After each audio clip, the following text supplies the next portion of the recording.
the menu can stay open after you release the menu button, known as sticky menus. And the menus can pop up at your mouse pointer like this. It's optional, of course. Some call menus that pop up, like we just saw, for context menus, but a context menu is actually something different. A context menu depends on what you are clicking on. So, for example, if you click on a text field, you can get up a small menu that can give you cut, copy, paste, and stuff like this. So we have also made that possible. Then we have introduced solid window movements directly into the OS. It's an option, of course. So if you click it and you have a fast RTG or emulator, this should allow solid window movements. Now let's take a look at some of the preferences that we have changed. So we have locale and time preference, which is a merge of two old preferences, locale and time. And one notable new feature here is the daylight time. So it will actually automatically change the clock for you when you hit summertime in the normal time. Just need to type in when. And it works if you have this network tool as well. It's, yeah. Intuition preference is actually a merger of 4 old ones. And if you don't know the name intuition, it's, well, 40 years ago, it's been the name of the Amiga UI. So we thought, hey, what a good time to actually make it a name that is proudly set out to everyone. And as you can see on the left, it allows a lot of things to be changed.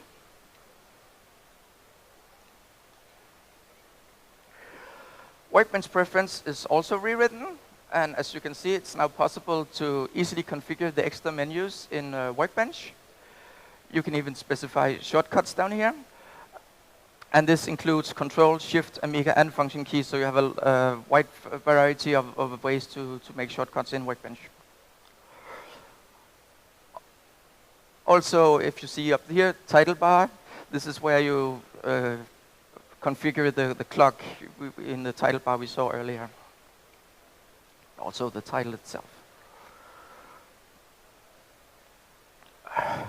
So we've also worked on keyboard navigation, especially tab navigation. That's where you can make the focus go from one gadget to the next all the time.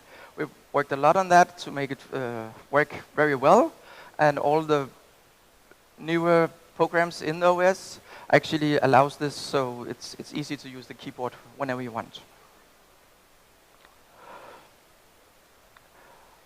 We've also updated and renewed some of the fonts.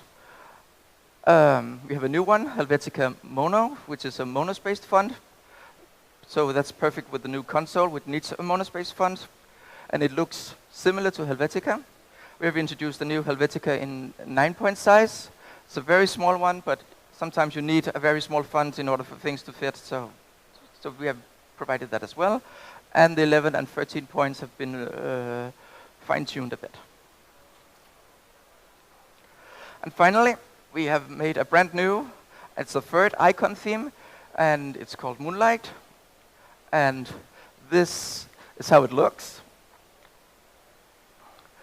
Debbie Harry once sang, "Moonlight's kind to me, I love the moonlight." This may not be made by Andy Warhol, but we like Moonlight just as much as Debbie Harry does.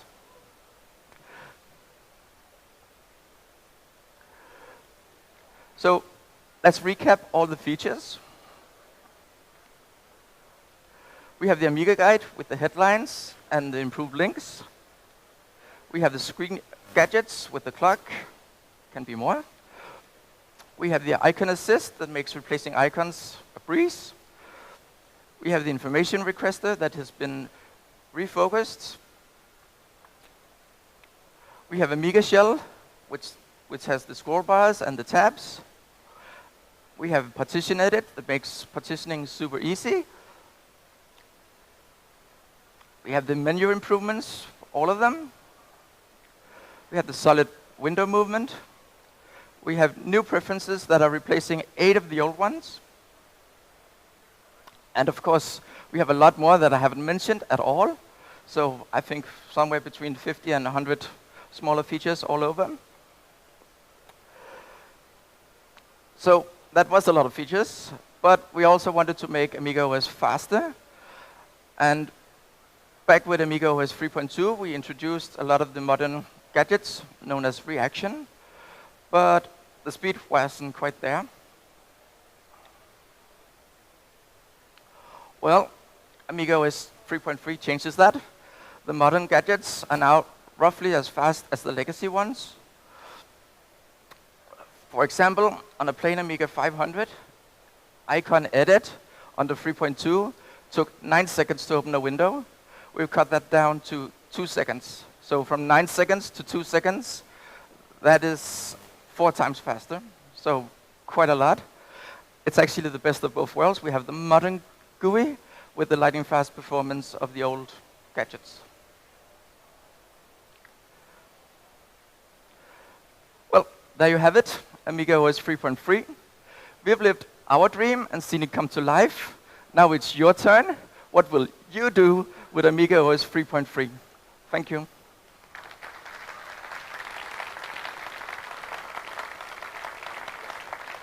Yes, I will take questions.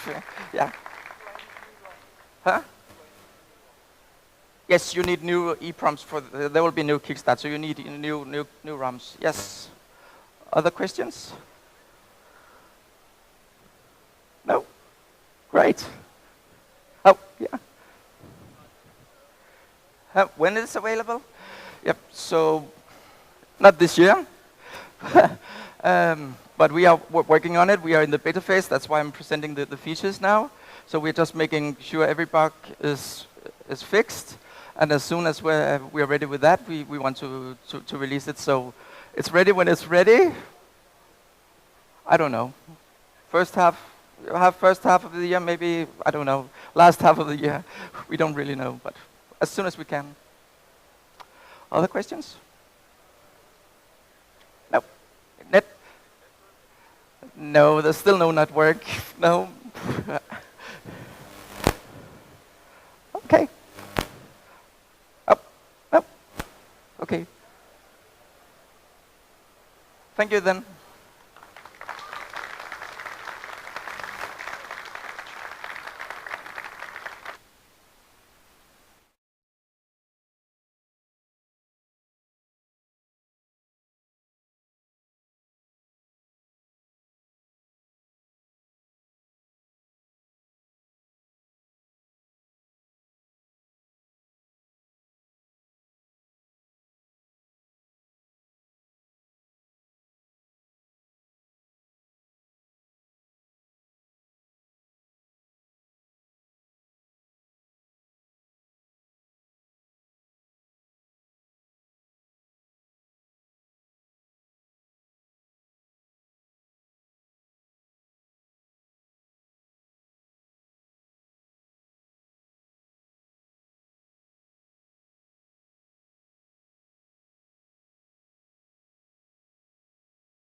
It's okay? Yeah. Okay, dear fans, dear guests, dear retro fans, it's a pleasure today to welcome now Steve Jones on stage, a true legend in the community. He's closely associated with Checkmate, and many know him for his contributions to classic computer systems, hardware work, emulation, or community-driven projects. And please join me in welcoming Steve Jones, developer, tinkerer, and champion of classic computing. Welcome on stage, Steve.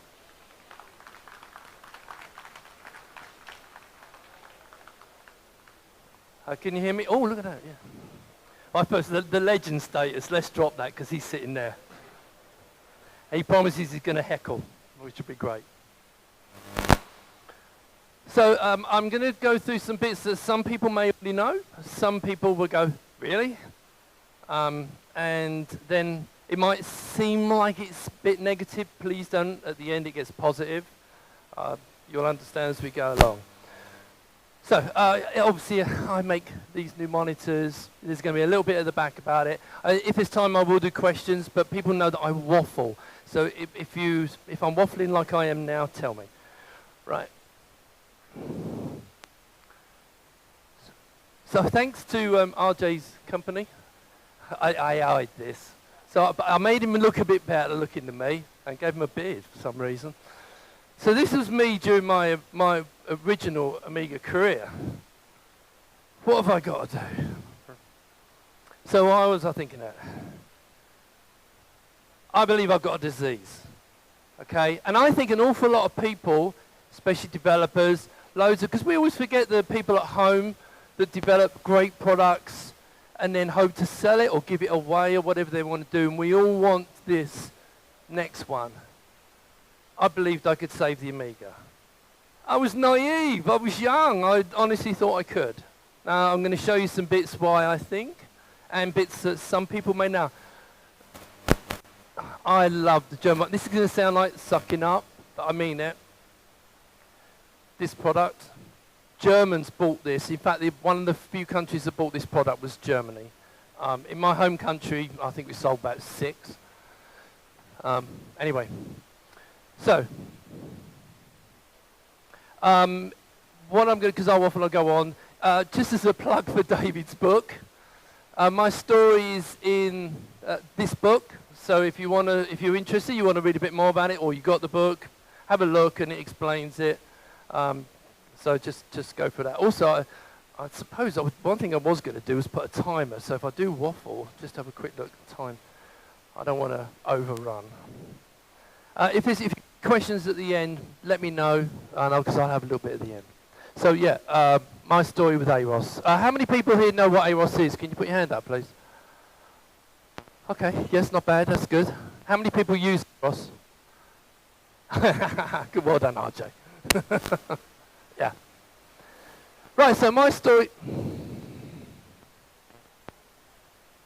There you go. So, some of you may remember this product. I was starting my Amiga businesses in about 88. Now, unfortunately, Fuzzy's not here because he would correct me, so no, it's 89. It's around 8, so my time might be out. Some of you may remember this product. What we tried to do was sell Amigas to industry, to musicians, to all these different markets that they weren't, Commodore, I'm going to moan about Commodore quite a bit, that Commodore were not really addressing. And also that the 500 was a fantastic little machine, but the 2000 was very expensive, great machine, but it was very expensive. So we built this. I didn't design this, I manufactured it on license. And you put a 500 motherboard in here, you could put an accelerator card, flicker fixer, hard drive, and you had a Zorro slot. And you could build a nice system for a price between the 500 and the 2000. And also, you could rack mount it. So it was aimed at industries where I've got stories I won't talk about here, but whenever we kind of went in with like a 500, they would say, we're not buying that, it's a games machine. And it was a nightmare. Now, I'm not a gamer. Anyone who sees me knows I'm not a gamer. My little boy is, and both my oldest son is as well. But I'm more about applications and developing. I like making things. So, so this was a fantastic product. The only problem was Commodore didn't like the idea of this. Now, I know this only happened in the UK, but I got called to a meeting at Commodore in Maidenhead, and I turned up. I bought a new suit because we thought it was going to be like we can work together and, you know, we can do promotions and stuff like that. And James lent me his black Porsche Turbo, so great. Driving up there, turned up, walked in, and the first thing, I won't swear, but the first thing I sat down, the pleasantries, got them out of the way, and then they mentioned this and said, we can't have you selling this. I'll do the clean version. We're going to kill you off. Okay, and that was it. That was basically the end of the meeting. So I'm sitting, okay. Went home. That's when they launched the Commodore 1500. Yeah? Now, if you didn't know, the massive difference between it is they took bits out and they got this really tacky sticker and they put it on the front, which you could peel off or leave it. It's up to you. Go and peel them off. But the most important thing they did, they slashed the price. But only in the UK. So they slashed the price, they dropped it to about £1,000 for the bare box. That killed us. Nothing else that did for that. So that's fine, that's business, I understand that, right? I didn't understand didn't want to talk to us, but there you go. Anyway, so that product, the irony was, they said to us, after they said, well, how many of you sold of these things? Thinking we sold thousands. 350. He said, really? Didn't think to ask questions first. So anyway, so that was a nice little product, and everyone knows my products are really strong, so we actually drove a car over it to show how strong it was. Now with my other cases, I stand on them, and so to show them how strong they are, I don't drive a car over it, but we literally drove a car over that one.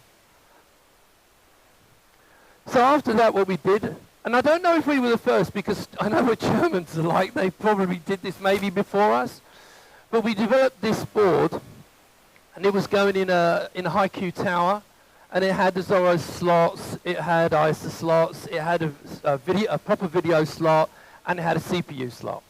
And I took this to New York because people here know Innovatronics? Can do? Okay, right. So Innovatronics were going to be the distributor of this product, and Tim Jennison was really pleased because then he could get a lower cost or a better supply of machines for toasters. Unfortunately, they went bust. So that project sadly died to death. Anyway, that's when I met this guy who you should recognize, hopefully, Paul Nolan.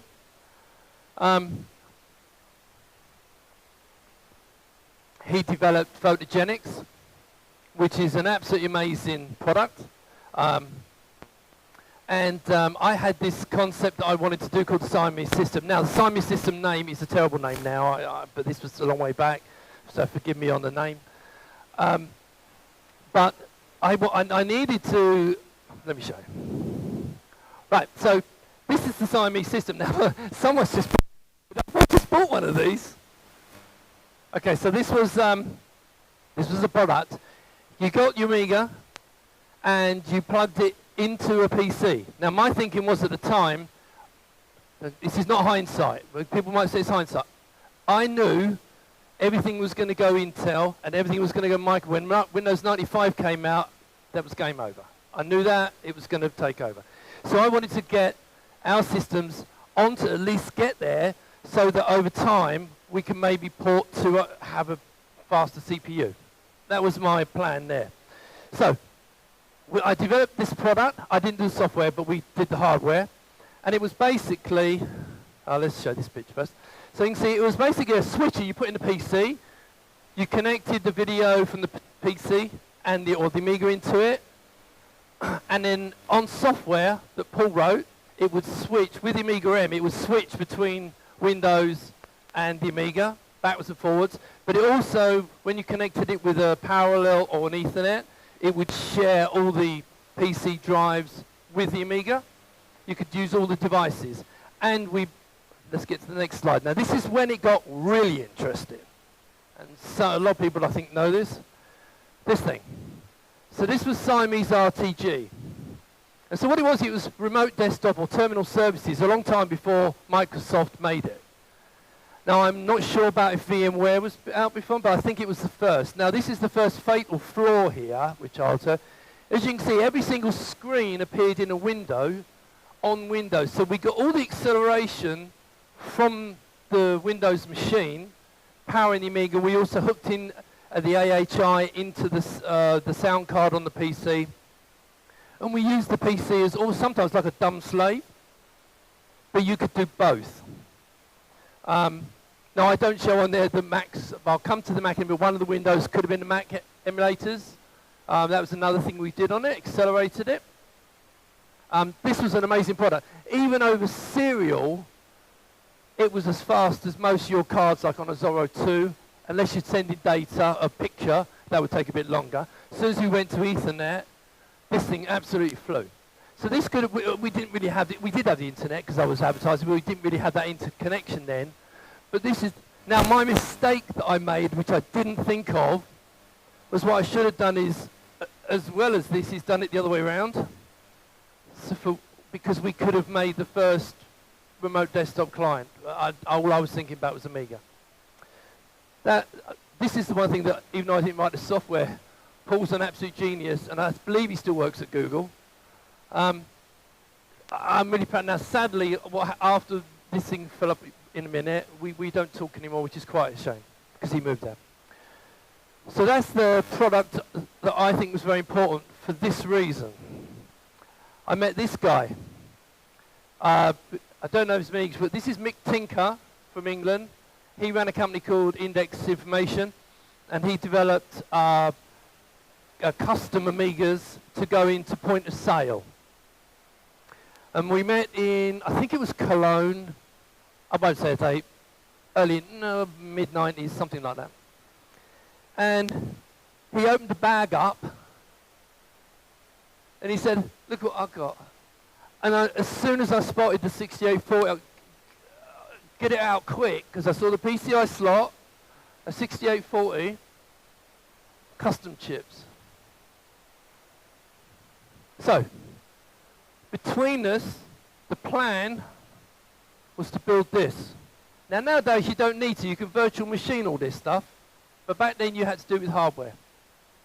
So we would have a machine with Windows, Mac OS, which obviously runs better on an Amiga, and the Amiga, all coexisting. And I had this running on Siamese. We had this all working. So it was only a case of integrating the software.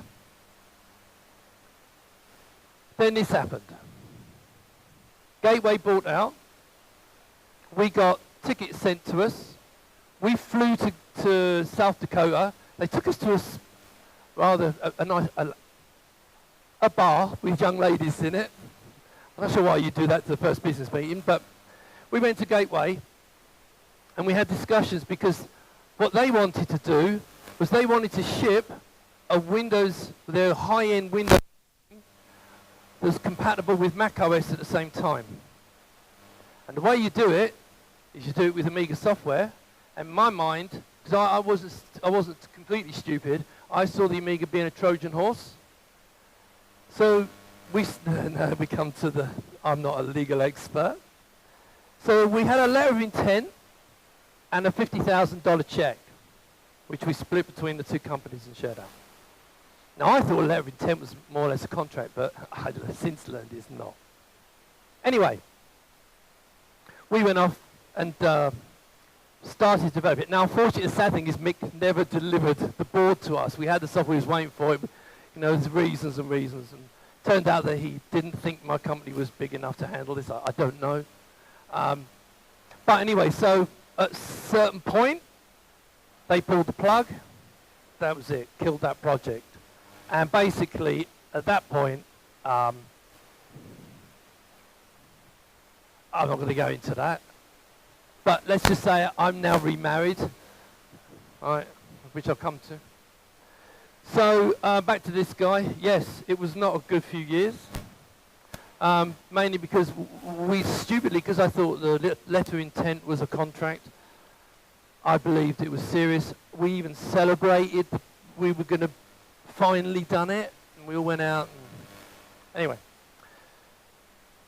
So a few years passed. Now, remember I said about I wanted to port Amiga to x86? Now, this is a newer version. I come back and it's AROS.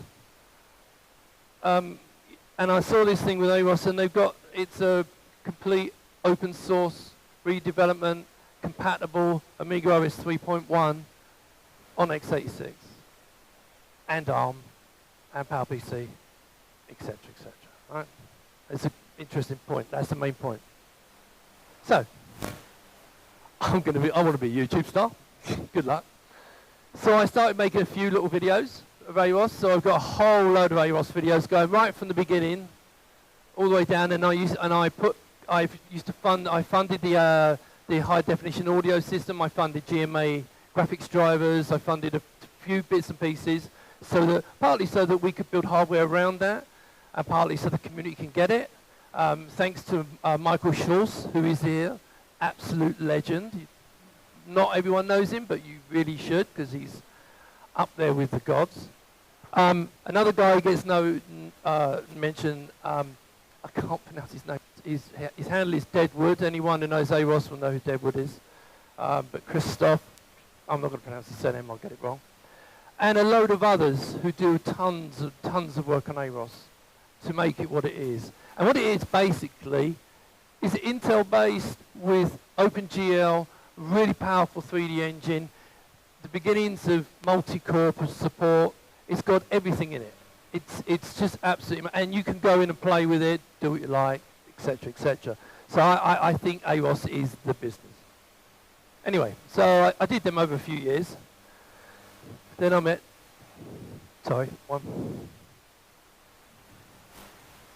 emotion. Then I met this lady. Changed my life.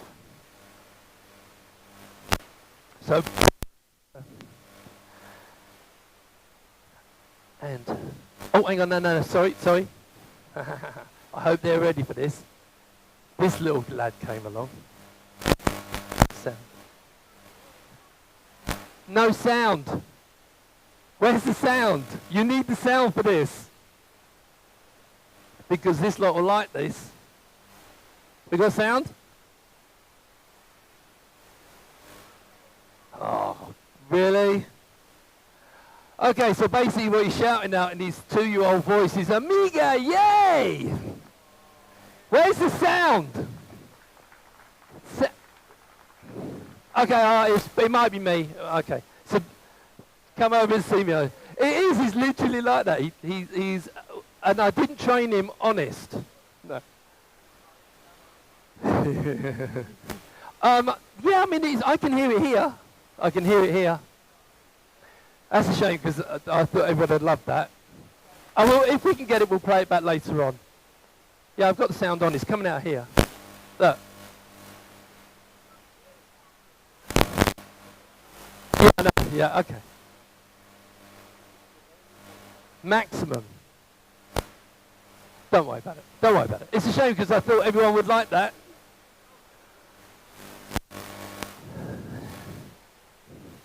I'll tell you what, I'll come back to that, because it's worth it, because it is the cutest thing in the world. I'm not quite that cute.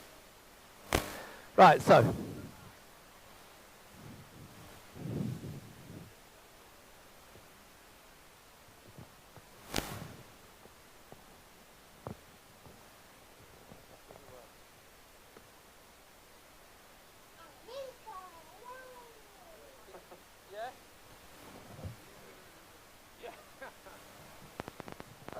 That was going to be my main slide. Right, so he's obviously lovely. I've got 2 older kids as well, much older, and I'm a granddad. And, you know. So anyway, do you remember this thing? This was great, but as I said, I didn't design this, and I have to remember that this was a product of its time. So, you know, a number of years later, a couple of decades later on, things have changed. And I always wanted to design my own one. I wanted to make a case. Oh, hello. Should we try it?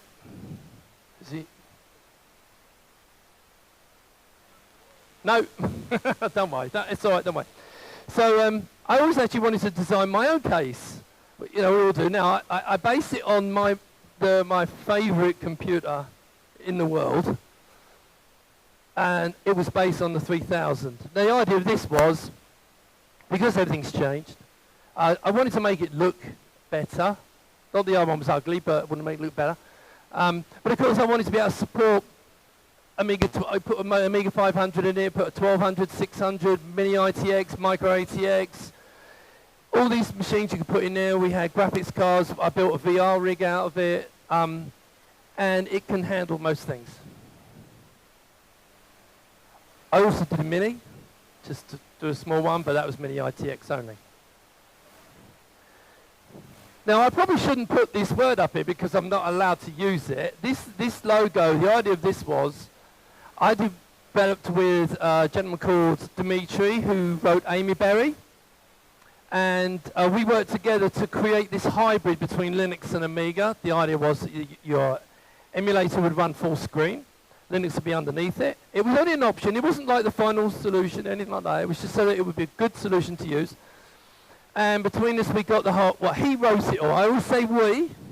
I don't write the software. I am a software developer, but I'm not an OS developer. And so basically, a load of little tools I thought was really useful to make it work, cut and paste. All the kind of things I did with the Siamese. And so he went off and did that. Now, I never launched this because I couldn't get I couldn't license the name. I'll come to that later. I always wanted to do this as a product, but it had to move on. So if you want to see this, basically Jan from AmiKit, he took the baton up and actually really made it work brilliantly. So if you go to his stand for the Pi, it runs on that, and it really does run really well. In fact, one of the things that I really like as well is they've got this AI client, which does certain things quite nice. I've got a lot of ideas for that, which would be good. But yeah, so if you want to see more about that, it's AmiKit basically. So now, my aim has always been, I'm going to create an Amiga with my own desktop, monitor, keyboard and mouse. I haven't done the keyboard and mouse yet, but lots of people are doing the keyboard, so I probably won't. I might do the plastic frame to put them in to make it look nice. So I wanted to do a monitor. It had to be good retro monitor. It had to take any signal in. Obviously, it had to work with Amiga. So we designed this. We did a Kickstarter. It was successful, and it's now been selling. I sold a couple of thousand, and we're looking next year to make some more. And before, people always ask me, does it come in black? Yes, it comes in black as well. I never show them. I never bring the black ones because you can't. When people take pictures, you can't see them because it's matte black. We make stands for it as well. So it was just an inexpensive stand, and it just made so you could put your it was designed so the 500 and 1200 would sit under nicely, and you could get to the floppy disk. Just for fun, there's a little lip at the. I don't know if you can all see it. I made the inset bit too short, so when I put a 1084, it went donk in the first one. So okay, we'll make that a bit longer, and that's fine. I stand on these, and if you don't believe me, if you come to my stand, bring a camera, and I'll stand on both of them. They're great. They're a good little product, but they're just a size thing. Now, the monitor. Why do I think the monitor's special? Now, I do get an awful lot of grief from CRT fans, thinking I'm trying to replace them, and especially if anyone does a review of the product. They get terrible comments, which is a bit of a shame. So there's a real strength of this monitor, apart from the fact the basic one, you can see it's got 6 HDMI ins, VGA in, a couple of AV channels, composite inputs. What you'll notice, if you look at the 2 HDMIs at the bottom, the left-hand one is an HDMI output.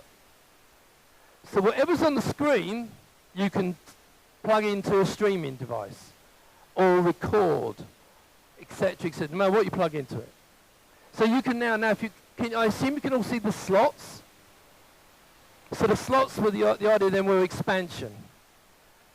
Now the first expansion, firstly I want to talk about this lady. Now, I assume some of you know Appy. Okay. Now, I try to get emotional. Appy's had a very, very tough life. I put the first chapter of his story in my manual. There's a whole chapter on Appy when he was a man. And he called himself a functioning alcoholic. Now I know a lot of people are going to go, oh, I don't want an alcoholic to... No. This was an incredibly talented man who had lots of emotional problems. He didn't know why. He had no idea why. And he went through absolute torture.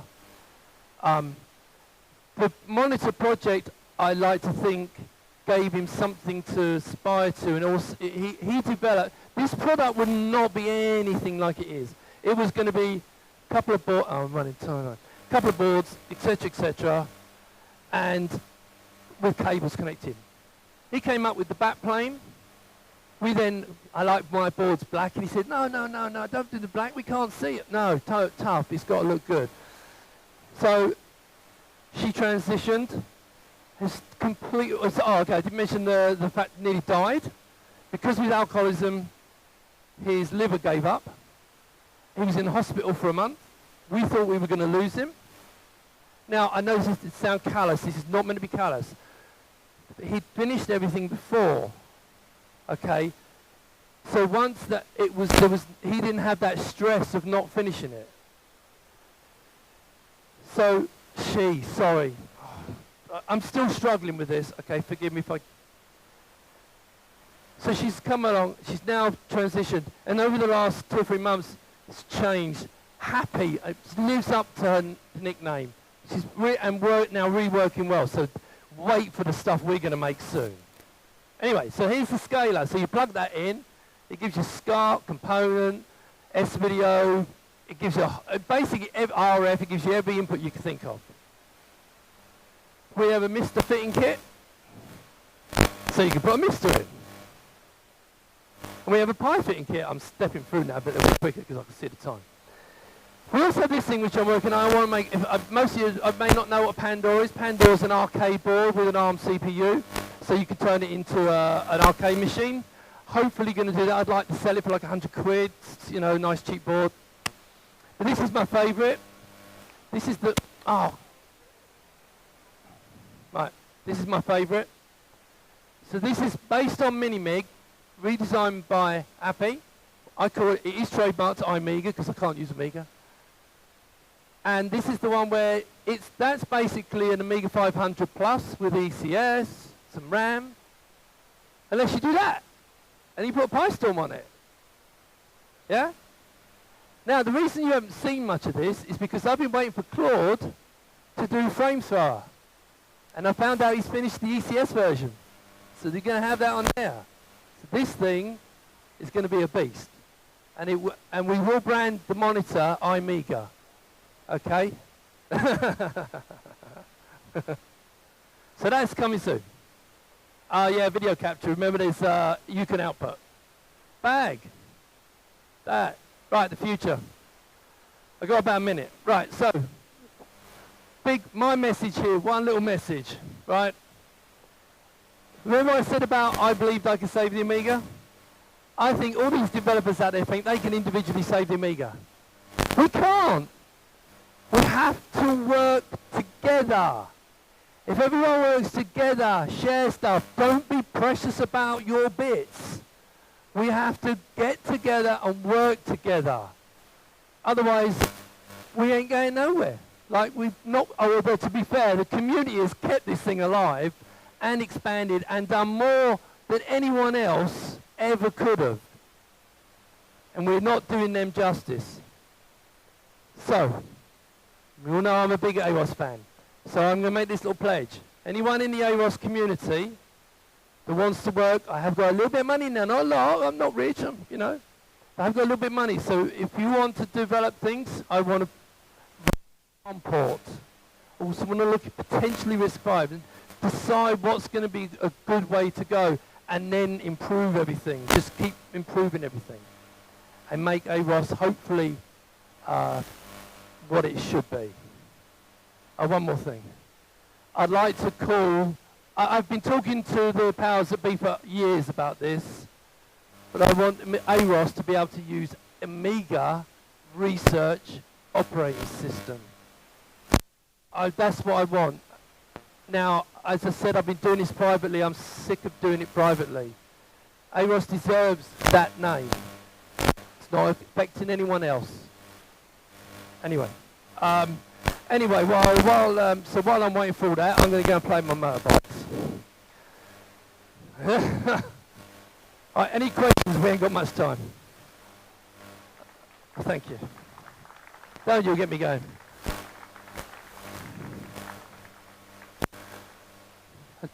Are they going to drag me off? Is there any questions? They haven't dragged me off yet. Are we good? Are we done? Keep going? Oh, okay. Right, so is there any questions?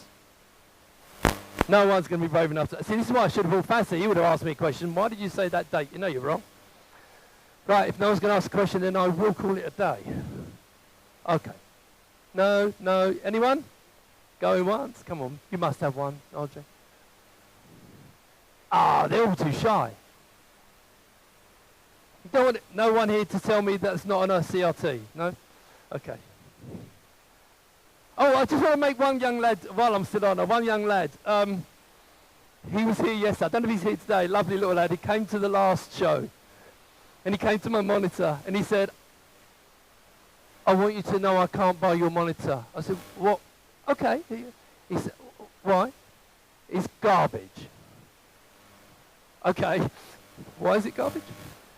And then it was basically because it doesn't do, every time I forget this, the blanking fields. So it doesn't vertically blank after each frame like a CRT does. Yeah? And I didn't know quite what he meant at the time. And he said, oh, because it'll be terrible when you've got a big game, you've got stuff going across. Well, show me. And so he showed me, and we got a demo. We had to go for loads of games. But it was one with a great big block. And he said, as it was going across, yes, you could actually see the little twinkling as it was going across because it wasn't blanking between things. Anyway, so I put that story in the manual. He came yesterday, and I showed him, I gave him the manual. I said, look, there you go. And I was, but he had a good point. People think that this monitor is the end of it. It's not. I tried to get OLEDs, which everyone knows would be fantastic. Here's the issue. They were $500 each, and I had to order 25,000. Yeah? And also people say, oh, there's always better panels. Yeah, sure, and I always say to people, right, go to panellook.org, have a look on there, and as long as they're in manufacturing still, and they've got thousands available in the world, we'll have a look at it. But I've tried 10, 15 panels, and this is the best one that I've found, and I'm always open to new ones. So, yeah, so it's always a point of you have to make decisions. But yeah, so the CRT crowd don't like me, but I'll get over it. Anyway, thanks very much. I'm going to go now. Do you want the mic? Thank you very much.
Ja, unser nächster Gast ist ein echter Pionier in der Retro-Computing-Szene.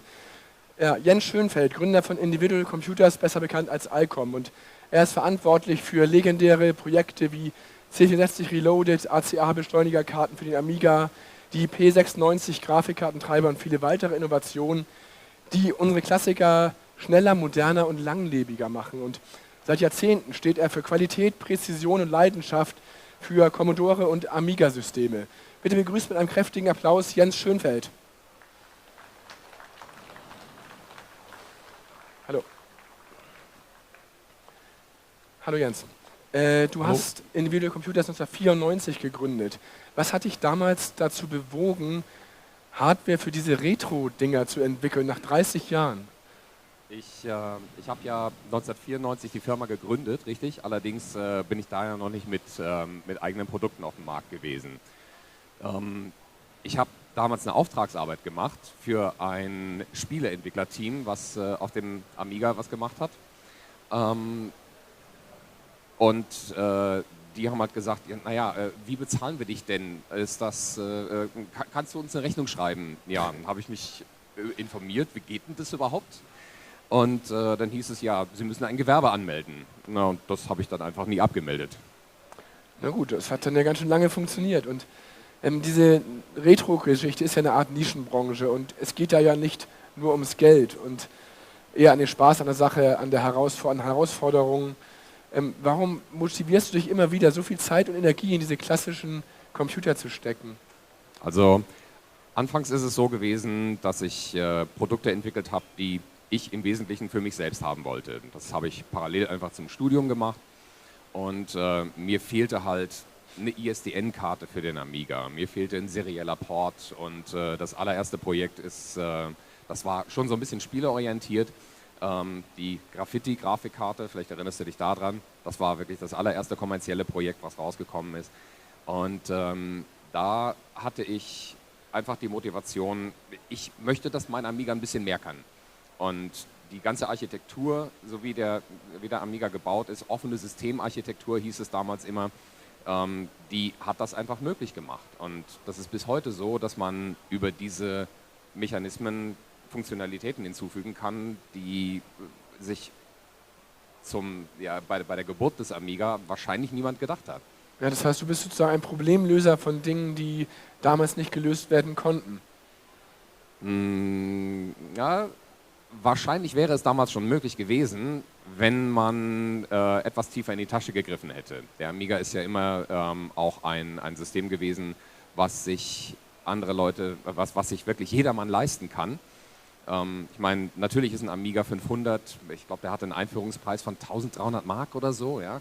Ist dann schnell runtergekommen, allerdings es ist immer in einem Preisbereich gewesen, wo es jedermann kaufen kann. Ist also nicht so ein unerreichbares Ding gewesen, wo du dir denkst, so, naja, Auto oder Computer, sondern das ist wirklich ein Hobby-Ding gewesen.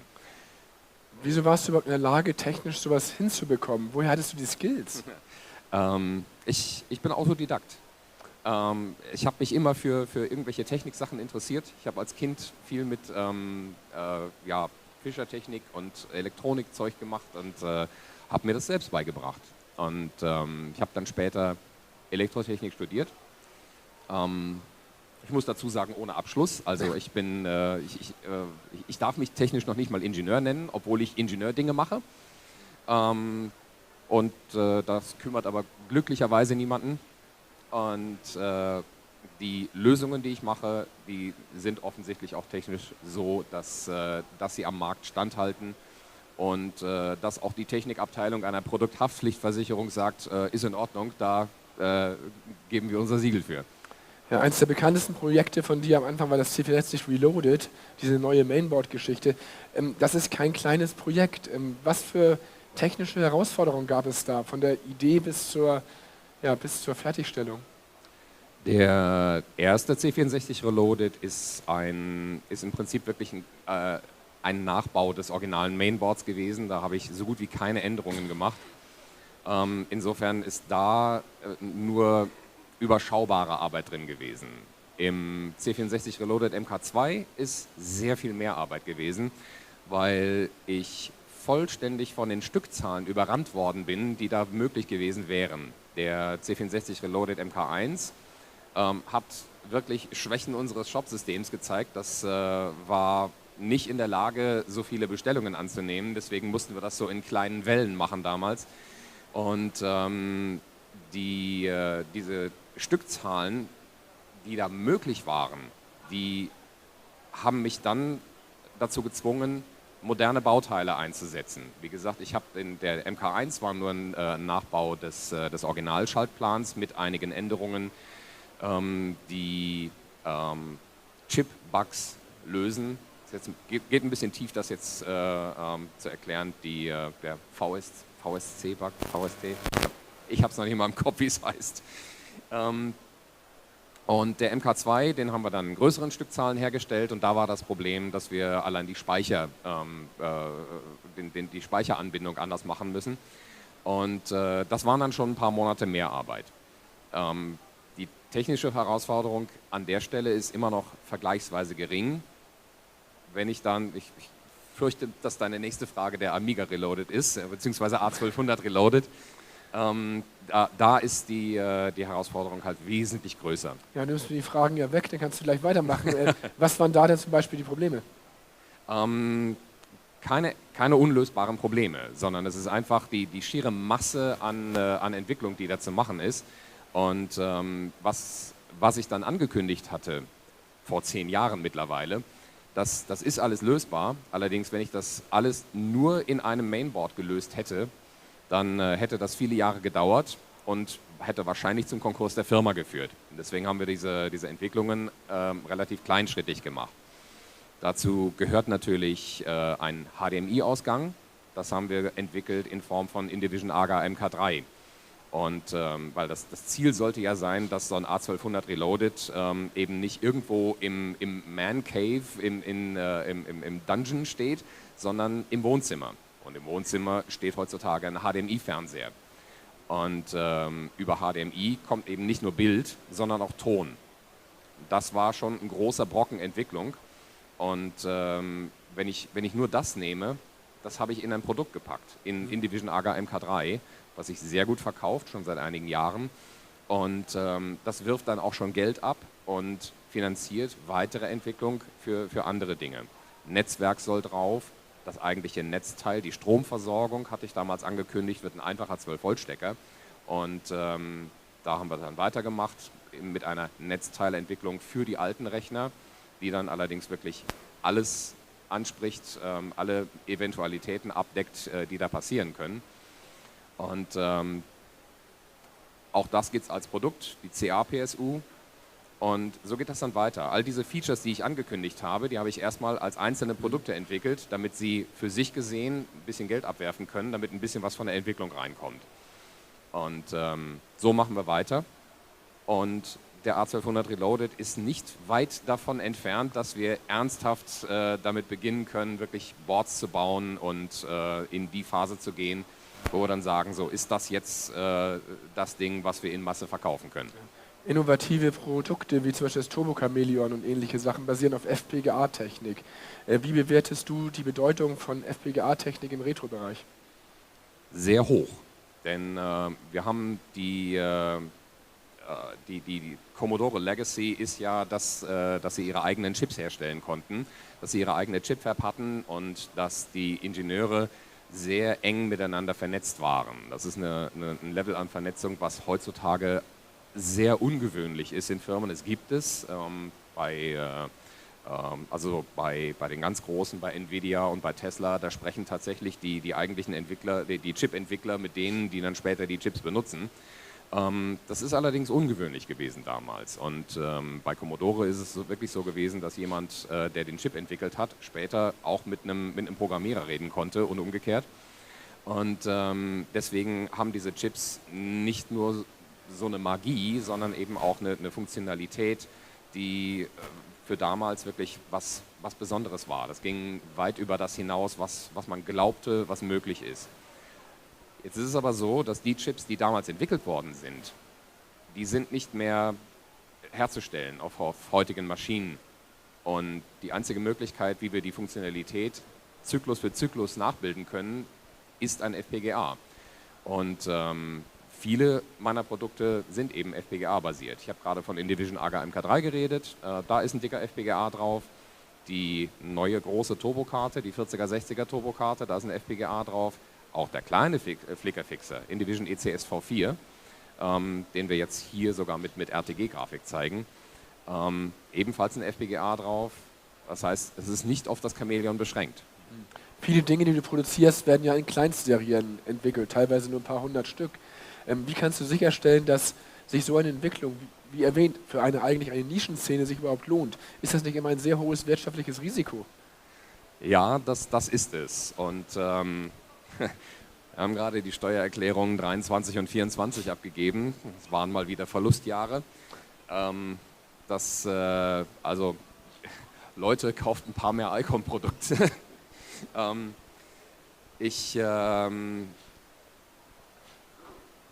Ich bin in der glücklichen Lage, dass ich an anderer Stelle ein passives Einkommen habe. Das heißt, ich kann das über Gehaltsverzicht ausgleichen. Das heißt, die Firma geht dadurch nicht pleite. Es ist so, dass ich teilweise in relativ großer Stückzahl vorproduziere und das verkauft sich dann über die Jahre ab.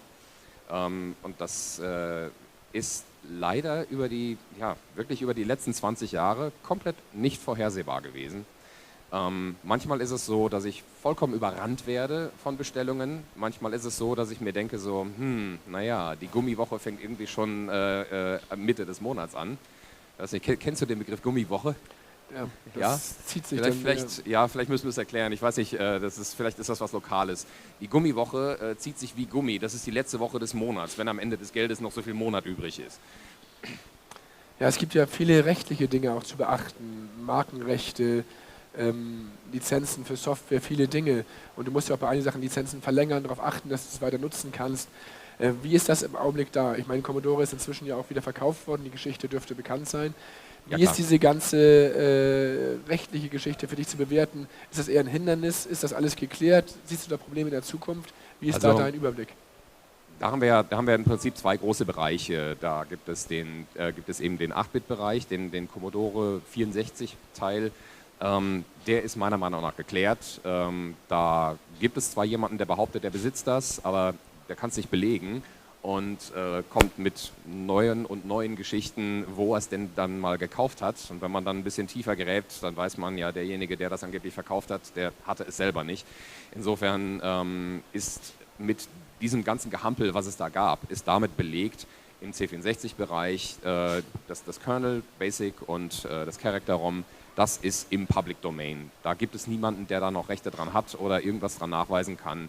Und das heißt, ich gehe davon aus, dass die neue Commodore vollkommen sicher ist, dass es da keine Schwierigkeiten gibt. Im Amiga-Bereich ist es was komplizierter. Da habe ich allerdings wasserdichte Verträge mit Hyperion. Die sind auch so langfristig angelegt, dass ich wahrscheinlich das, was ich produziert habe, problemlos verkaufen kann. Und sollte das dann ausgelaufen sein, ist das Verhältnis zu Hyperion so gut, dass ich überhaupt keine Schwierigkeiten darin sehe, dass ich dann das OS, mindestens das 3.1.4 oder das 3.2 direkt lizenziere, um es zum Beispiel dann mit einer neueren Version der ACR 500 Plus auszuliefern. Aber schwingt da immer so ein bisschen Angst mit, dass sich wieder was verändern kann, weil die Lage war ja teilweise, wie du sagst, auch unklar oder undeutlich. Undeutlich ist es, solange natürlich wie jemand vor Gericht irgendwelche Dinge behauptet, die mindestens schwer belegbar sind. Wie gesagt, ich habe die Verträge mit Hyperion. Hyperion hat nachgewiesen, dass sie die Rechte, die sie mir lizenziert haben, auch tatsächlich haben. Insofern habe ich da keinerlei Angst. Und wie gesagt, wenn das ausgelaufen ist, sind natürlich zeitlich begrenzte Verträge. Und wenn das ausgelaufen ist, dann erneuern wir halt auf einer anderen Basis, die ebenfalls sicher ist. Wie stehst du jetzt zu der neuen Commodore-Firma? Siehst du da neue Chancen, neue Hoffnungen, dass sich da was durch die Zentralisierung verbessern wird? Ja, natürlich. Also die Leute, die jetzt Commodore gekauft haben, die wissen tatsächlich sehr viel mehr über die Firma Commodore als die vorherigen Inhaber. Die vorherigen Inhaber waren Leute, die natürlich auch in ihrer Kindheit den C64 hatten und das Ganze technisch toll gefunden haben. Aber die kamen halt doch eher von der finanziellen Seite. Und die das jetzt machen, die machen das wirklich mit Hingabe, mit Passion. Und da sind Entwickler und der CEO ist ja ein YouTuber eigentlich. Ne? Das sind fähige Leute, das sind total sympathische Leute und ich habe mich natürlich schon mit denen unterhalten und die sagten auch, naja, wir haben nicht nur Anfragen für den C64, sondern ganz viele Leute wollen, dass ein neuer Amiga produziert wird und da haben wir auch nicht ausgeschlossen, dass der A1200 Reloaded unter einem Commodore-Label rauskommt. Das wäre meine nächste Frage. Der A1200 Reloaded, hast du ja gesagt, ist sozusagen vielleicht bald fertig, vielleicht bald da oder wie auch immer man das nennen darf. Die Teile gibt es ja schon. Jetzt gibt es ja Parallelgeräte, die kommen, wie der The Amiga 1200 in den nächsten Monaten. Wie siehst du solche Geräte? Ist das eine Konkurrenz oder ein anderer Markt? Nein, das sehe ich als vollkommen anderen Markt, weil dieser The 1200, das ist ein Emulationsding. Ist das sicher definitiv? Soweit ich weiß, ist das ein Emulationsteil. Das heißt, da läuft ein Moment, 8-Bit wäre Winwise. Mein Hirn funktioniert im Moment nicht. AmiBIOS, was vorher bei dem anderen Amiga auf jeden Fall WinUAE läuft da drauf. Ja. Also, nee, nicht Win, sondern natürlich wahrscheinlich auf einem Unix basiert. Das heißt, der UAE-Kern läuft da. Der ist gut, aber da läuft weder ein echter Chip noch ein echter 68000er Prozessor und das ist für mich halt nicht so richtig Retro. Retro ist es eben, wenn es entweder wirklich zyklusgenau ist, wenn ich das nachbilde, wie es damals gewesen ist, oder wenn ich die originalen Chips benutze. Das habe ich ja mit dem C64 Reloaded gemacht und der A1200 Reloaded wird genauso gebaut, nämlich dass der Kern, nämlich das AGA-Chipset, immer noch das gleiche ist, auch wenn ich einen modernen Speicher benutze, auf den ich eine höhere Speicherbandbreite habe, habe ich immer noch das originale Chipset und muss nicht erklären, warum das ein Amiga ist, denn wenn ein Amiga-Chipset drin ist, dann ist es ein Amiga. Das versteht jeder. Ja, nochmal zum 1200 Reloaded, wenn der rauskommt. Gibt es da dann noch Möglichkeit, wird der mit Gehäuse zusammen angeboten, fertig oder nur als Platine wieder? Was ist da deine Planung? Und weißt du ungefähr schon, was so ein Gerät kosten wird? Über die Kosten kann ich nichts sagen, denn du hast genau die Herausforderung gerade angesprochen. Das sind nämlich Dinge, an denen ich schon beim C64 fast gescheitert bin.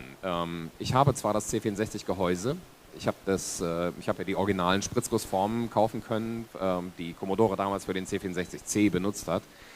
Und was mir dann zu einem kompletten Rechner noch gefehlt hat, das sind Tastaturen. Und das ist so ein aufwendiges Projekt. Ich habe das immer wieder mal angefangen und dann findest du einen Hersteller, der vielleicht gute mechanische Knöpfe hat und vielleicht auch noch einen Hersteller, der die Kappen machen kann. Und dann fehlt es an einem Dienstleister, der die Tasten nicht von oben, sondern auch von vorne bedrucken kann. Beim C64 ist das vollkommen offensichtlich, der will die Grafikzeichen vorne haben. Und diese billigere Variante, die erstmals dann bei Aldi verkauft worden ist, die dann nur von oben bedruckt hat, das wollen wir nicht. Das sieht einfach nicht aus, das ist für mich kein C64. Der Amiga hat die gleiche Eigenschaft. Beim Amiga sind ebenfalls die Tastenkappen von vorne unter anderem bedruckt, mindestens auf dem 10er-Block. Und die Amiga-Tastatur fühlt sich auch so natürlich für mich an. Ich will eigentlich genau das haben. Und an der Stelle wird es dann besonders interessant, dass ich mit den neuen Commodore-Leuten so gut kann, denn da können wir uns einfach zusammentun. Ich kann nicht alles alleine machen und mit den Leuten arbeite ich gerne zusammen. Hast du irgendeine Zeitvorstellung, wann das soweit sein könnte? Ja, die typische Amiga-Zeit, so vielleicht in 6 Monaten plus minus 2 Jahre. Aber das ist wirklich so der Bereich, oder? Ich denke mal, dass ich im nächsten halben Jahr mit dem eigentlichen Mainboard-Design anfangen kann. Und vielleicht können wir dann zum Weihnachtsgeschäft 2026 das Mainboard anbieten. Und das sollte natürlich in existierende Gehäuse passen. Das hatte ich ja ursprünglich schon angekündigt, dass es in A1200 Gehäuse passen soll. denn das kann man neu kaufen. Du weißt ja, dass ich das im Prinzip auch immer mit der Absicht betreibe, dass die Originalgeräte erhalten bleiben. Das heißt, was ich auf keinen Fall möchte, ist, dass jemand einen alten A1200 nimmt und zerlegt, nur um dann ein neues Board reinzusetzen. Das möchte ich nicht. Es gibt ja, der Phil hat mit seinem A1200.net hat ein schönes neues Gehäuse gemacht, das ist kompatibel mit den alten Boards.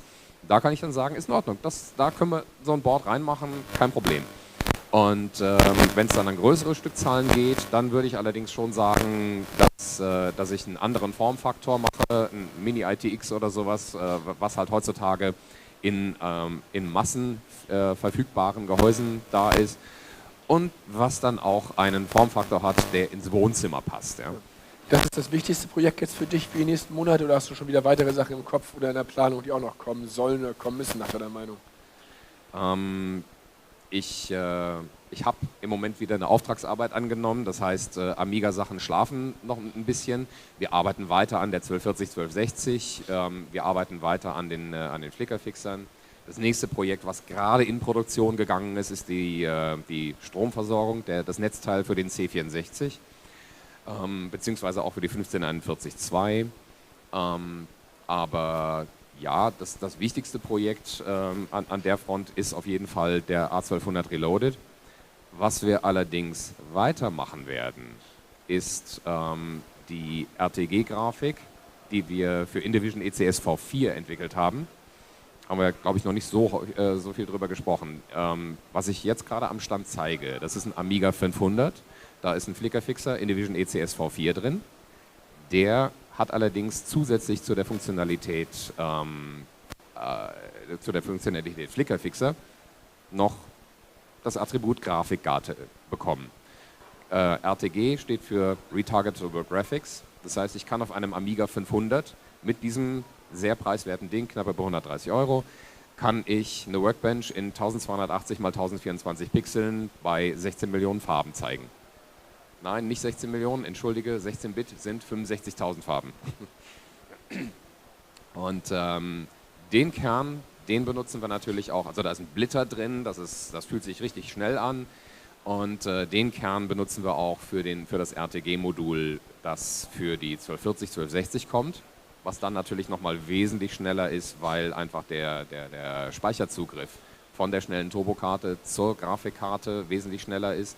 Das heißt, da können wir die Grafikkarten, die es bisher für den Amiga gegeben hat, locker schlagen. Und außerdem wir haben gerade darüber gesprochen, so von wegen, wie kann man Stückzahlen abschätzen, wie kann man abschätzen, was die Leute überhaupt möchten. Da gucke ich natürlich, was gibt es. Und wenn ich dann eine Grafikkarte wie eine ZZ9000 zum Beispiel sehe, die 500 € kostet, dann habe ich gesagt, nee, das finde ich zu teuer, das ist zu viel für eine Grafikkarte. Und das wäre dann die Ankündigung, die ich einigen Leuten privat schon erzählt habe und was jetzt absolut neu ist. Ich möchte in der nächsten Zeit eine Z3-Karte bauen, wo ebenfalls dieser Kern, den wir für Indivision ECS V4 entwickelt haben, dieser RTG-Kern, der genau da drin ist, in dieser Z3-Karte. Der Arbeitstitel, ob der tatsächlich der Produktname wird, kann ich noch nicht sagen, aber der Arbeitstitel ist Picasso 5. Okay. Nach so vielen Jahren in der Branche, Jahrzehnten fast schon inzwischen, benutzt du privat die Sachen auch immer noch gerne, arbeitest darauf, spielst darauf oder ist Job Job und privat privat? Es ist wirklich so, dass ich den Amiga sehr selten mittlerweile benutze. Ich spiele hin und wieder mal was. Ich habe meinen Kindern Lemmings gezeigt, das fanden die ganz toll. Aber es ist wirklich so, dass ich eigentlich zu wenig Zeit habe. Wenn ich den Amiga benutze, dann ist es meist beruflich, weil ich was dafür entwickle. Und entsprechend traurig sieht die Demo aus, die ich da gerade mache. Die Workbench, die ich da auf 1280 x 1024 laufen habe, die ist ziemlich nackt. Und das Einzige, was ich da zeigen kann, ist der Color Wheel. Aber ich würde gern mehr machen, aber Zeit. Ich drücke dir auf jeden Fall die Daumen, dass das alles klappt und dass die Projekte auch dann kommen, wenn sie kommen sollen und dass du uns weiter mit solchen Sachen erfreust. Vielleicht sind ja Fragen im Publikum. Falls irgendjemand eine Frage hat, kann er gerne kurz zur Bühne kommen und diese stellen. Nicht alle auf einmal. Alle totgelabert.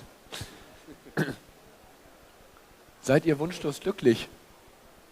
Da ist eine Frage. Okay, jetzt haben Ja. wir entweder ein zweites Mikro, was ich nicht sehe, oder wir nehmen kurz das. Nehmen wir das. Also mich würde mal interessieren, ob inwiefern deine Arbeit irgendwie in diesem C64 Ultimate irgendwas von drin ist, weil das Board sieht ja sehr aus, als wäre es das MK2, aber ich...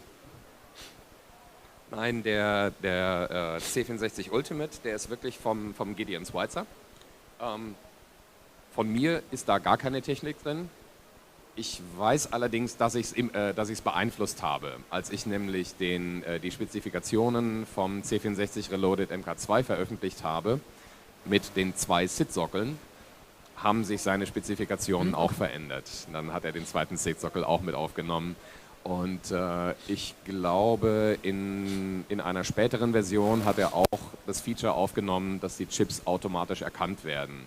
Da war ich mit dem C64 Reloaded MK2 auch zuerst. Natürlich immer mit dem Hintergedanken, dass die alten Chips auf keinen Fall einer zu hohen Spannung ausgesetzt werden.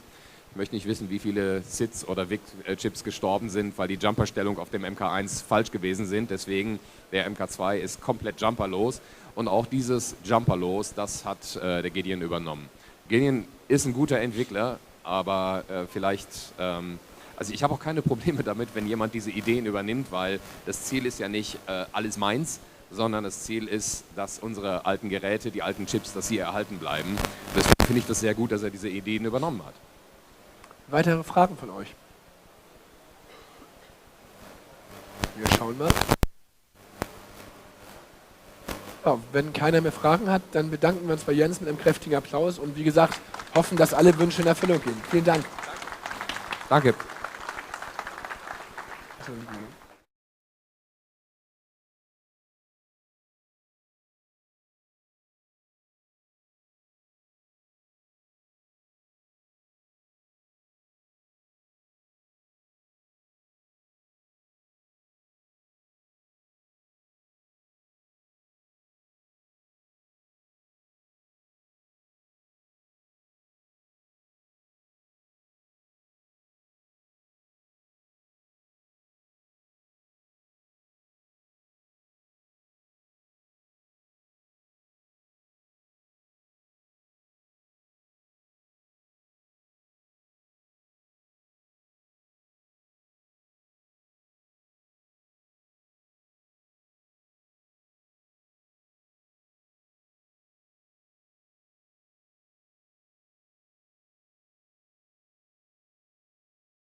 Is everyone having an amazing time at Amiga 40 Germany or what? How awesome is this show? I'm having an absolute blast. If you saw the opening yesterday, I'm actually wearing the t-shirt that I was wearing at AMI Expo 1990 when I met Jay Miner. This is a really, really special one to me. And something else that is super, super special is right behind me. We have the original Lorraine prototype.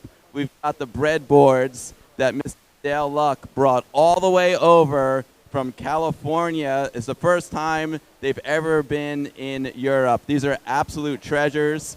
I'm very thankful that Dale was able to get them through customs. Nothing suspicious about these at all. But to explain these better is the man himself, Mr. Dale. Dale, can you we also have Ron Nicholson here, folks. Ron Nicholson, also the original Amiga team. We're so lucky to have these guys with us here in Germany. They're absolute treasures, and the fact that they're willing to come here and give us their time and spread their knowledge to us is a real gift. So, gentlemen, would you like to explain to the folks what we are seeing here? The mic is not very sensitive, so you have to put it very close. Okay.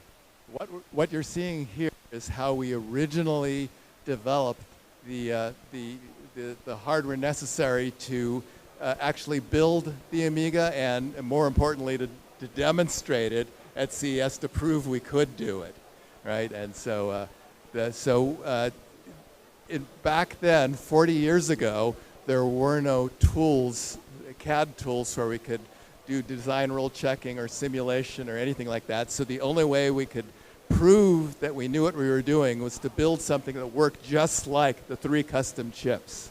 And so we actually had to convert the design that was in custom chips to something suitable for, this is CMOS logic, individual gates. We had to convert it to that form so that we could actually have it wire wrapped up into emulation of the custom chips. And look, the custom chips contains this much logic if you break it down into individual gates, and this much wiring if you break it down into individual wires. And we actually hired many contractors to build all these boards, and then it was up to the team, including Dave Needle. Do you remember who else besides Dave Needle worked on debugging these? I've forgotten some of the names. Don Peak. And Glenn Keller and Dave Dean. And those 3 brilliant engineers, you know, it only took about a month of debugging to get all these boards working to where we could demonstrate that the hardware actually worked and the software people actually could use it to show that their software worked. Do you want to say anything more, Del? Yeah, well, this is what we used to help develop the software before we got to custom chips, and that would then plug into the Amiga. Each one of these, this is Agnes, the Blitter chip, and this is Daphne, which became Denise, the display, sprite, and playfield chip, and this is Portia, the port audio, the floppy disk controller chip. And down here is the motherboard, and each one of these would plug in to here via these big, basically umbilical cords from the chip stack into this board, and there are 3 separate ones that would plug in with the 68,000 and the ROM and RAM, and that became, the whole thing became the Lorraine project, the Lorraine product, the Amiga. This is really special and incredible to have this here, guys. It just, as someone who is not technical, when I see these, I don't even know how you got these to work. It's amazing. So what was the process? I see a terminal over here, a keyboard. Is that what you use to actually program and test the boards with?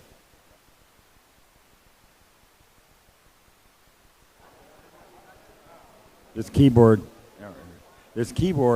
is a prototype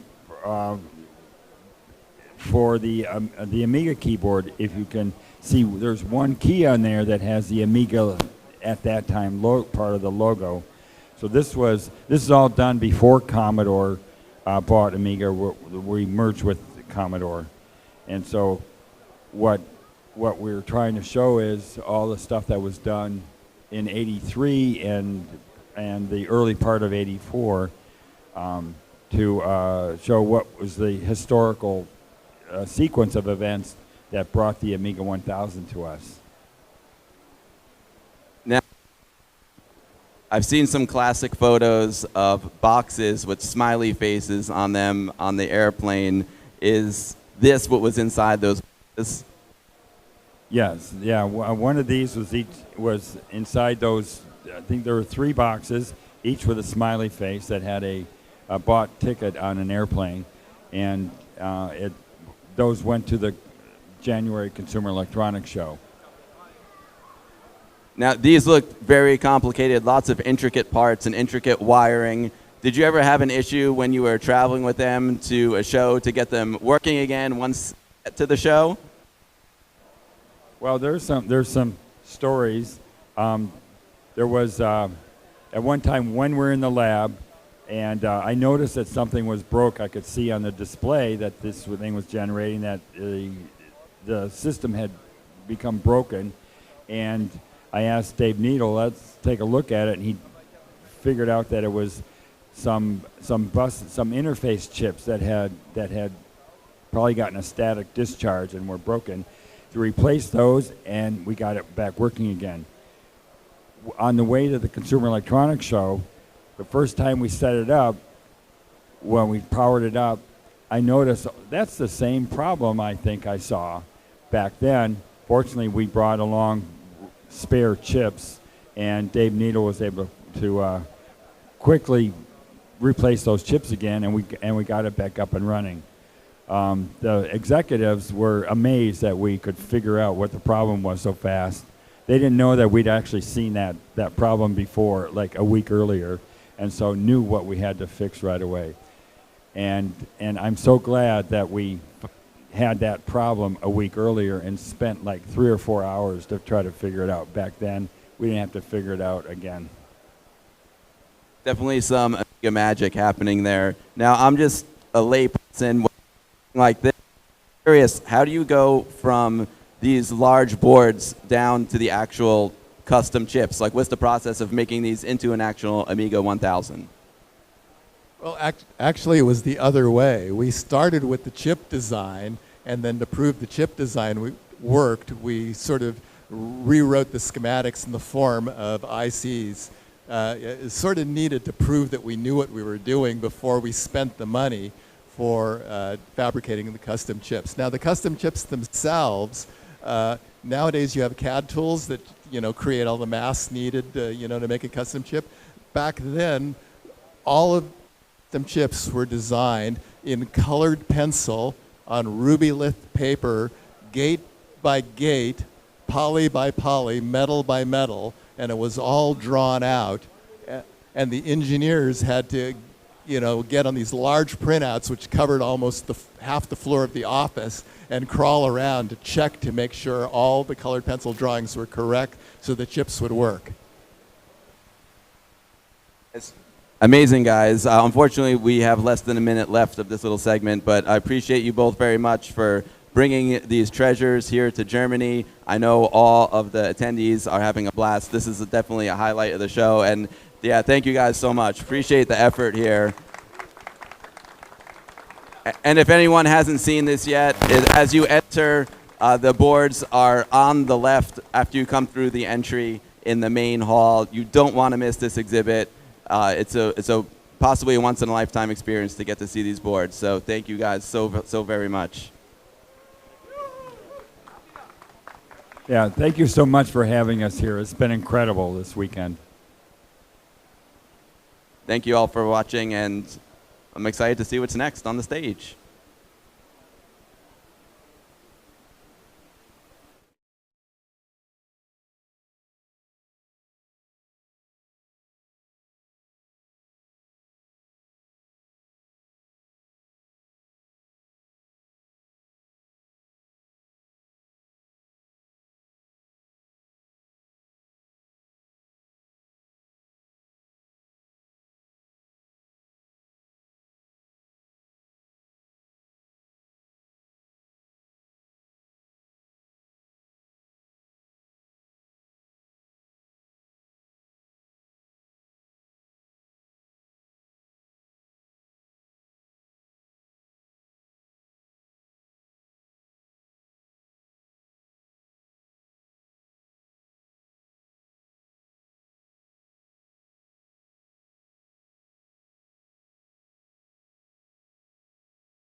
Okay.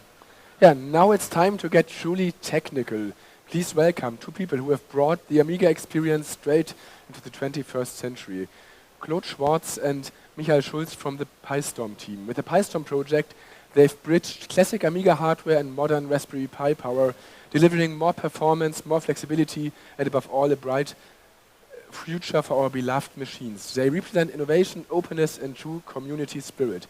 Give a warm round of applause to Claude Schwartz and Michael Schulz from the PyStorm team.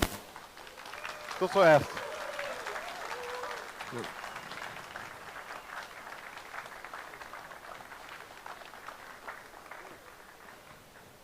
Hello, my name is Claude. Some people know me.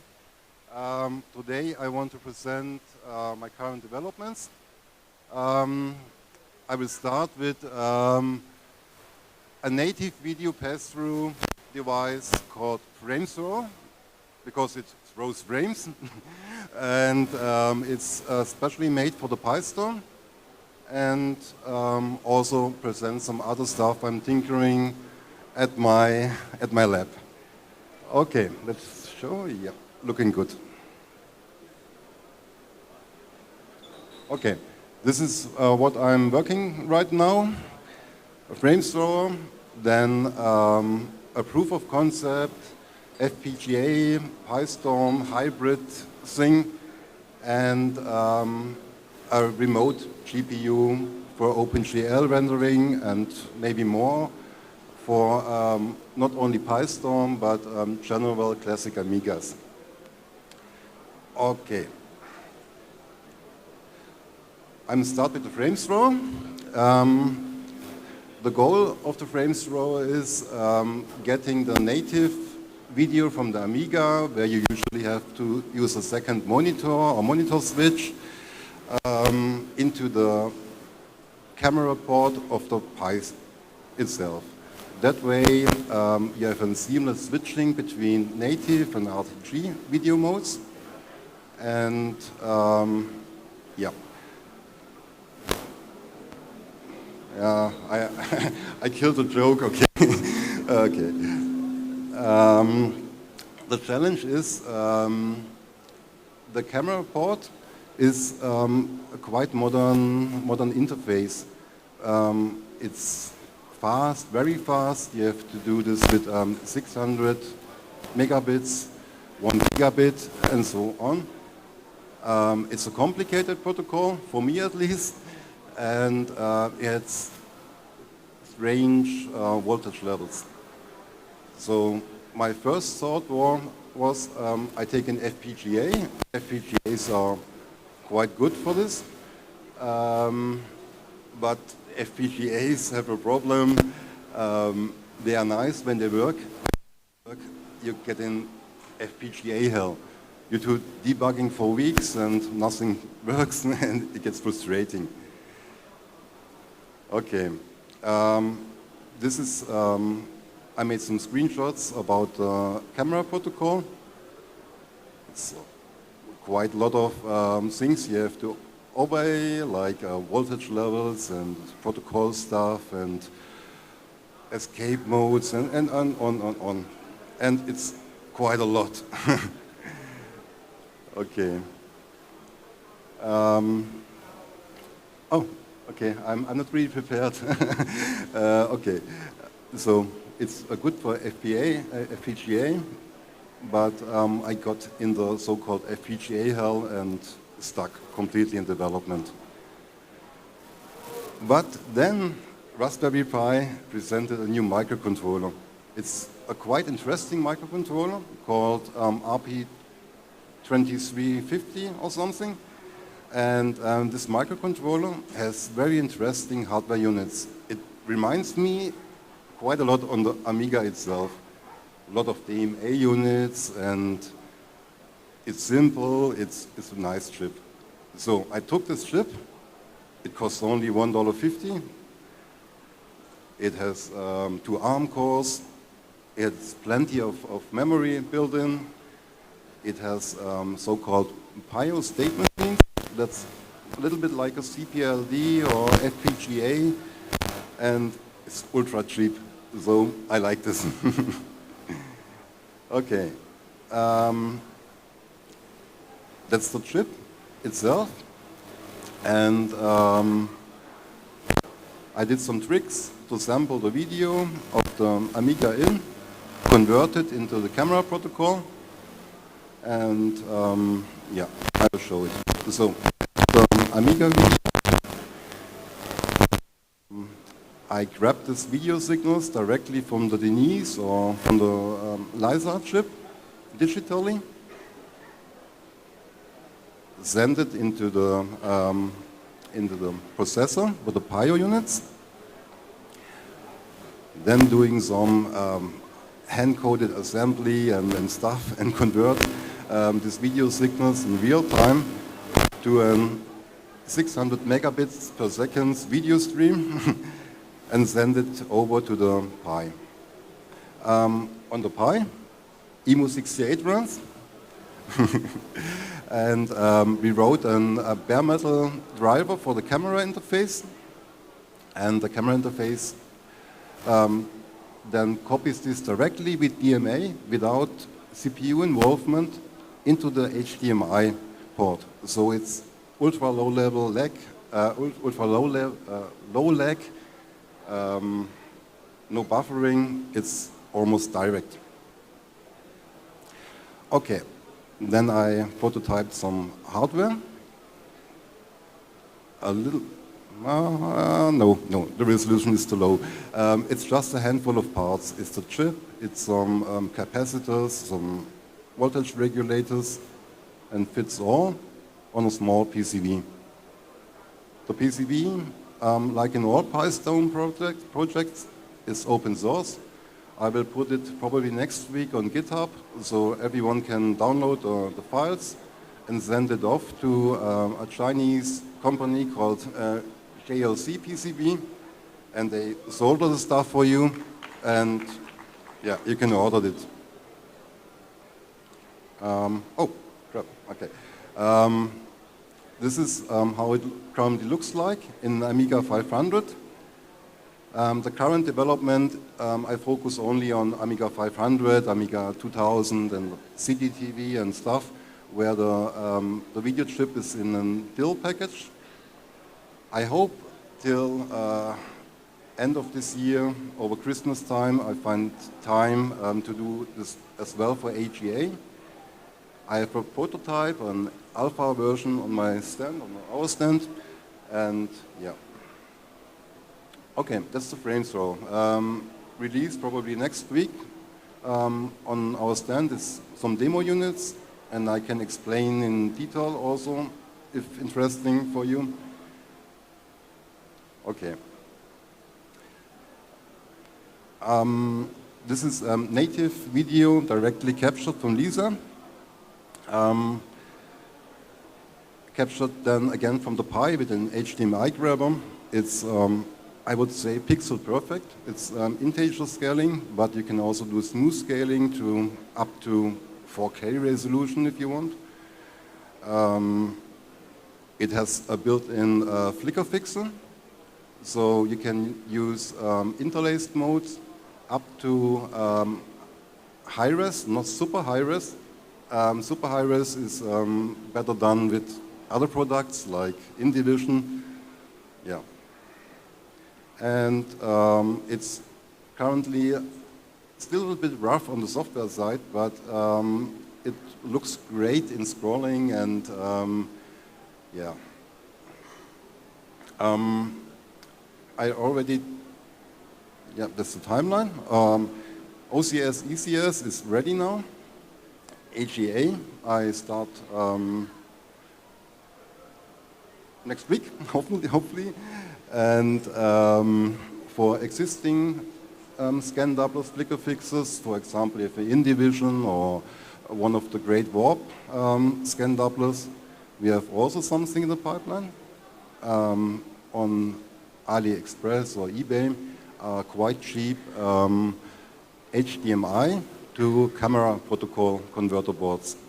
For this, we wrote a proof of concept driver, so can connect your existing scan doubler flicker fixer to to the Python and have the same functionality like with FrameThrow, but you don't have to buy a new a new piece of hardware. You can use your old one just by using this cheap module. They start at 15 euros, 20 euros, around that.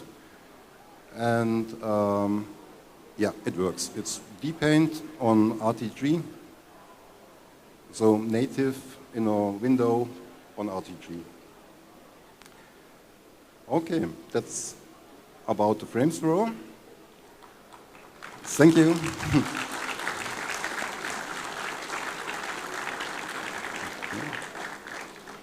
I'm a tinkerer. I wake up in the morning and think, would be good, would be great if I can try this. I don't know if I can do this. So I had an idea. Amiga is getting rare and expensive. So if you want today an Amiga 300, look on eBay. You only have one kidney. So yeah. So I started a little bit tinkering. I like FPGAs when they work, and I like Python. So I started to combine two of my hobbies. Let's build our own Amiga. I'm using for that an existing project, Mist from Till Harbaum, for example, or Rock, or Dennis. There are many developers who contributed to the Amiga course on FPGA. So I took this great work, cut it a little bit on the side, and connected it to a Pi. With EMU68, of course, and made my first prototype of this. This also, again, a cheap Chinese FPGA board called Tang Nano, cost about 30 euro. Put it on a Pi 02, and this thing I called a Pocket Storm. It runs an OCS, ECS, Amiga core. Connected with the Pi 02, you get a quite okay-ish Amiga 500 with ECS for about 50 euros, bill of materials. Okay, I'm tinkering, so I wasn't really satisfied with this because yeah, form factor, no USB and stuff. So I did a further prototype. This is the same concept, but now with USB plugs to plug in USB joysticks, keyboards, mice, everything, and one flat board. Yeah, that almost works quite okay. I have it also on demo on my stand, on our stand. And yeah, but I don't like doing the mechanical stuff like putting holes in enclosures. So I will probably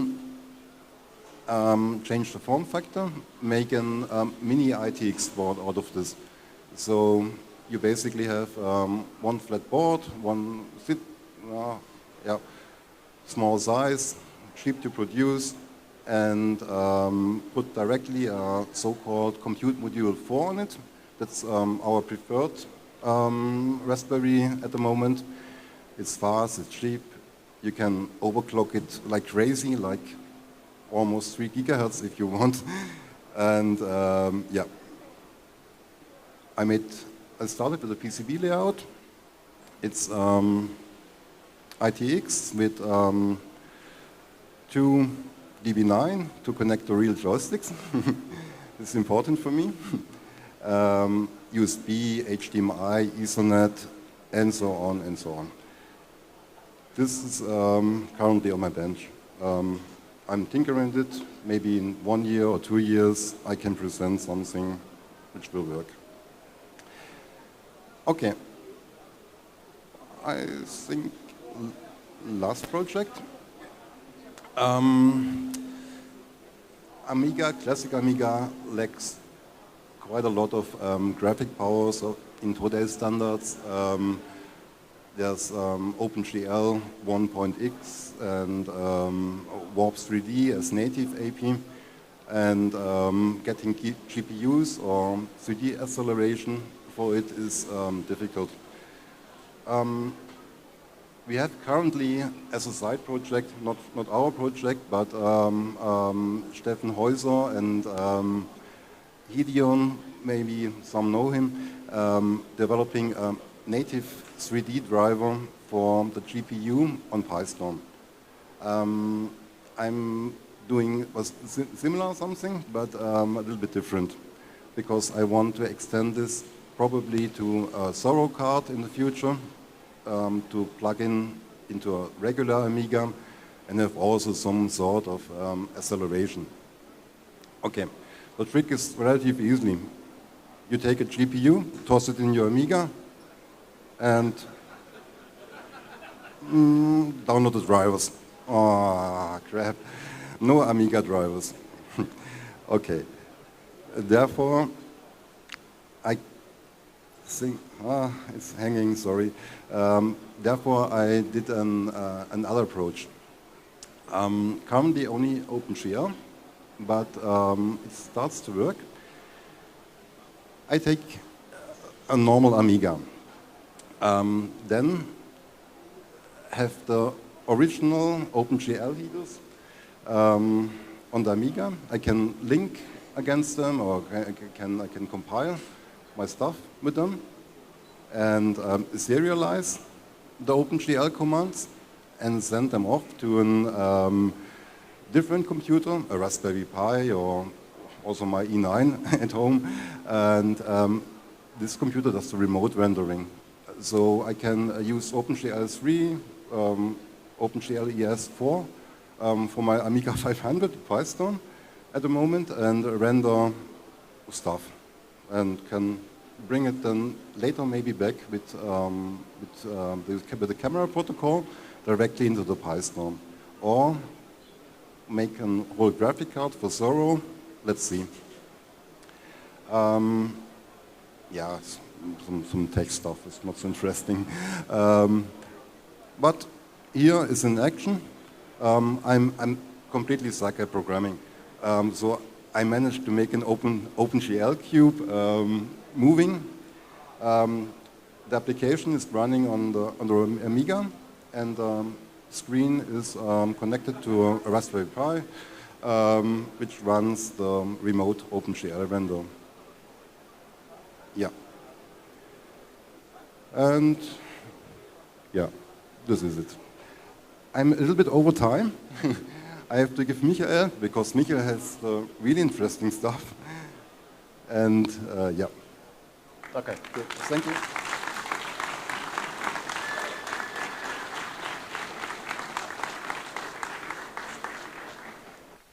Oh, wrong slide. I'm sorry. Okay, let me start. Hi guys, nice to see you all around. So let me continue. Claude had made a very nice insight about the hardware, and I will continue with MU68 and a little bit also of hardware, your open source accelerator for your Amiga. So I'm going to talk today about three things. One is MU68.1.1, which is going to be released soon, and Python 16, and finally one more thing, I guess. It was known from the old times with the keynotes, there must be always one more thing at the end, and I'm also going to talk a little bit about something new and something different. Okay guys, so first MU68 1.1. MU68 was already pretty fast, but there is a problem. I mean, if we translate the Amiga or Motorola 68 code to the ARM code, I have to take the address of the code, make a hash number out of it, and then prepare a pretty huge table where I put the translated code into this table. The search is pretty fast already, but it could be faster, and it's not really so much optimal, because at the end you have the linked list of items which you have to search after the address and so on. It's all time consuming. I mean, it's just a fraction of nanoseconds, but at the end, if we want to make MO68 pretty fast, every nanosecond counts. So there was an idea of new cache, which is sitting on top of that, where we have 128 sets. Each of the sets has 4 ways, so it's pretty normal way set associative cache. And the nice advantage is that every single line of this cache can be fetched as a one transaction from the memory to cache of the ARM processor, which is fast, and then the search is just comparison of 4 addresses one after another. It's a very nice feature because this cache can be searched pretty quickly, and it is put on top of the other one. Every entry of this cache has 2 fields. One of the fields is the Motorola address with place for some cool stuff, which I will talk about later, and ARM address. So the search is pretty fast and pretty not so much time consuming. If the search fails, the normal cache, this hash table is searched for, and this small cache is updated with the new values, which brings an improvement in another run if the next portion of the code has to be executed. How does it look like? The performance improvement varies, as always in case of MO68. I mean, you cannot tell, okay, it makes, for example, 1%, 5%, 50% in general. It depends on the game, it depends on the software you are running. But I have made some tests already, and I was testing, for example, Quake and Heretic 2, also the Settlers. And in case, for example, of Heretic 2, it was pretty funny because I was discussing with Stefan the results of my measurements, and we just have a look, okay, the resolution, frame rate, and so on. Oh, it's pretty the same. There was actually no change, so there is no benefit until the point where we have looked, okay, the previous experiments or the previous measurements which were done by someone else were done with CM4 running not at 1.8 gigahertz as it was in my case. It was CM4 overclocked to 2.2 gigahertz. So it gives us more or less 20% performance improvement, which means I have a clock of Raspberry running 400 megahertz slower than previously at the same frame rate, which is already pretty nice. I mean, it's finally the discussion, do you like to play the Quake in, I don't know, 800 times 600 or 1200 times something. I mean, it's yeah, very nice, but let me continue to another way, to another part. I've told you that every line of the cache has a nice field for the cool stuff, and the new cool stuff, which is coming in MU68, is this one. You know this guy, right? The dumpster, every time when Motorola was going to flush the cache, I was just removing everything what was there because, I don't know, if it has to be flushed, if it has to be removed, I just said, okay, let's remove it, it's fine. But why removal? I mean, in many cases, for example, if you execute the code from Amiga ROM, will it change during the runtime of Amiga OS? No, not really. If you, for example, load some library, will this library change usually if you flush the cache? No, not really. So instead of flushing the entire cache, maybe there is a different way to do that. Especially, not because of Amiga OS, because on Amiga OS, every time you load some kind of executable, Amiga OS says, flush the cache. We don't need it anymore, it has changed, remove everything, start from scratch. If you would like to run, for example, Shapeshifter, it's running a little bit different way. It's flushing the cache every 20 milliseconds, every 100 milliseconds. It's absolute overkill. They have decided to do that way. It's painful for MU68. For normal Motorola processor, it's not really a problem because you have 16 kilobytes of cache. In case of MU68, I have 64 megabytes of cache. If you flash it 10 times, 50 times per second, it's really painful. It's removing all the gain from MU68. So the cool stuff field is the epoch. Every time I flash the cache, instead of removing everything, I just increase this number, which means the next search for my block, for my translated block will fail because this number has changed.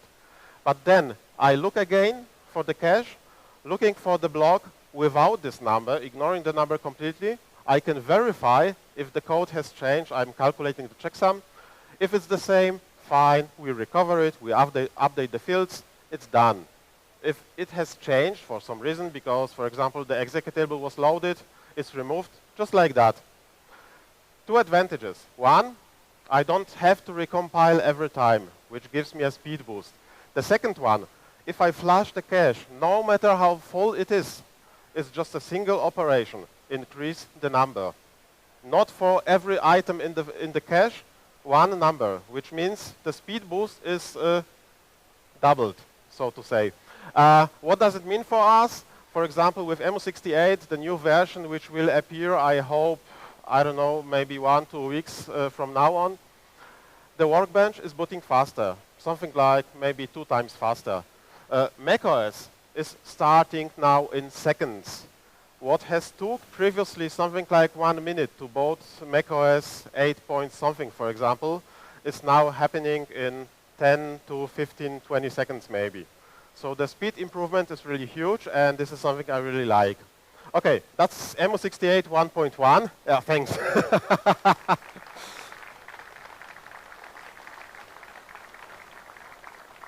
So I also like to play with the hardware sometimes, and my Amiga 600 was using the old PyStorm with Raspberry Pi 3 or something like that. I was always wanting to run it with something faster, P4 or CM4 for example, and that was the idea for PyStorm 16. This little guy, I mean this one is not populated by on our stand, I have one in my Amiga 600. So it's the PyStorm, the new version, which is based in principle on PyStorm 32 Lite with the same FPGA on board, designed for Amiga 600, where you can plug in your CM4, for example. You have also the outputs for the network interface, for the HDMI, and also the CSI camera input port, which is planned to be used with the frame thrower. Yep, you know the guy. And yeah, the development is in principle ready. The design, as everything we do, is open source, open for everyone who like to use it, who like to build it, sell it, whatever. Should be available on GitHub in a few weeks maybe. There is already one company from Poland which is building this PyStorm and going to start with selling the PyStorm soon. Of course, it was pretty painful to start with because I have almost destroyed my Amiga 600. I've made a mistake, then I had to fix the mistake, check if the new design will work, but it was pretty a lot of cables and pretty a lot of sweat on my head and on my rack, on my behind, because I was just shocked if the Amiga will still be alive after removing the PyStorm with such a mistake. Okay, that was the hardware, that was the software. The one more thing. I mean, since the very beginning of MO68, people were asking me, would you allow to run, for example, ARM code on the Raspberry? Because you have CM4, you have the ARM processor, why not run ARM directly on it? The problem is, what ARM? Yeah? I mean, the family of ARM processors is pretty bright. You have ARM 32 bits, 46-bit, you have the thumb2 instruction set, then you have the A profile, which is application processor, you have the M profile, which is for mobile, you have the R profile for real-time. Finally, you can run ARM processor in big endian, little endian mode. Which one would you like? I mean, not everyone, because there are already some turbo cards for Amiga which have ARM processor, which maybe not support anything out of that. Maybe there are some limitations. Okay, I'm trying to do myself as fast as possible. But we had already some foreign architecture in our Amiga, which was not the 60K processor. We have something what was Xeno, what was using very, very funny instruction set with very, very funny instructions names like something like that or something like that. I don't know why it sucks. They just decided to name it that way. Okay, MO68 is going PowerPC. Sorry for that.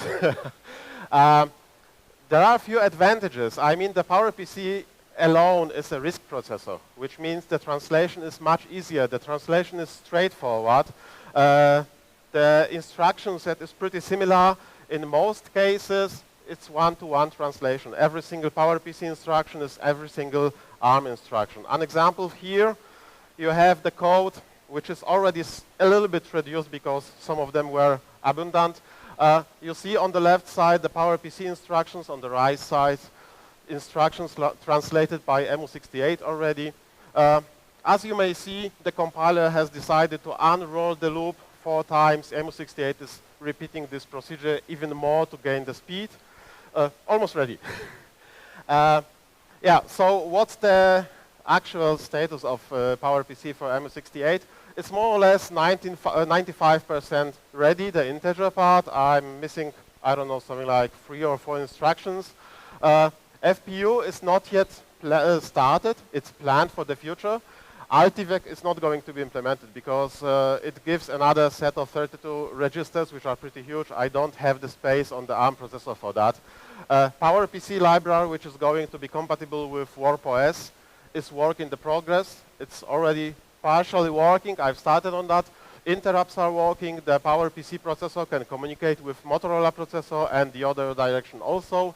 And very important also, both translators run on separate CPU cores, which means the Motorola 68K does not have any disadvantage because of the PowerPC, and on the other way around, PowerPC has no disadvantage that the Motorola 60K is working also in the background. And very nice feature of ARM processor, the cache, the whole data cache is coherent at all times, which means the problem which we had on the PowerPC Blizzard or whatever cards for Amiga 1200 is not existing in this case. We don't have to flush the cache all the time. The cache is staying all the time coherent. The last part, the numbers. It's pretty fast. So the first day, the tests gave me up to 1.8 PowerPC instructions translated in single cycle or executed in single cycle of ARM processor. This includes the whole loop of emu68, so it's not only the piece of code, it's everything together. And the performance can go as high as in case of my test. It was pretty shocking for me, 3,600 MIPS on my standard CM4. And this is not the last word because it was without any kind of optimization. I mean, I'm trying to first make emu68 with PowerPC running. And once it's running, I'm going to optimize it even more. Yeah, so this is how it looks like. If you like our work, use it. We love when you use emu68. We love when you use Python. We are very happy with that. Our projects, all projects are open source, available on GitHub. If you like our job, you can support us if you like. If you don't like to support us, it's also great. Just be happy with whatever we do. And yeah, thank you for your attention.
guest is one of the key figures keeping the modern Amiga dream alive. Trevor Dickinson, founder of Ion Technology. He's best known for continuing the Amiga philosophy into the 21st century, bridging the gap between classic and next generation Amiga systems. His dedication, passion and investment have been vital in keeping the Amiga spirit thriving today. Please give a warm round of applause to Trevor Dickinson from Ion Technology. Thank you. Right, am I live? Can you hear me? Great, look. I'm keeping the Amiga alive, apparently. Look at the color of the hair, right? It's you that are going to keep the Amiga alive, not me. Who was at the dinner last night? Hands up? Okay. Wasn't it great to be in a room with all those early Amiga developers? Fantastic. But what's even better is what I found yesterday. This place was totally full. There's about 1,100 people. And to me, that's what's keeping the Amiga alive. It was probably the biggest Amiga show I've been to in the 20th century. Okay, so it's us that's keeping the Amiga alive. Right. I've been involved with Amiga Germany since Marcus first introduced the idea back in 2014. And I've had the privilege and pleasure of sponsoring every show and being the gold sponsor. So I'm once again, for Amiga 40, I am the gold sponsor of the show. So I'm really pleased to do that. But this show has become such a draw for everybody who's Amigan.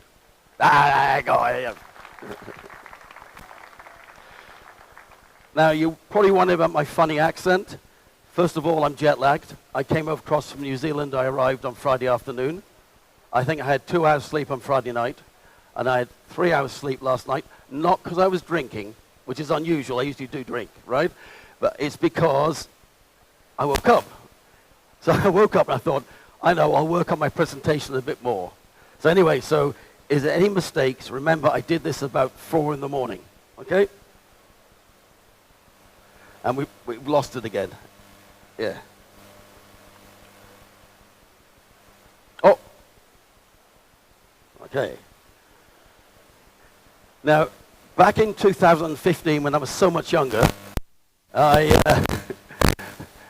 a lovely picture with R.J. Michael, who was here then, and we can see the iconic picture of Andy Warhol painting the gorgeous Debbie Harry. I must admit, I was younger then. I did have the hots for Debbie Harry. Not so much for Andy Warhol, okay? But Debbie Harry. But we learned in this show, and I learned in Amiga 40 in the States, that picture's fake. It's not the picture that was actually produced. But we'll talk about a bit more of that later. Look, this is the 6th Amiga Germany. If it wasn't for that man and his team, we would not have Amiga Germany.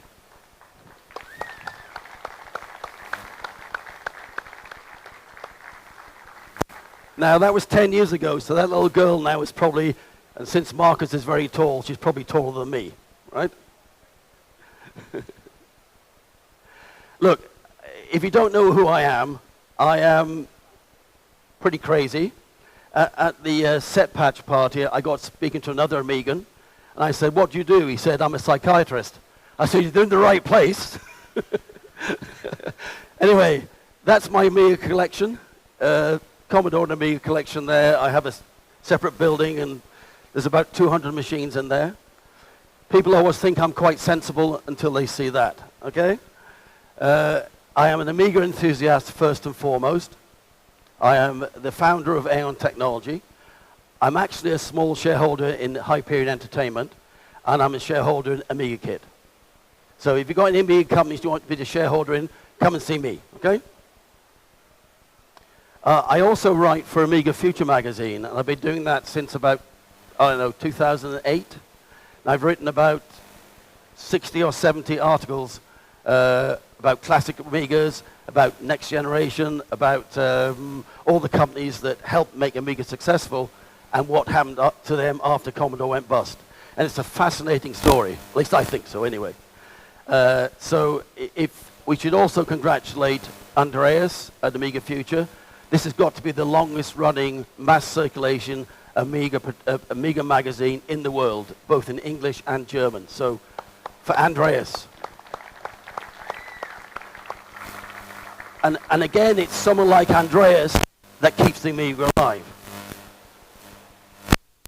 Okay, if you Vultures to Vampires, who's read the books? Was it any good? Really? I wrote them. That's okay. If you didn't like them, I would say David wrote them. But this was my project during COVID. I spent the time researching and writing the books. David looked after all the administration, which is the boring side. I had the fun of actually working on the stories, contacting the people for their input, and I really enjoyed it. There's not going to be a version 4. 3's enough. Now, we talked about that Andy Warhol painting. The one on the top is the actual painting created at the Amiga launch. The one on the bottom is one created afterwards. And that's the one that was sent around with all the publicity material and videos. So there you are. That's what happened. And the guy you see on the left over there, my right, is Jeff Bruette. He was the young engineer that taught Andy Warhol to paint on the Amiga. And he didn't know who Andy Warhol was, but he knew who Debbie Harry was. He was only 24, and he was really thrilled and awed by Debbie Harry, not so much by Andy Warhol. With my crazy Amiga passion, I have funded a number of movies. The first one was Viva Amiga, which was a pre-release, was shown at Amiga at the 2015 show in Germany. It was a 1-hour-long video. And then the Commodore story, the Commodore Live and Kicking, and the Amiga Live and Kicking, I was the executive producer for those. I funded the remix, the extended remix of Viva Amiga, which is now 2 hours 40 long, and I have the distribution rights for that. So if anybody wants to see and view a copy of extended remix, give me a call and I'll send you a link.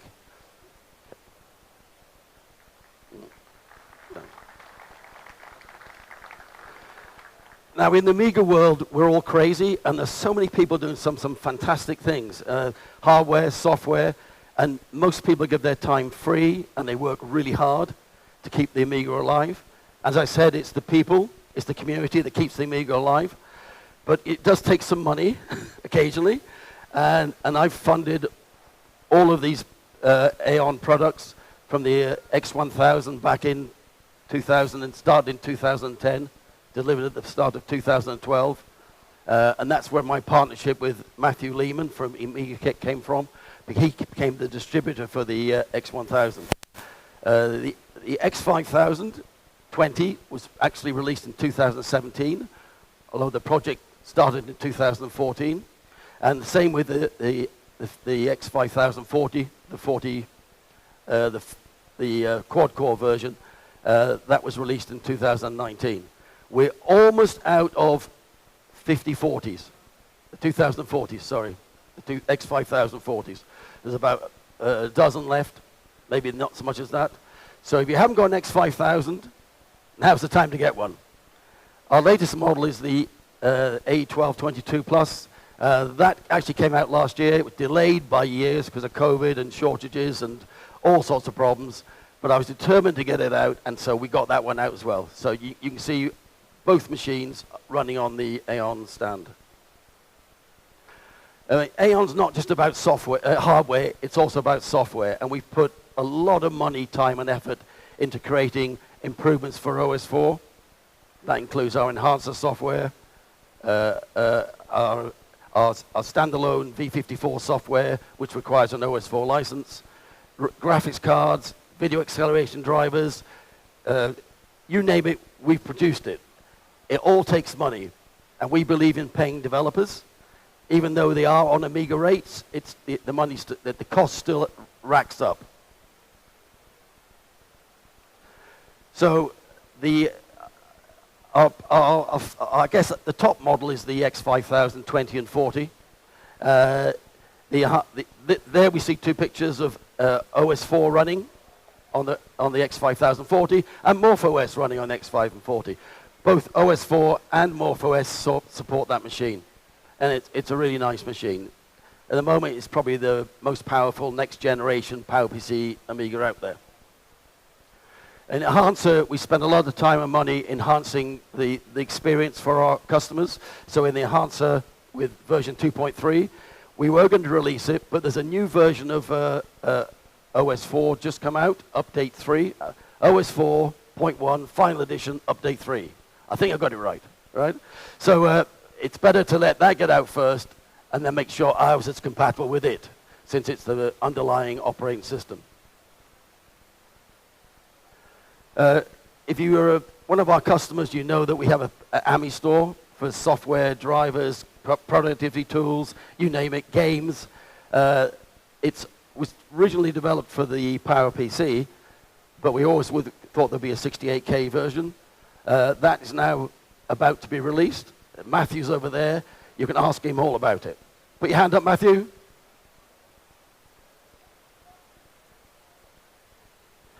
Now, we have some fantastic volunteers. I mean, the Amiga community is full of fantastic volunteers.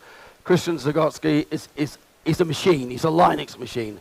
And he makes sure that our hardware is supported by the mainstream Linux kernel. And I don't know how he does it. His wife must be more forgiving than my wife, and my wife's very forgiving, right? So there are dozens, there's probably a dozen PowerPC operating systems that run on our hardware. But with my relationship with Amiga Kit, we've been working on giving an updated modern experience for 68K users. And I call this a portable 68K classic. It's a box about that size. It gives you everything you want in the 68K Amiga. It's fast. It's ARM emulation. It's way faster than FPGA. It's very compatible. It's all open source stuff we've worked on. And it's got a lot of nice features. If you want to see one in action, there's one on the Aeon stroke AAA technology stand. I call this a fresh take on the 68K Classic. It's a complete replacement A1200 motherboard. The A1200s are quite old. I think was released in 1992. So a lot of the boards are failing, components are failing.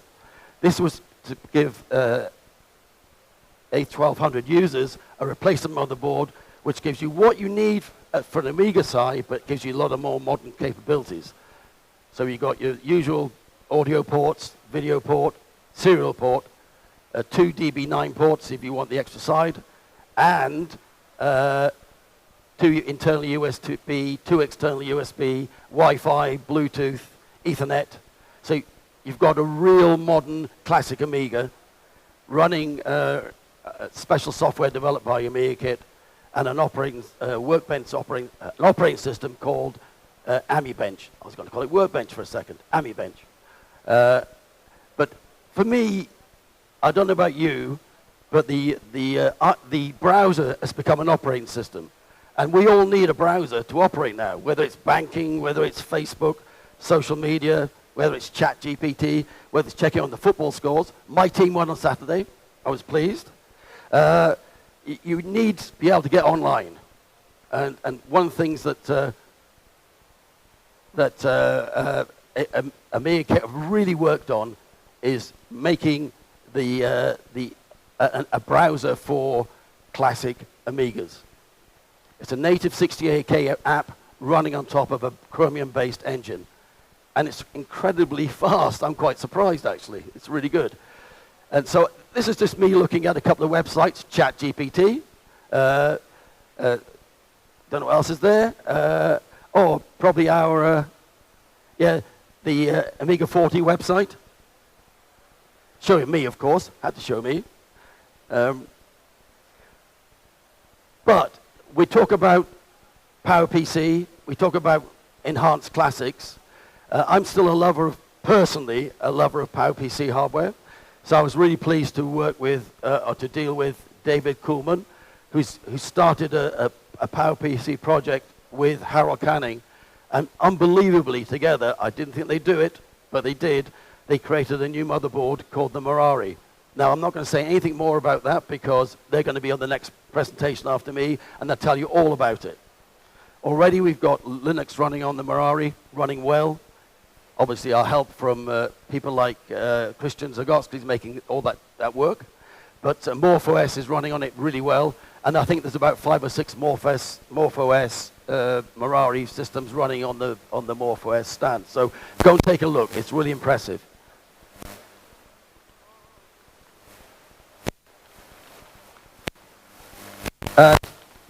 This is my Merari board. So we're going to be porting, because I'm involved with exec-SG, which is the generation Amiga exec, which was needed to make Amiga OS work on any hardware. We're going to port the exec-SG to the Merari board. So MorphOS are there already. I hope in the not too distant future we'll have an OS as well. So, and the board's purple. And someone said to me, why is the board purple? And I thought, were they thinking purple and blue and red makes purple? I don't know. But if it is, it's a good idea. Because we support all Amigas. Emulation, PowerPC, FPGA, to me it doesn't matter. If we're supporting the Amiga spirit, that's what we do, right? Agreed? Yes. Thanks, that's great. 4, okay. exec-SG is actually owned by me. It's a very strange thing, but it is. And Steve Soley heads up the program. We've restored the X5000 baseline kernel in preparation for the We've already got a proof of concept kernel for Merari. So I'm hoping that because it uses the same E5500 CPU, that as the X5000, it should be a fairly easy port. And then it just means adapting it for OS4 afterwards. A board is already on the way to, will be after this show, to Stephen Soley in Canada, and a system will be on its way to Thomas Frieden in Germany, so they can start the work for the porting. Look, I've been involved in Aeon since probably about 2009. I've been involved with Amiga Future since 2007. I've been involved with Amiga since a long time ago. My first computer was a Commodore PET, and that kind of dates me. I think about that, Commodore PET. But just one more thing. I'll do a Steve Jobs thing, one more thing. Yesterday, believe it or not, yesterday, we've got a breakthrough with exec-SG multicore. I am proud to say that we now have multicore running on Amiga OS 4 with the kernel. It's early. It seems to be stable. We hope to have a demo at this show. Wasn't in time. So Ami West in a few weeks' time, we hope to be able to show a demonstration of multicore running on OS 4. So there's a big breakthrough for us. I'm really pleased about that. We spent a lot of time and money getting there.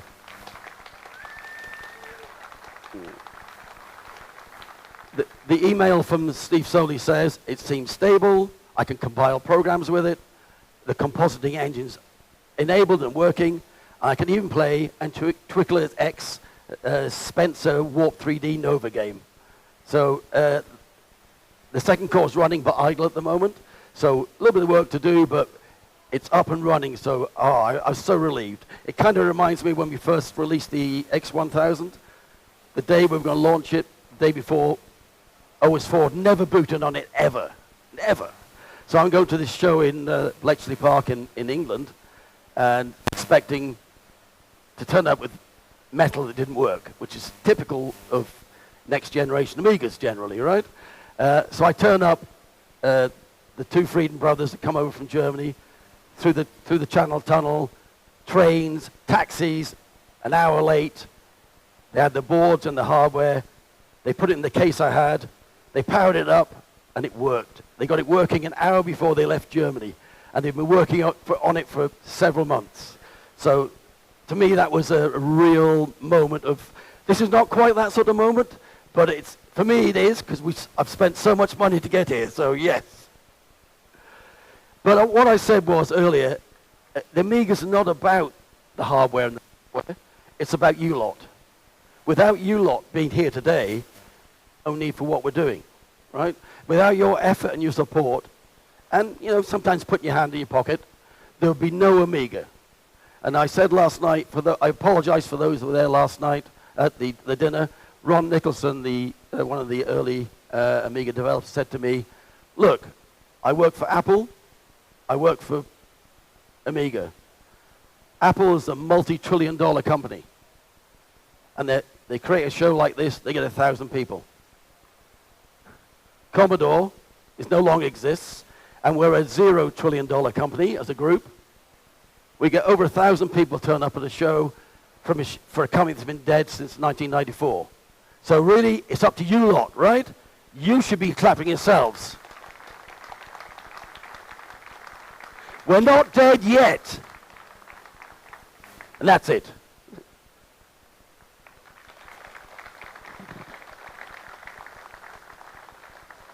Yep. Any questions before I disappear? Sure. Yes, you can still buy the X5000s. We have a company in Europe called AAA Technology, which is in association with Amiga Computers, and they can still supply you with X5000s at the moment. And as they're in Europe, there's no problems with shipping from the UK or anything like that.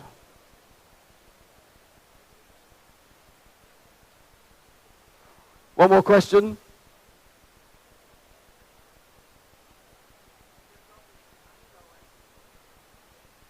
Developing Amiga OS further, like you mentioned, the enhanced package and everything. Are all issues solved regarding the copyright or court issues? Okay, from an Aon perspective and an Amiga kit perspective, right? We develop clean books software, so we own it and it's ours. So there's no issues there. If you're asking about other things, you need to speak to the people that produce the software. Yeah.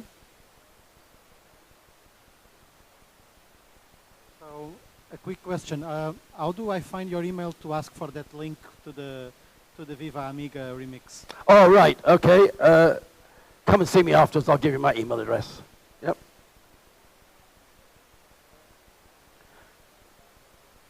That's it? Okay, well, thanks very much. Look, it's a pleasure being here.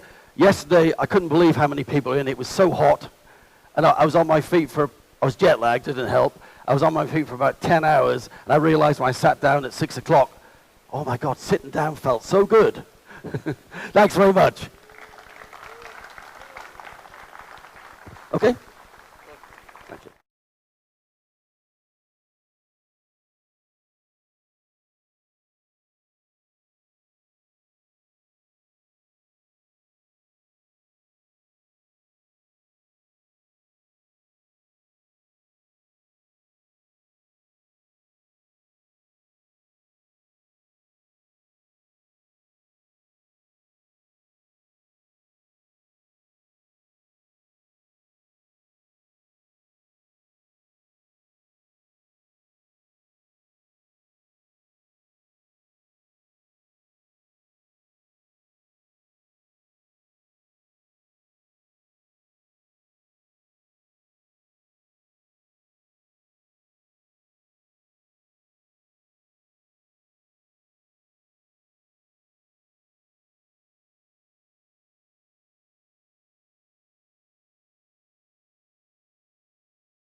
Test? Yep. Okay. It is. Our next guests truly embody the evolution of the Amiga spirit. Frank Mariak from the MorphOS team and Dave Coleman from the Mirari team. Frank Mariak has long been one of the driving forces behind MorphOS, the Amiga-compatible operating system that runs on PowerPC hardware. And Dave Coleman, co-founder and developer of the Mirari team, focuses on creating modern tools, libraries, and frameworks for MorphOS and Amiga-like systems. Together, they represent innovation, depth, and the passion that keeps the Amiga platform alive. Please give a big round of applause for Frank Mariak and Dave Coleman.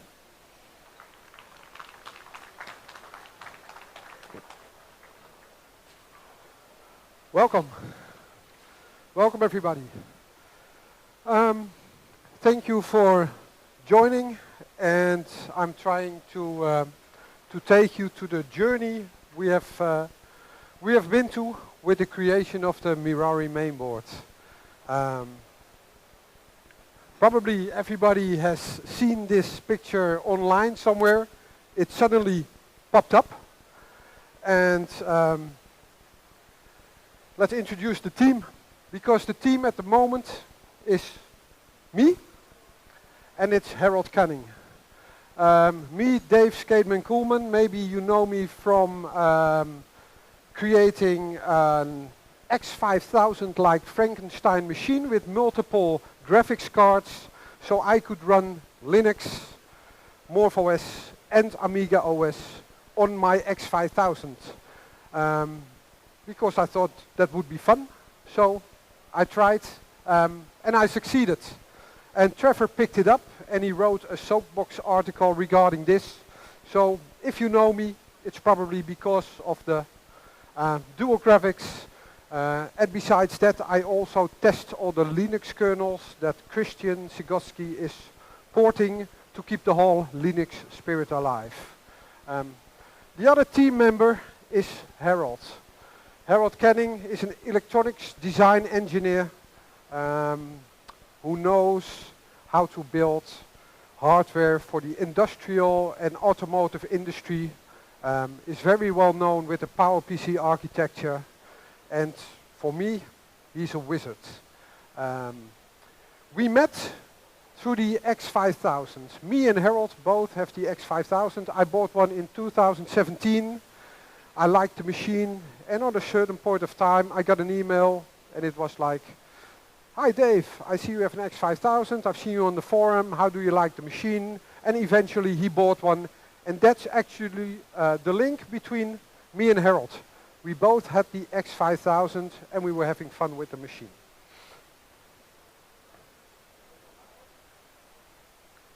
But when I knew Harold was capable of creating hardware, I was getting eager and teasing him in 2021 and 2022.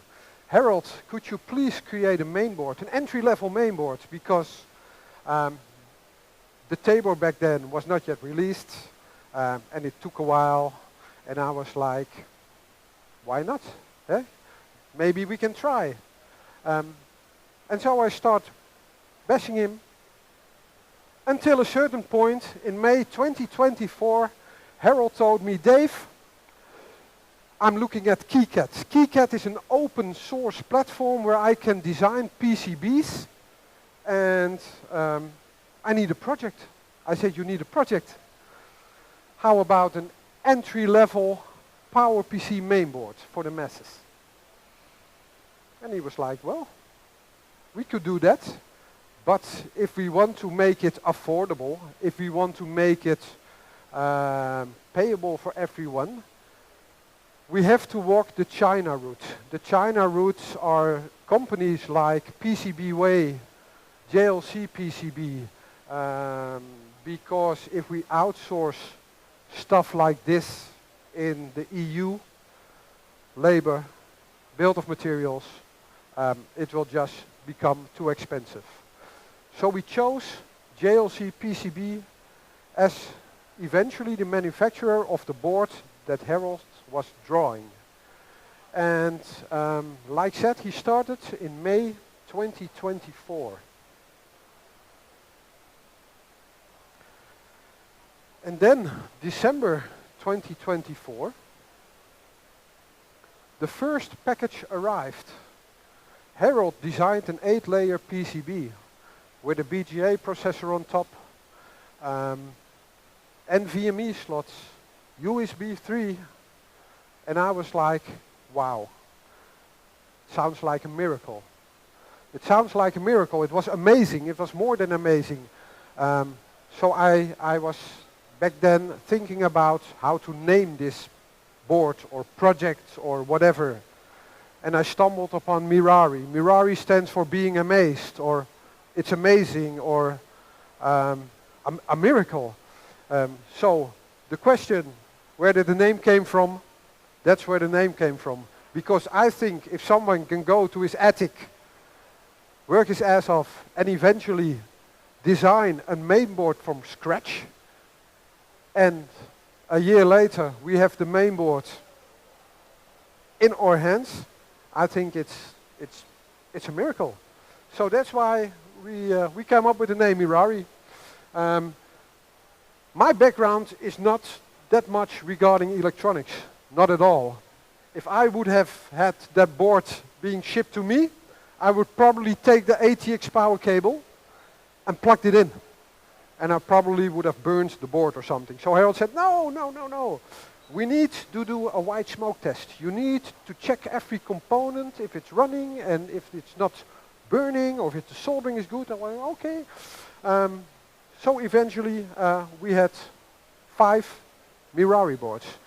And we shipped 4 of them to developers of our team, and we had 1 left. I'm not going to talk about the 1 left in very detailed, but eventually the board came to Frank. Frank from the Morphwest team. We will dive into that in a minute. But like I told you, I'm not very familiar with designing hardware. I would put in the ATX power plug and probably nothing would have happened, because a mainboard needs an operating system, a BIOS, something that can trigger the components to do what they need to do.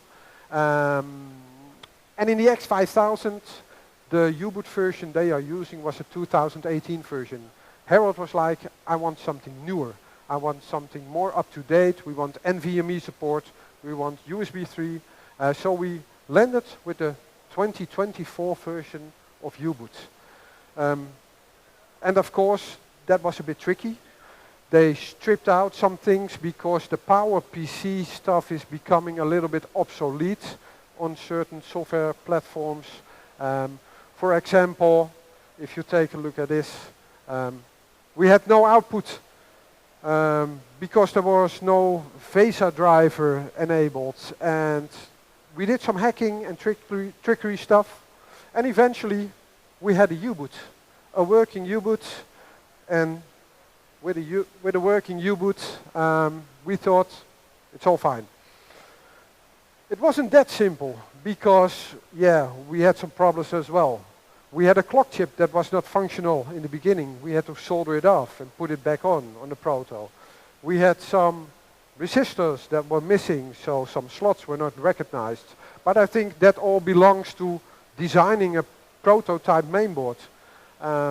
And also, this was cleared out, and with the new prototype, all these things have disappeared. So the next stage with a working board was to get an operating system up and running. An operating system up and running means Linux, because Linux has a wide support of all the components on the board. And there we have Christian again, just like in the presentation of Trevor. Christian has been porting these kernels all time already for the X5000. And due to us using the E5500 core, it has a lot of similarities. So that core actually just booted. And in a very short time, we had several Linux distributions up and running. Again, incredible. So it was up to the next stage because we wanted this Amiga-ish system running on our board. And I had one board left, and that board landed in Dortmund with Frank. And Frank started to do his magic, his coding magic, and we don't know how he did it, but he did it, and he did it fast. Because he got the board at May 17th, and every now and then he sent me a screenshot what he was doing. But May 23, he started sending me pictures like this. And I was like, is that ambient running already? That's impossible. But it was not. He actually ported the operating system, MorphOS, onto the Mirari board. And if you take a look at the boot now, you can see the machines running. They work perfectly. So, yeah. Our journey keeps on continuing every step by step. Another thing to know is we are not some commercial company. We are just two guys, me and Harold, building a board. And now we have Frank with the MorphOS team getting an OS up and running. So far, so good. And there we have it. MorphOS on the Mirari. A big step in our journey. And maybe Frank can tell something about porting MorphOS. Not yet. Hello, hello. Maybe someone can... Go on. You can take my... Is there someone who can turn on the microphone? No one? Okay, take this one.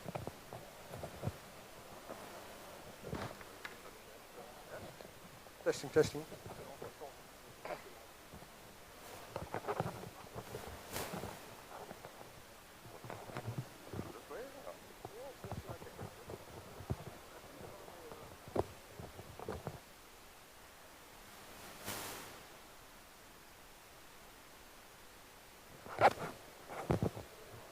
Does it work? Okay. So now that we've seen what happened in the last 2 years, I want to backtrack a bit and talk about MorphOS, because I noticed that a lot of people still don't know about it too much.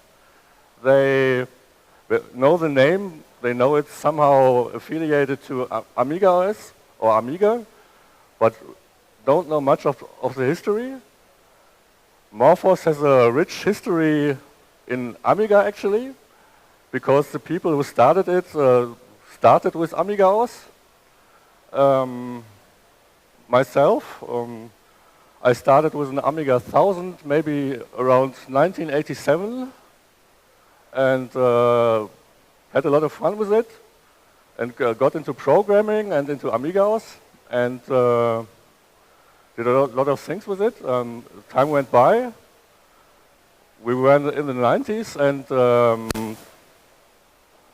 companies like versucht started, built 68K accelerator cards and more stuff. And we've seen the bankruptcy of Commodore in 1994. So the company, versucht, decided I was in talks with follow-up companies to build a PowerPC computer machine for the Amiga, or an Amiga replacement, or a new Amiga computer. But eventually, it didn't work out.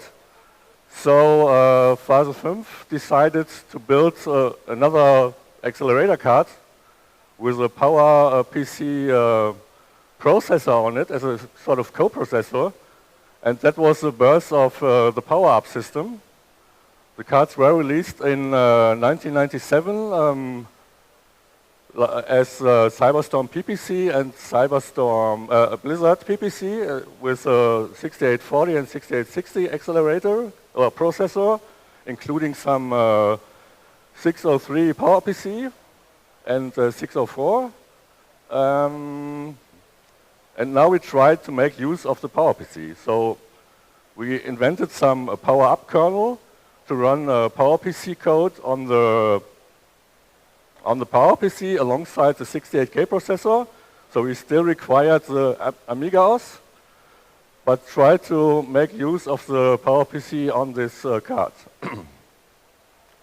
Time went on, and the idea emerged that Phase 5 could build a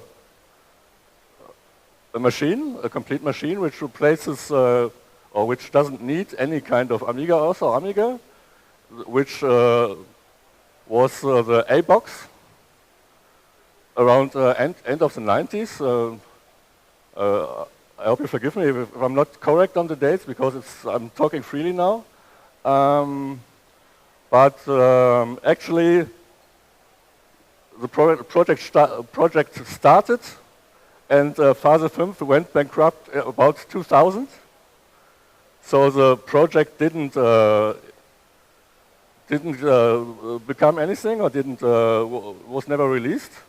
So our problem was that the software was quite advanced at that time, and we thought about a way how we could release it to public.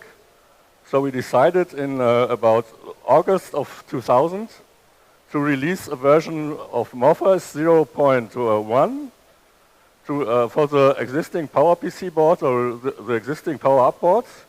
And this was the start of Morpheus, actually. And now we are, while Amiga is celebrating 40 years of Amiga, we are celebrating 25 years of Morpheus, actually. So time went by. Some new companies came up, like B-Plan and Thendic France, who had the idea to make a commercial business based on PowerPC and our Morpheus operating system.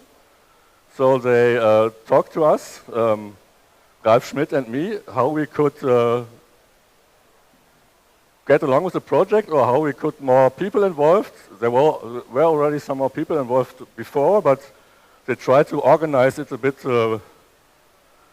get it a bit better organized to get things faster, get things done faster. So this is when projects like Ambient started, the Ambient desktop, with some sort of a mix of Workbench and Directory Opus Magellan. It's a bit of a mashup. And some other projects like TurboPrint and whatever, but it's emerged into some projects to replace the complete Amiga OS. We released several versions, and along the way, projects like Pegasus 1 and Pegasus 2 were done by B-Plan and later Genesee, which I think appeared around 2005 as a Pegasus 2, and we always updated Morpheus for it. So we were not, we didn't have to rely on Amiga OS anymore. Maybe I forgot to say that lots of components at that time we used for Morpheus were based around errors. So errors played an important part to get some components of the operating system done at that time. And well, about 2005 or 2006, we also had the Effica board, and also released the final 1.4.5 version of Morpheus running on Power-Up, and also the new PowerPC driven machines. Okay, then the next problem arrived, that Genesee decided to not build any more PowerPC machines. They wanted to build an Effica based on ARM CPUs, and that was not compatible with our Morpheus, unfortunately. So the problem was that it wasn't really a problem. The thing was that we had to think about a way how to continue with our project, which finally took a while. We had a bit of a pause until new Morpheus releases appeared, and it took until 2008 until finally some Effica version for Morpheus was shown. But we had already some other plans to move on with PowerPC. So finally in 2009, some Mac Mini release appeared, because we we realized that even if Apple moved on to some Intel-based hardware, there's still plenty of Apple machines around, not plenty, 10,000 or 100,000 of machines around that could be used to run MorphOS. So we decided to make, especially Mark Olsen worked on that, to make MorphOS going on the Apple devices.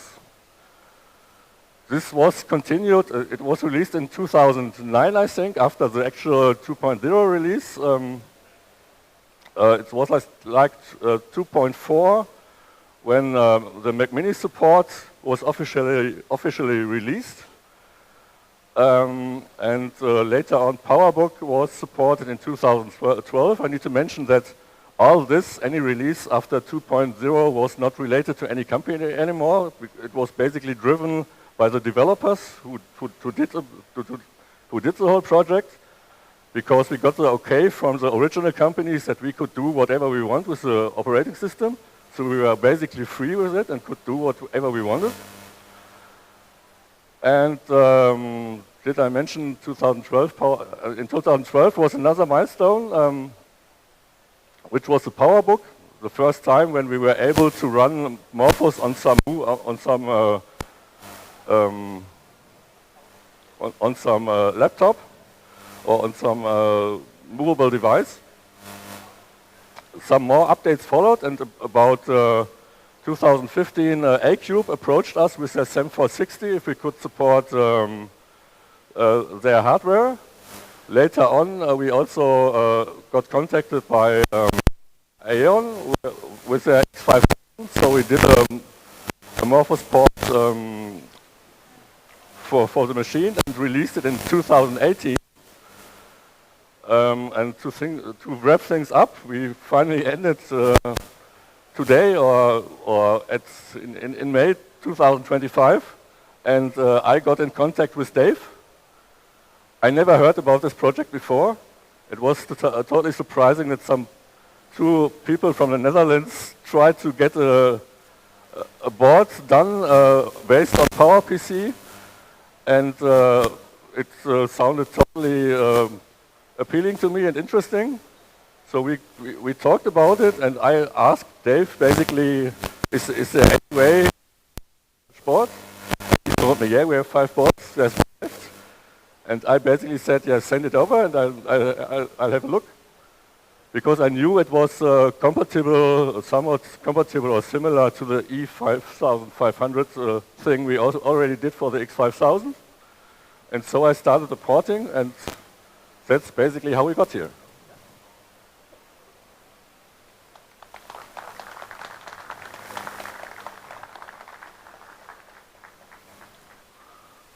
Oh, I think we can.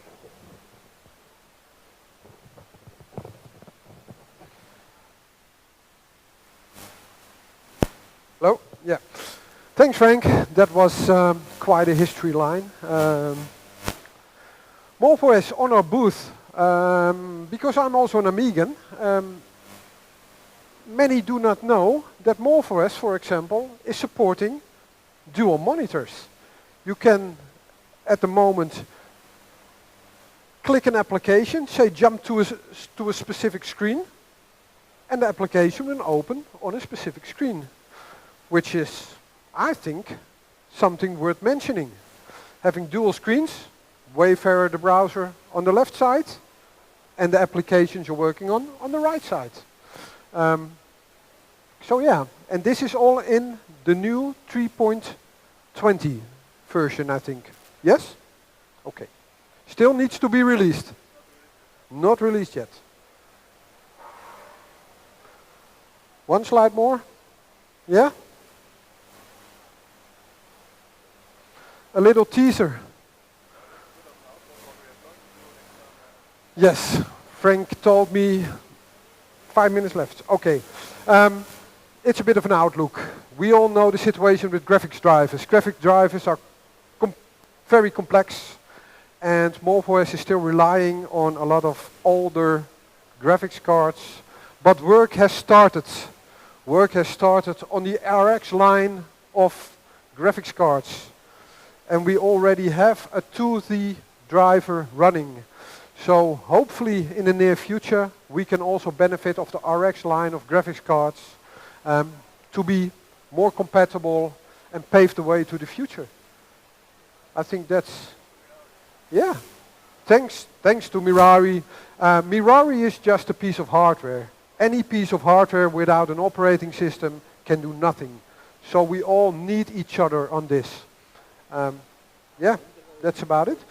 For people who want to know more or follow the progress, you can check our site. But I would also say scan the QR code and join the Discord server of MorphOS.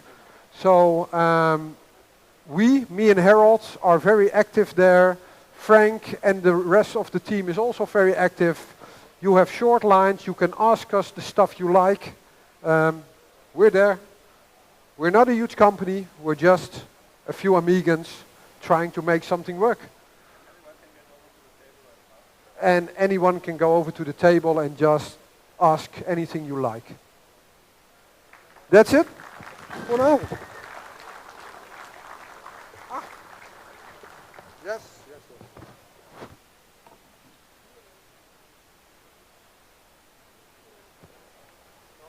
Yes. Oh, okay. The big question.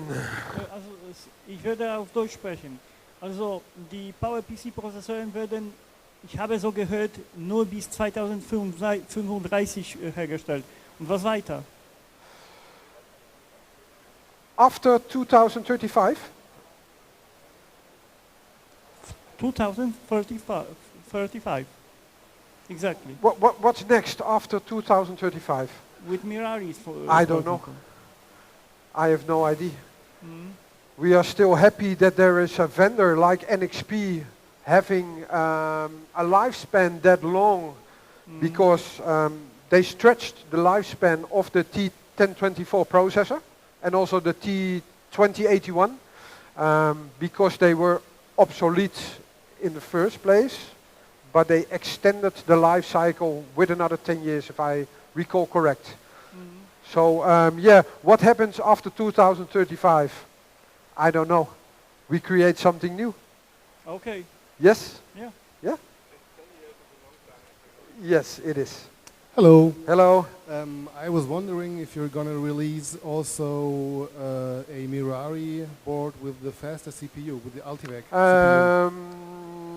Good question. And it's being asked before. The board design that Harold made is ready to fit the T2081, which is the E6500 based core, 8-core CPU, faster. Yeah, it's on the roadmap, but like I said, we are a two-man army. We're focusing on bringing this first, but it's absolutely not a no. So the board is pretty ready for it, but if we start that process, we need to recompile U-boot also for the E6500, etc. Yeah, but it's not a no. Yeah. Thank you. Okay. So, hello. So I think the biggest question would be how much could it cost in the end, and when could it be released for the public? What is the cost and when can you buy it? That's the big question. Yes, that's the big question.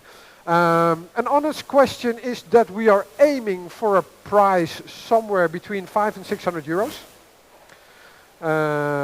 We are also learning about the production quality of the manufacturer because our last yield of 25 boards, we had quite some failures. And those failures, we need to adjust the price to get it at least profitable for us. Otherwise, I need to donate money and send you a board. And I would love to send you a board. I don't need to earn much, but so we're still working on it. But we're aiming at between 500 to 600 euros. That's for the board with the CPU and the RAM. If that somehow will not work out, if the yields will be less than 70%, for example, maybe we should stop. Because our mission and our vision, and the goal was to bring an entry-level board and not some very expensive, overpriced thing. It's a hobby machine. It needs to be affordable and it needs to be fun. So, I hope if we, we can produce boards pretty quickly. JLC PCB, it will take us 8 weeks from the order to have the boards in-house. We are looking a bit on how the reactions are on the booth to get an idea of how much the quantity will be for the next line. But let's say next year boards will be available. Yeah. And if it's the first quarter or the third quarter, I don't know. It's a multi-core system, right? Yes, it is. When do you plan to support all cores? Maybe with SMP? Frank, can you? Does it work? Does it work? Yeah. Okay. This works. Okay, try again. Yeah, multi-core is a long story for the Amiga-like operating system and Amiga OS itself. Yeah. So obviously we've noticed that the T1042 has 4 cores, and we are thinking about ways to make use of it, but we can't disclose anything now. So we will definitely try to make it available in some form, but it's rather unlikely that it will be SMP. But we've shown in the past that 2 CPUs can be used to communicate and can work together and interchange or synchronize data. So we will offer a way to make use of the additional cores. AMP. I suppose AMP, no? Because, AMP. SMP. Like this, we yeah. can't. Because anyone who announces SMP support for Amiga OS maybe didn't really get it to work yet. Maybe work in process, maybe a future project. Time will tell. But what I definitely can say is that any board sold, whenever it's ready, will be able to run Morphos right away. Yeah? Any other questions?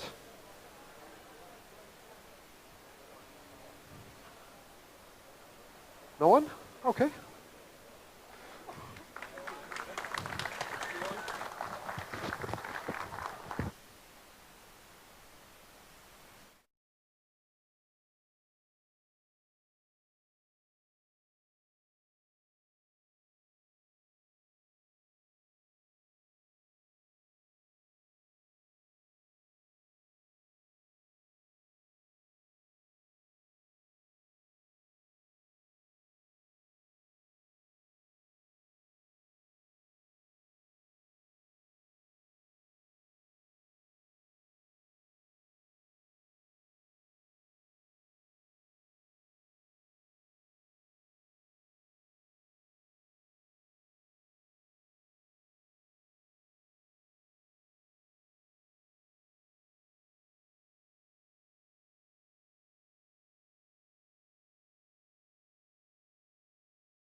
check, check. There we go. That sounds better.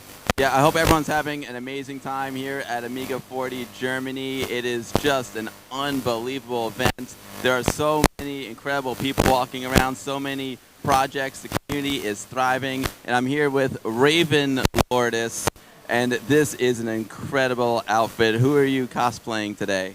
Today I'm a 90s alternative lemming. He's alternative lemming, amazing. I love the outfit. Do you have a favorite Amiga character that you like to cosplay? I think LeChuck has to be my favorite. LeChuck, is that because The Secret of Monkey Island is your favorite game, or because you just love the character?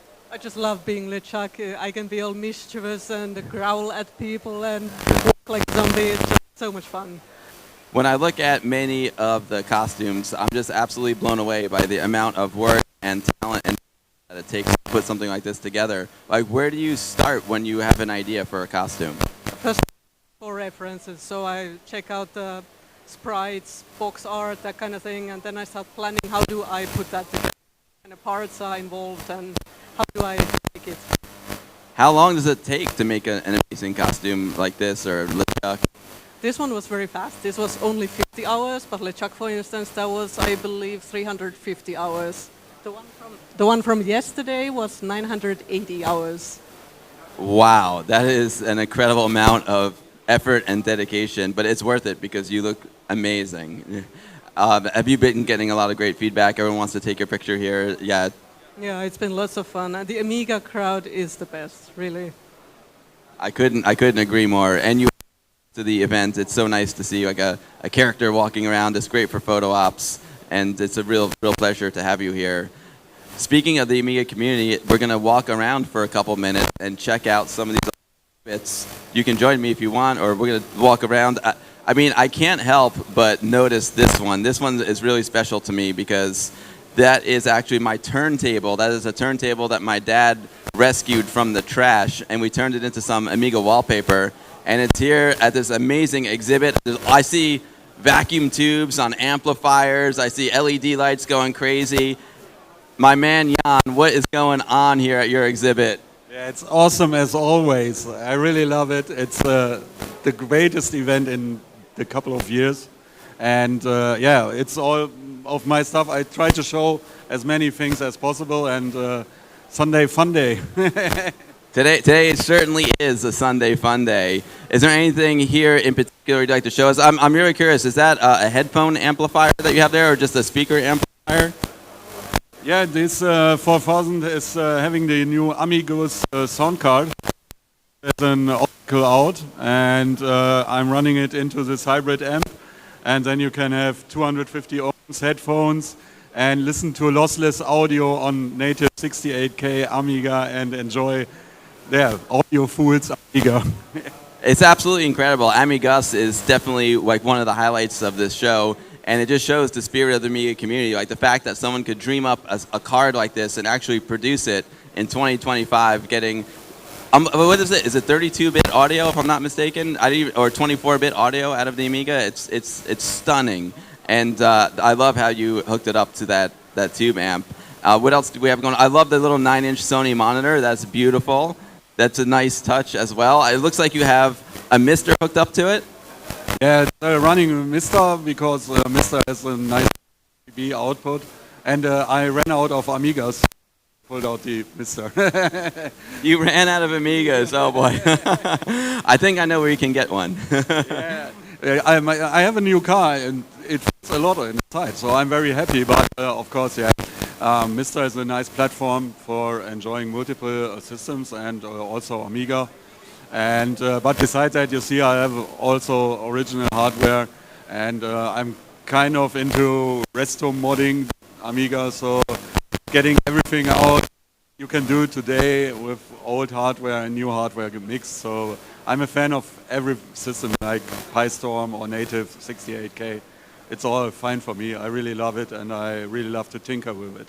Yeah, I totally agree. I mean, there's nothing like the real thing, baby, as I always say. But the real thing is getting more expensive these days. And for someone who's never been into Amiga before, I think other alternatives like the Raspberry Pi, you got the Mister, A600 GS. Pick, there's so many options now. The A6000. It's just great that we have so many options. People can experience Amiga, even something as simple as Amiga Forever, on their Windows machine. It's just there's so many ways to get into Amiga. If someone came here for the first time, they don't have an Amiga, they're getting interested in it. There's no barrier to the entry, which I love. Yeah, that's awesome, and it's awesome to see how alive it is, and even by modern standards. So we are online with all these Amigas. We are hanging out every day in a tool. It's called Infinity Music Player, IMP3. I guess Ewan gave you this little inbox, so you can come online with any Amiga. It's an awesome piece of software. You can play mods, stream it from the web. You can access demos, and of course you can join the Amiga Germany channel and hang out with us. It would be awesome. So that's something I'm very happy and I'm very thankful for his work, because it's amazing work and he's doing this in his spare time, and it's 52K. I mean, it's awesome. It's assembler art. Wow, I don't even think you can type one character in Microsoft Word in 52K. Well, I can't wait. I'm going to cancel my Spotify account as soon as I get home, because I'm plugging that sucker in, and I'm just going to be streaming all my music on the Amiga from now on. Thank you, Jan. It's a pleasure to be here. Thank you. Great job with your exhibit. I don't even know. I didn't even get to see. That's the problem with the show. There's so much cool stuff. I didn't even get to see.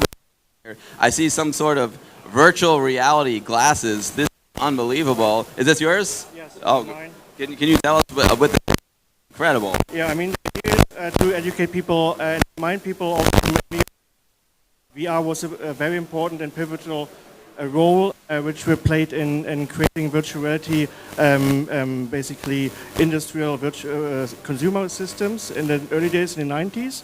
And I was seeing the first one in London, basically. Was so amazed about that VR was a thing, and later I found out it was actually run by an Amiga 3000. And we also have a video here which explains everything and the history about this and how VR was driven by Amigas. And now we are moving forward, 12 years later, we have all the VR headsets from all those big players. Unfortunately, not Amiga anymore, but it basically was a starting point of virtual reality, including the PC VR headsets in the 1995. That was my first experience of VR headsets. And now we show also a custom-made pinball machine we have here, where people can experience like a little bit of take, the old Amiga flippers and pinball machines you remember. You can play here and you have good old vibe feeling of playing those. This is one project, and the other one is the Draco, which we bought after 20 years. We switched on today and it still works. You can have a look at it when you ask my friend Gunnar about it. Oh, that's amazing. This is the spirit of the Amiga community is incredible. I mean, look at all these incredible projects. I never really even realized Amiga had VR. The closest thing I remember was AR, augmented reality, with something called Mandala. And so this pinball machine, can you hook this up to like Pinball Dreams or Pinball Fantasies or Slam Tilts? I mean, we built our custom version of it, our own take.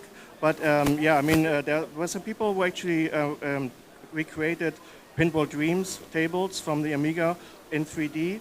And we're trying to find out how we can build this into our system as well. We're building our own custom-made software versions of it, which I'm a software developer, so I built all this kind of VR games for PlayStation, etc., up to the standalone VR headsets here, where you don't need even a PC anymore. You can just switch it on, plug it into any device like this one, and you already have the experience of playing on a virtual pinball table, which has a feeling as you were playing in front of a real pinball machine, and that's the point.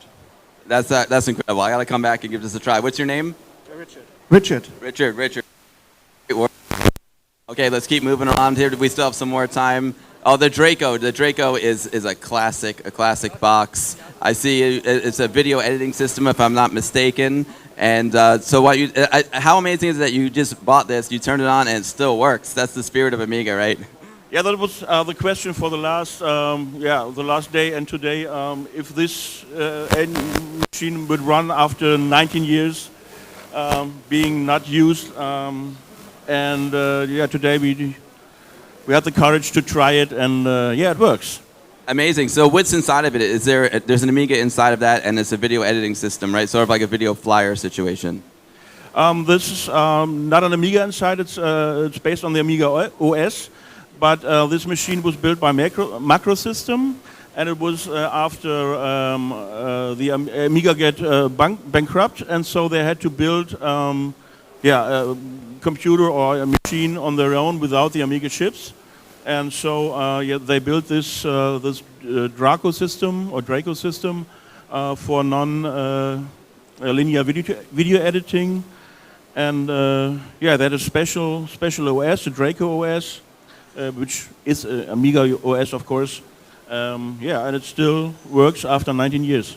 That's amazing. I love your image effects shirt as well. One of my favorite programs of all time. Great work, great job. What do you got there? Yeah, I wear this T-shirt because I did the German manual image effects, and I did the German support for image effects at Hagen Partner. Amazing, amazing. What's your name? My name is Gunnar Gertzen, and perhaps somebody recognize me. Come over and have a chat. Thank you, Gunnar. There's so many exhibits I want to get to. I've got less than a minute. But check it out. Let's just get a wide shot of all these. We have an amazing Amiga party machine over there. If you're throwing a party, you gotta come check out that party machine. I see a great red telephone here. There's so many cool exhibits.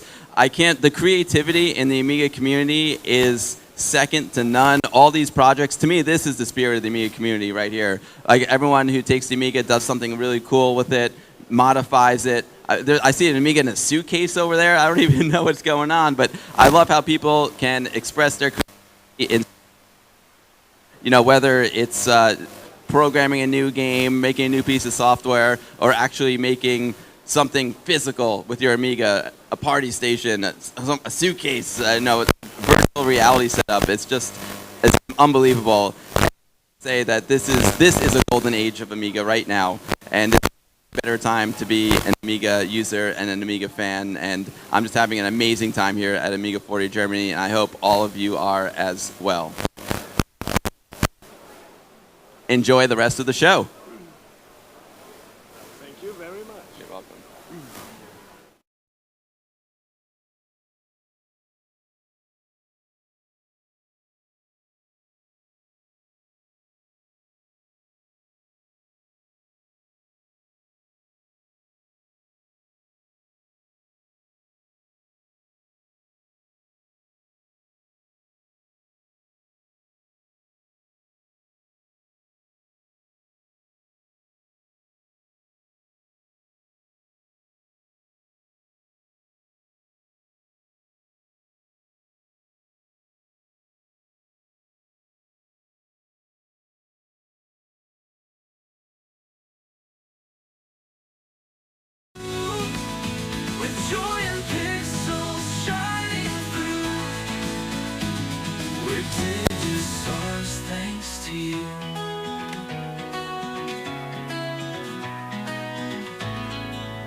Through floppy disks and DOS still alight,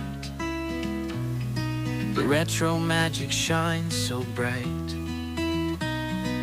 Pixel dreams from days gone by bring us joy that'll never die.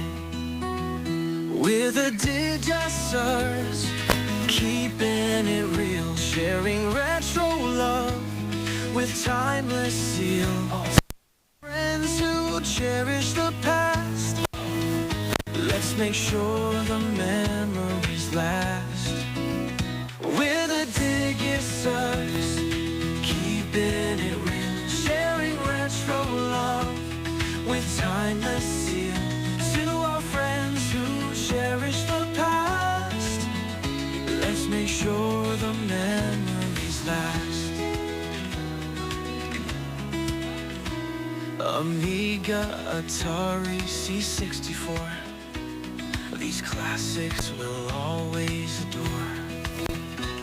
From buzzing screens to startup chimes, they take us back to simpler times. clash with IBM's might. Windows and OS to wage their fight. Jobs and Gates, a fleeting dream. Their rivalry shaped the tech extreme.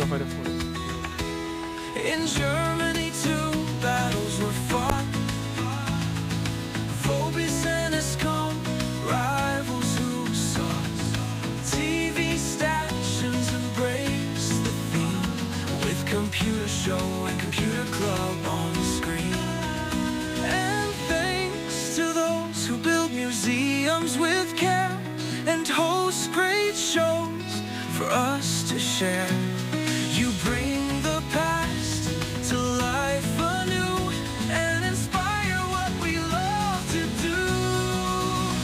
We're the Digistars, keep it real, sharing retro love with timeless zeal. To our friends who cherish the past, let's make sure the memories last. Thank you, friends, for all you do. You're the heart of this retro crew, with joy and pixels shining through. We're Digistars, thanks to you.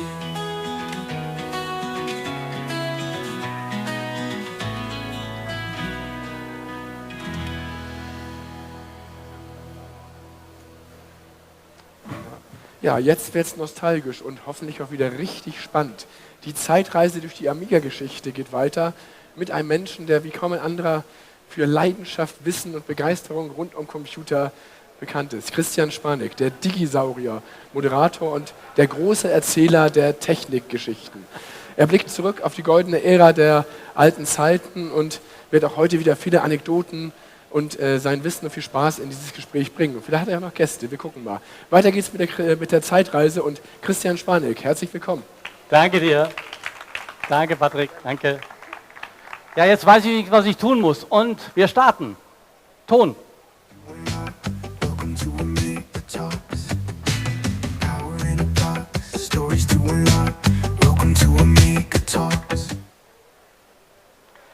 So, den Rest des Tons am Anfang müsst ihr euch leider vorstellen, aber wir kriegen das bei den weiteren Filmen früher hin, dass ihr das alles hört, was hier dabei ist.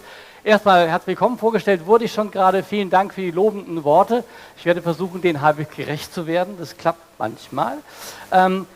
Gestern hatten wir das Thema Aufstieg vom Amiga. Wie hat es angefangen? Warum ist es so gut geworden? Warum hat es so toll funktioniert? Und heute haben wir das Thema, warum hat es dann nachher nimmer so gut geklappt?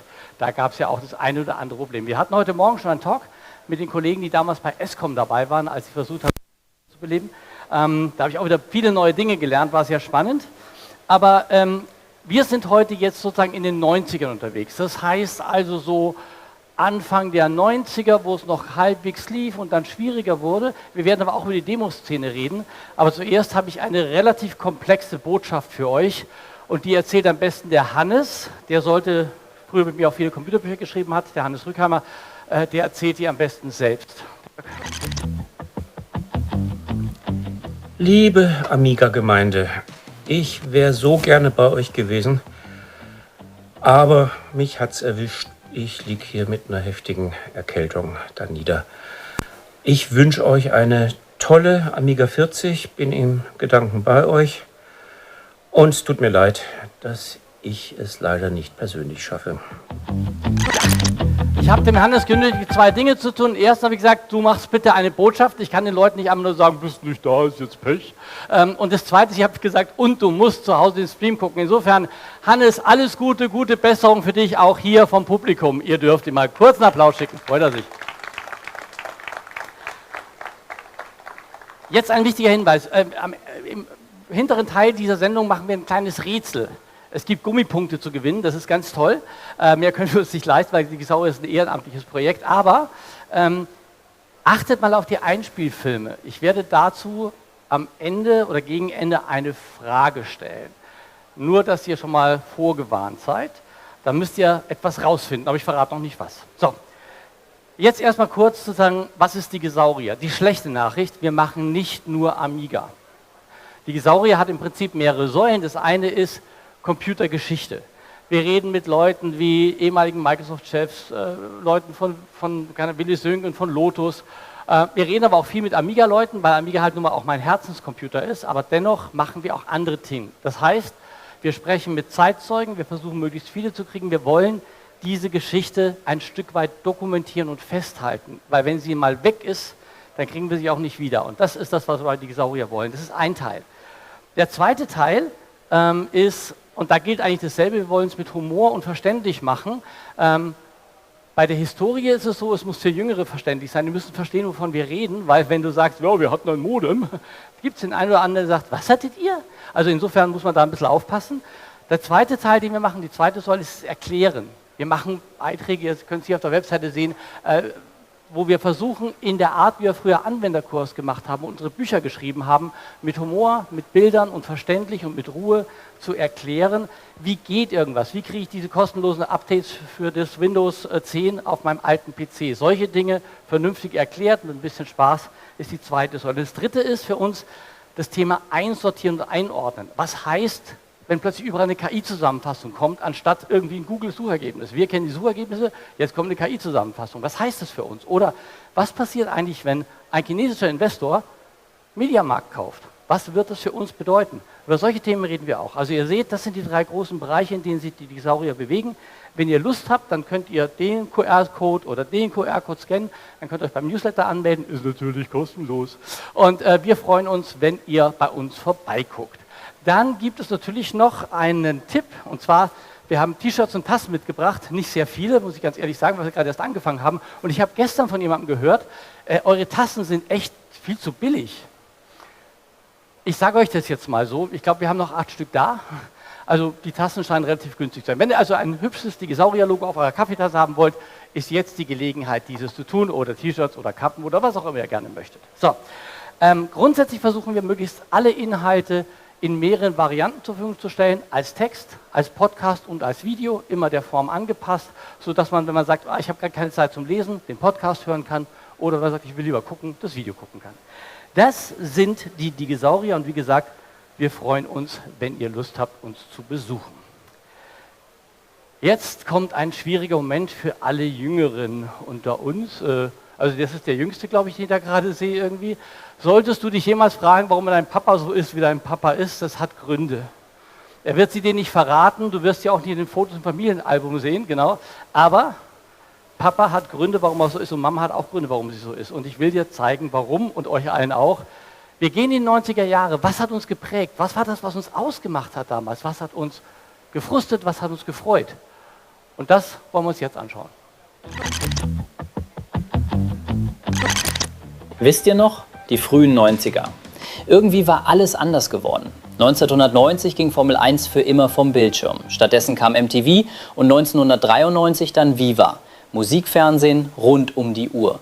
Irre für damals. RTL 2 startete und nicht nur das, plötzlich gab es 10 Sender statt 3. Wir wussten gar nicht mehr, wo wir zuerst hinschauen sollten. Die Musik? Rhythm is a Dancer von Snap, What is Love von Hathaway, Eurodance überall, synthetisch, laut, Party. Oder du warst Team Grunge, Nirvana, Flanellhemden, Weltschmerz. Die 90er waren gespalten. Im Kino 1990 Pretty Woman und Kevin allein zu Haus. Wirklich jeder kannte Kevin. Dann Terminator 2, Hasta la Vista Baby. Und 1992 Basic Instinct und Disneys Die Schöne und das Biest. Aber wisst ihr, was wirklich krass war? Der Game Boy. Plötzlich konnte man überall spielen. Tetris in der Bahn, Super Mario beim Warten, revolutionär wie der Walkman. Und zu Hause? Sega Mega Drive gegen Super Nintendo, Sonic gegen Mario. Das war eine Glaubensfrage. Und dann, 1990 fiel die Mauer. Deutschland wurde 1. Aber es war kompliziert. Euphorie, dann Ernüchterung. Die unbeschwerten 80er, irgendwie vorbei. Plötzlich knirschte es mit unserem Lieblingscomputer. Irgendwie passte der Amiga scheinbar nicht mehr rein. Vielleicht zu bunt für die Grunge-Kids. Vielleicht zu nerdig für die Eurodance-Fans. Zu kompliziert für manche aus der Konsolengeneration? Wir haben lange darüber gelacht. Aber Fakt war, sogar der PC wurde besser. Windows 3.1 machte ihn einfach. Naja, relativ einfach. Und günstiger wurde er auch. Die Zeichen der Zeit standen auf Veränderung. Spiele erschienen erst für PC, dann vielleicht für Amiga. Und unser Lieblingsrechner? Der blieb irgendwie zurück. Ja, neue Modelle kamen, aber zu spät. Commodore versuchte irgendwie zu retten, was nicht mehr zu retten war. Einzelne gaben zwar nicht auf, aber das Unternehmen machte zu viele strategische Fehler. 29. April 1994. Commodore meldete Insolvenz an. Der Ur-Amiga war Geschichte. Aber ehrlich, für uns, die wir dabei waren, wird er nie Geschichte sein. Er war unsere Jugend, unsere erste digitale Liebe. Und auch wenn die Welt sich weitergedreht hat, in unseren Herzen läuft er immer noch. Klack, klack, klack. Nicht zuletzt dank der Community rund um den Amiga. Den Machern, Entwicklern und Tüftlern hier. Danke, Amiga. Es war schön mit dir. Und es bleibt schön. Willkommen zur Digisaurier-Zeitreise auf der Amiga 40. Ja, so war das. Und dieser Avatar übrigens, den haben die Kollegen in den USA extra angefertigt. Das ist ein Bild aus den frühen 90ern. Das war eine Autogrammkarte, wo ich tatsächlich mit so einem Amiga dastand. Und wenn ihr genau hingeguckt habt, das ist nicht das Rätsel, dann werdet ihr sehen, dass dieser Amiga-Monitor in der Lage war zu schweben. Ich habe den manchmal losgelassen, das Ding blieb oben hängen. Also in der Realität, beim Fotoshooting kann ich euch sagen, das war nicht so, das Ding war schwer. Ich musste fröhlich gucken und sollte diesen Monitor halten. Also das war jetzt nicht alles nur einfach. Jetzt habe ich vor lauter Begeisterung in den 90er vergessen, meinen Gast hochzuholen. Den holen wir jetzt hoch. Mit großen Applaus. André Kruder, kommst du zu mir bitte? Bitte schön. Hallo Christian. Da ist dein Kreuz, also ich bin auch dein Kreuz, aber du hast ein eigenes. Man muss kurz mal sagen, der André ist einer aus dem Bereich der Demoszene, aber eigentlich ist er Unternehmer. Es gibt ja eine Reihe von Leuten, die noch andere Dinge machen außer Amiga von uns und ich glaube, bei euch sind auch einige da dabei. André, du hast heute ein sehr erfolgreiches Softwareunternehmen. Und bevor wir diese Demoszene reden, wie bist du denn in die Computerei reingekommen? Das war in den Ferien, oder? Naja, wie viele einfach eingestiegen natürlich über den C64 und dann später zum Amiga gewechselt. Ja, da ist man dann auf die CompuCamps gekommen, man hat die Zeitschriften gelesen und da war dann die Werbung für die Feriencamps, wo man Computer quasi ununterbrochen erleben konnte und da wollte ich natürlich mitmachen. Ja, und da habe ich dann erst am 64er natürlich und dann aber später Amiga-Camps besucht und das hat mich natürlich nachhaltig beeinflusst, sodass ich jetzt heute auch in der Computerei tätig bin. Also CompuCamps, wer kennt CompuCamps? War jemand von euch jemals in einem CompuCamp? Ja, ne? Aber das gab's. Das gab eigene Camps, war wie eine Art Pfadfinderlager, nur mit einem Haufen IT. Ihr kriegt aber auch was zu essen, ihr musstet nicht nur IT machen. Ne? Ja, gab's auch, aber war nicht so wichtig. Für mich vielleicht als Geschichte, was beim Amiga eine Rolle spielte, war tatsächlich, und das passt ganz gut zu dem Thema mit der Veränderung, ich habe Gail Wellington gesehen in Frankfurt, die hat den Amiga vorgeführt. Einige von euch haben vielleicht schon gehört, dass das eine ganz tolle Frau war, die leider jetzt verstorben ist. Und die Gail war irre, die sah aus wie eine englische Lady, die gerade vom Rosenschneiden rauskommt. Und dann kommt sie rein und führt dir den Amiga vor, dass dir die Spucke wegbleibt. Und ich habe das gesehen in Frankfurt auf einer Messe, so im Hinterzimmer, und ich will ein Buch zu diesem Computer machen, ich will was mit diesem Rechner machen. Und bin dann nicht so weit weg, Data Becker nach Düsseldorf. Dr. Becker wollte Bücher schreiben, aus anderen Gründen, und ich habe gesagt, ja, mache ich gerne zum Amiga. Ich dachte, Sie wollen Geld verdienen. So, nö, ich will eigentlich ein Amiga-Buch schreiben, weil ich dann den Amiga umsonst kriege, oder zumindest mir das Geld dafür erarbeiten kann, und zweitens die Software auf jeden Fall umsonst kriege. Deshalb will ich ein Amiga-Buch schreiben. So bescheuert wie ich war, hat er gesagt, okay, ich kriege den eh nicht weg von dem Trip, also haben wir beschlossen, ich schreibe ein Amiga-Buch. Das wollte keine Sau. Der Verlag nicht, das Lektorat nicht und mein langjähriger Schreibpartner Hannes Rügheimer hatte auch keinen Bock auf Amiga. Es war ganz toll. Ich musste selbst den Amiga Basic-Teil selber schreiben und wer mich kennt, weiß, Programmieren ist echt nicht meine Welt. Ja, habe ich gemacht. Wer das erste Amiga für Einsteiger hat, jeder Fehler ist von mir höchstpersönlich. Den Rest, da war Hannes da wieder dabei. Aber Hannes sagte, nö, Atari ST wird ja viel besser und überhaupt, ich weiß gar nicht. So, irgendwann, und er war bei der Bundeswehr, musste Lastwagen fahren lernen. Aber irgendwann hat Hannes dann auch geschwenkt. Und wir haben dann tatsächlich es geschafft, irgendwann unsere Amiga-Bücher sehr erfolgreich zu machen. Die geilste Geschichte ist, wir waren in Würzburg damals und da hatten wir so einen Lieblingsitaliener. Das war so ein Studentenitaliener. Und da kam dann einer und bot uns Raufkopien, auf einen Fotokopierer gemachte Raufkopien unseren eigenen Büchern an. Das war total geil. Ich habe dann 20 weißt du was, wir kaufen dem jetzt eins ab. Das ist echt einfach nur fair, dass wir das tun. Also insofern, Raubkopierer gab es damals, aber das war wirklich noch ein Kopierer. Wer nicht weiß, was das war, guckt im Internet nach. So, bevor wir beide jetzt gleich ein bisschen über die Demoszene reden, unser Thema ist ja, was ist eigentlich beim Amiga passiert? Und ich habe vor einiger Zeit den Gerald Lang auf der Bühne gehabt, in einem Talk. Und der Gerald war lange Zeit sehr stark auch mit den Entwicklern und mit der Hardware beschäftigt beim Amiga. Und den habe ich gefragt, sag mal Gerald, was glaubst du eigentlich, was war der Grund, warum es nicht geklappt hat? Guck mal, was er sagt. Wir machen kurz Platz. Gerade so ein bisschen erzählt, wie USA und Deutschland zusammengearbeitet haben. Gleichzeitig muss man ja sagen, es kamen dann ja auch Stück für Stück so ein bisschen dunkle Wolken auf bei Commodore. Wann hast du denn gemerkt, ups, das wird jetzt ein Problem? Oh, gute Frage, ja. Das war so im Prinzip schon in der Zeit, wo ich dann auch meinen Weggang geplant habe. Ich bin zu einer anderen Firma gegangen, so ein bisschen back in my business. Ich komme eigentlich aus der Mainframe-Welt, deswegen bin ich dann in eine andere Technik reingewandert wieder. Ja, man hat schon gemerkt, da läuft das schief. Da sind dann so Entwicklungen wie A2500 UX komplett durchdesignt worden. Wir waren die ersten im lauffähigen System 5 Release 4, Unix, die allerersten, auch vor Sun und allen anderen. Es war fertig, es war auf der CeBIT, wir haben es angucken können. Ich hatte selber auf dem Schreibtisch, es war perfekt. Es wurde gecancelt, einfach eingestampft. Damit hätten wir echt Geld verdienen können. Es war wirklich ein Profiteil, weg. Solche Geschichten sind einfach bitter, weil das war nicht nötig eigentlich. Ja. Was würdest du sagen, war der größte Fehler, den Commodore mit dem Amiga gemacht hat, warum es nachher dann irgendwann einfach Schicht war, oder war es die Zeit? Ich glaube, es war, wie er vorhin gesagt hat, eine Kombination aus vielen Faktoren. Also ein Faktor war ganz klar die PC-Schiene, die immer billiger wurde und auch immer mehr konnte. Ich meine, wir haben am Anfang Witze gemacht, wozu braucht ein PC eine Soundkarte, damit er mit wildem Getäuse und Getrümmel abcrashen kann. Ja. Aber das war halt irgendwann nicht mehr lustig, diese Gags, weil die konnten halt wirklich mit den Zusatzports viel mehr irgendwann. Die Chipsets weiterzuentwickeln waren ein Problem, die guten alten Ideen waren irgendwann mal fertig in der Entwicklung. Was mir zu den Amigas, insbesondere den 2000ern, noch einfällt, waren die Rework-Anweisungen. Es gab verschiedene Revisionen des Motherboards. Und für die früheren Generationen dann seitenlange Listen, die beschrieben, wie dieser oder jener Widerstand oder diese oder jene Pin-Verbindung mit einem Überbrückungskabel einzulöten seien, um die Stabilität zu erhöhen und den technischen Stand der späteren Revision zu erreichen.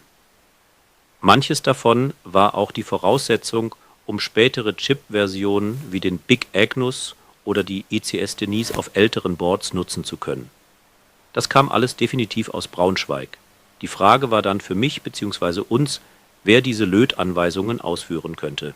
Wir standen mit dieser Technik eher nicht auf gutem Fuß. Es gab aber den Lötkolben schwingenden Dieter, der bei Computer Martin in der Werkstatt gearbeitet hatte. Zudem bin ich mit solchen Ansinnen dann abends oder am Wochenende nach Hause gefahren.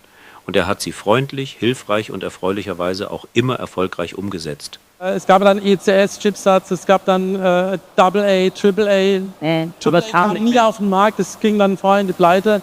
AA war eine coole Geschichte, aber die Kompatibilität war ein Problem und das hatten die anderen einfach, die haben aufgeholt und die haben nicht genug Gas gegeben. Das war, glaube ich, der Hauptgrund. Wir haben nicht genug Gas gegeben. Übrigens, weil der Hannes gerade, das war übrigens Hannes, der Digi-Hannes. Also wir haben einen Digi-Christian, einen Digi-Hannes, sind Avatare von uns, die wir einsetzen. Das war der Digi-Hannes, weil der andere liegt ja krank im Bett. Wenn ihr was zum Löten habt, da hinten sind die Kollegen, die das sehr super machen. Wenn ihr also ein Problem mit eurem Amiga habt, dann helfen die gerne weiter. Aber André, wir wollen jetzt ein Stück ja über das Ende des Amiga sprechen, aber deine Herzensgeschichte ist ja, und auch ein Spiegel sicherlich von der Veränderung beim Amiga, das Thema Demoszene. Erklär erstmal kurz für alle, die das nicht so genau wissen, was ist das? Weil ich habe im Kopf, das ist immer so ein bisschen Halbseiten gewesen mit den Demoszenen-Leuten. Naja, grundsätzlich muss man erstmal gucken, was ist ein Demo. Ein Demo ist eigentlich sowas für den Unbedarften, wie ein Musikvideo sieht es aus. Aber de facto ist es ja ein in recht Echtzeit gerendertes audiovisuelles Erlebnis, was einfach durch den Code in Realtime erzeugt wird. Und das allein erstmal zu fassen, was das ist eine große Faszination an sich. Mhm. Und ja, das ist eine Sache, die aber ihre Ursprünge ja, ihr wisst es alle, in der Raubkopiererzeit, in der Cracker-Zeit gehabt hat. Echt, weil, die gab's? Boah. Ja, kann man ja, nicht, alles kann man ja nicht abstreiten. Ja. Alles. Und die Sache ist ja die, dass sich die Cracker natürlich irgendwie bekannt machen wollten, natürlich nur mit entsprechenden Pseudonymen oder Handles und dann diese Crack-Throws vor die Spiele gemacht haben. Ihr kennt es alle, denke ich mal, oder die meisten vielleicht. Wer kennt das mal ganz genau? Oder ihr habt alle gekauft? Okay, nee. Danke für den Hinweis. Keine Kamera ins Publikum, keine Kamera ins Publikum. Du. Naja, aber viele hatten eben auch Spaß an dem Programmieren an sich und vielleicht auch am Cracken, aber vielleicht aber auch mehr am Programmieren. Und dann hat sich das sukzessive emanzipiert zu einer eigenständigen Kultur, die wir heute als Demoszene kennen. Und das ist eine unfassbar aktive Community, nicht nur am Amiga, sondern generell über alle Plattformen hinweg. Und die ist heute auch noch extrem aktiv und hat auch ein Stück dazu beigetragen, dass der Amiga auch so weit am Leben gehalten wurde. Nicht nur durch die jetzt hier sind, mit den Geräten arbeiten, die Hardware und Software entwickeln, sondern auch eben entsprechend Demos programmieren. Und wenn ich zu einer Demo-Party gehe, dann ist das vor allen Dingen das Happening mit all den Leuten und weniger die Party, oder was ist das? Naja, das nennt sich Demo-Party, ist aber eine Kombination von Dingen. Es hat natürlich auch einen gewissen Party-Charakter, aber es geht grundsätzlich darum, dass da die Demos eben gezeigt werden, in verschiedenen Kategorien, Competitions oder Compos genannt, indem man eben diese Demos einreicht als Code und die werden dann zu einem gewissen Zeitpunkt, gibt es eine Deadline, muss man dann abgeben und dann werden die gezeigt auf der großen Leinwand und alle, die dabei sind oder auch remote dabei sind, manchmal können dann wählen, was ihr Lieblingsdemo war. Und dann gibt es eben eine Rangfolge. Und das ist eigentlich die Party. Und dieser freundliche, kompetitive Wettbewerb ist natürlich eine tolle Sache. Und viele fühlen sich da angespornt, natürlich permanent Hochleistungen oder Höchstleistungen zu bringen. Über Jahre und Jahrzehnte. Ist eine recht alte Kultur, die in den 80ern ihren Ursprung hat. Also ich muss ja ganz ehrlich sagen, als ich das erste Mal bei einem Freund, also nicht bei mir, so gecrackte Software gesehen habe mit diesen Openings, mit diesen Demos, ich war völlig geflasht. Ich habe dann eigentlich vor allen Dingen die Demos geguckt und nicht die Software, weil die habe ich tatsächlich meistens gestellt bekommen, weil ich ja darüber berichtet habe. Aber was hast du denn selber im Rahmen der Demoszene so gemacht? Was treibst du da? Ja, ich bin ja ein bisschen später zugekommen. Ich bin jetzt eigentlich erst seit 10 Jahren dabei. Also 2015 war meine erste Demo-Party. So eine Art Youngster. Ja, ja, gut. Also dem Thema natürlich stark verbunden gewesen, schon immer, aber dann in 2015 bin ich zu der ersten Demo-Party mitgegangen und das war die Revision. Revision ist die größte Demo-Party der Welt, findet immer über Ostern statt in Saarbrücken, über 4 Tage, absolute, nerdigste Kultur und mega cooles Erlebnis insgesamt. Es sieht so ein bisschen aus, als wäre man auf einer LAN-Party, aber es hat damit eigentlich gar nichts zu tun, weil die meisten Leute sitzen eigentlich da, weil sie an den Demos arbeiten, weil sie eben die Deadline noch halten wollen. Und das ist ein mega cooles Erlebnis. Es gibt überall Demo-Partys in der Welt, fast überall, natürlich stark auch in Europa. Und das ist ein Community-Treffen, wo sich alle hinsehnen über das ganze Jahr hinweg und da quasi wie zu einer Familienfeier kommen. Und das macht unfassbar Spaß, aber es ist ja auch der Wettbewerb im Vordergrund für einige, aber auch das Miteinander und das Partymachen und das Austauschen. Und du machst im Kontext was?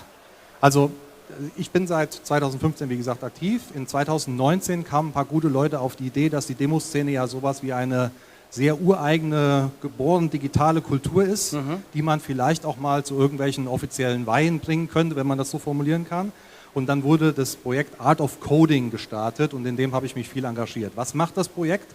Es hat zur Zielsetzung, die Demoszene als Intangible Cultural Heritage von der UNESCO, also immaterielles Weltkulturerbe von der UNESCO anerkennen zu lassen. Und siehe da, nach all den Jahren haben wir es in 7 Ländern geschafft, dass die Demoszene als immaterielles Kulturerbe anerkannt ist. Das ist dann sowas wie Heidelberg, die Innenstadt oder so, eine Weltkulturerbe. Ja, das ist ein bisschen natürlich ein Sprung. Ne? Also letzten Endes geht es darum, die UNESCO hat gesehen, oder die Landesvertretung der UNESCO haben gesehen, wir haben da ein Gap, wir brauchen irgendwas mal im digitalen Bereich. Und bei der Demoszene ist eben alles dokumentiert, in sehr hohem Detailgrad über die Jahrzehnte hinweg, sodass es klar war, okay, das ist eine native digitale Kultur, die es seit 10 Jahren oder seit 40 Jahren über Dekaden hinweg gibt und dass man die eben würdigen kann, indem man sagt, ja, das ist eine anerkennenswerte Sache und wir wollen das als immaterielles Weltkulturerbe anerkennen. Und das war in 7 Ländern jetzt. Jetzt wisst ihr, was ein Unternehmer ausmacht. Du gehst hin, stellst fest, dass sie in einem Raubkopierer machen lustige Sachen und einige Jahre später schaffst du es, dass es zum Weltkulturerbe wird. Herzlichen Glückwunsch zu dieser Funktion und zu dieser Aufgabe.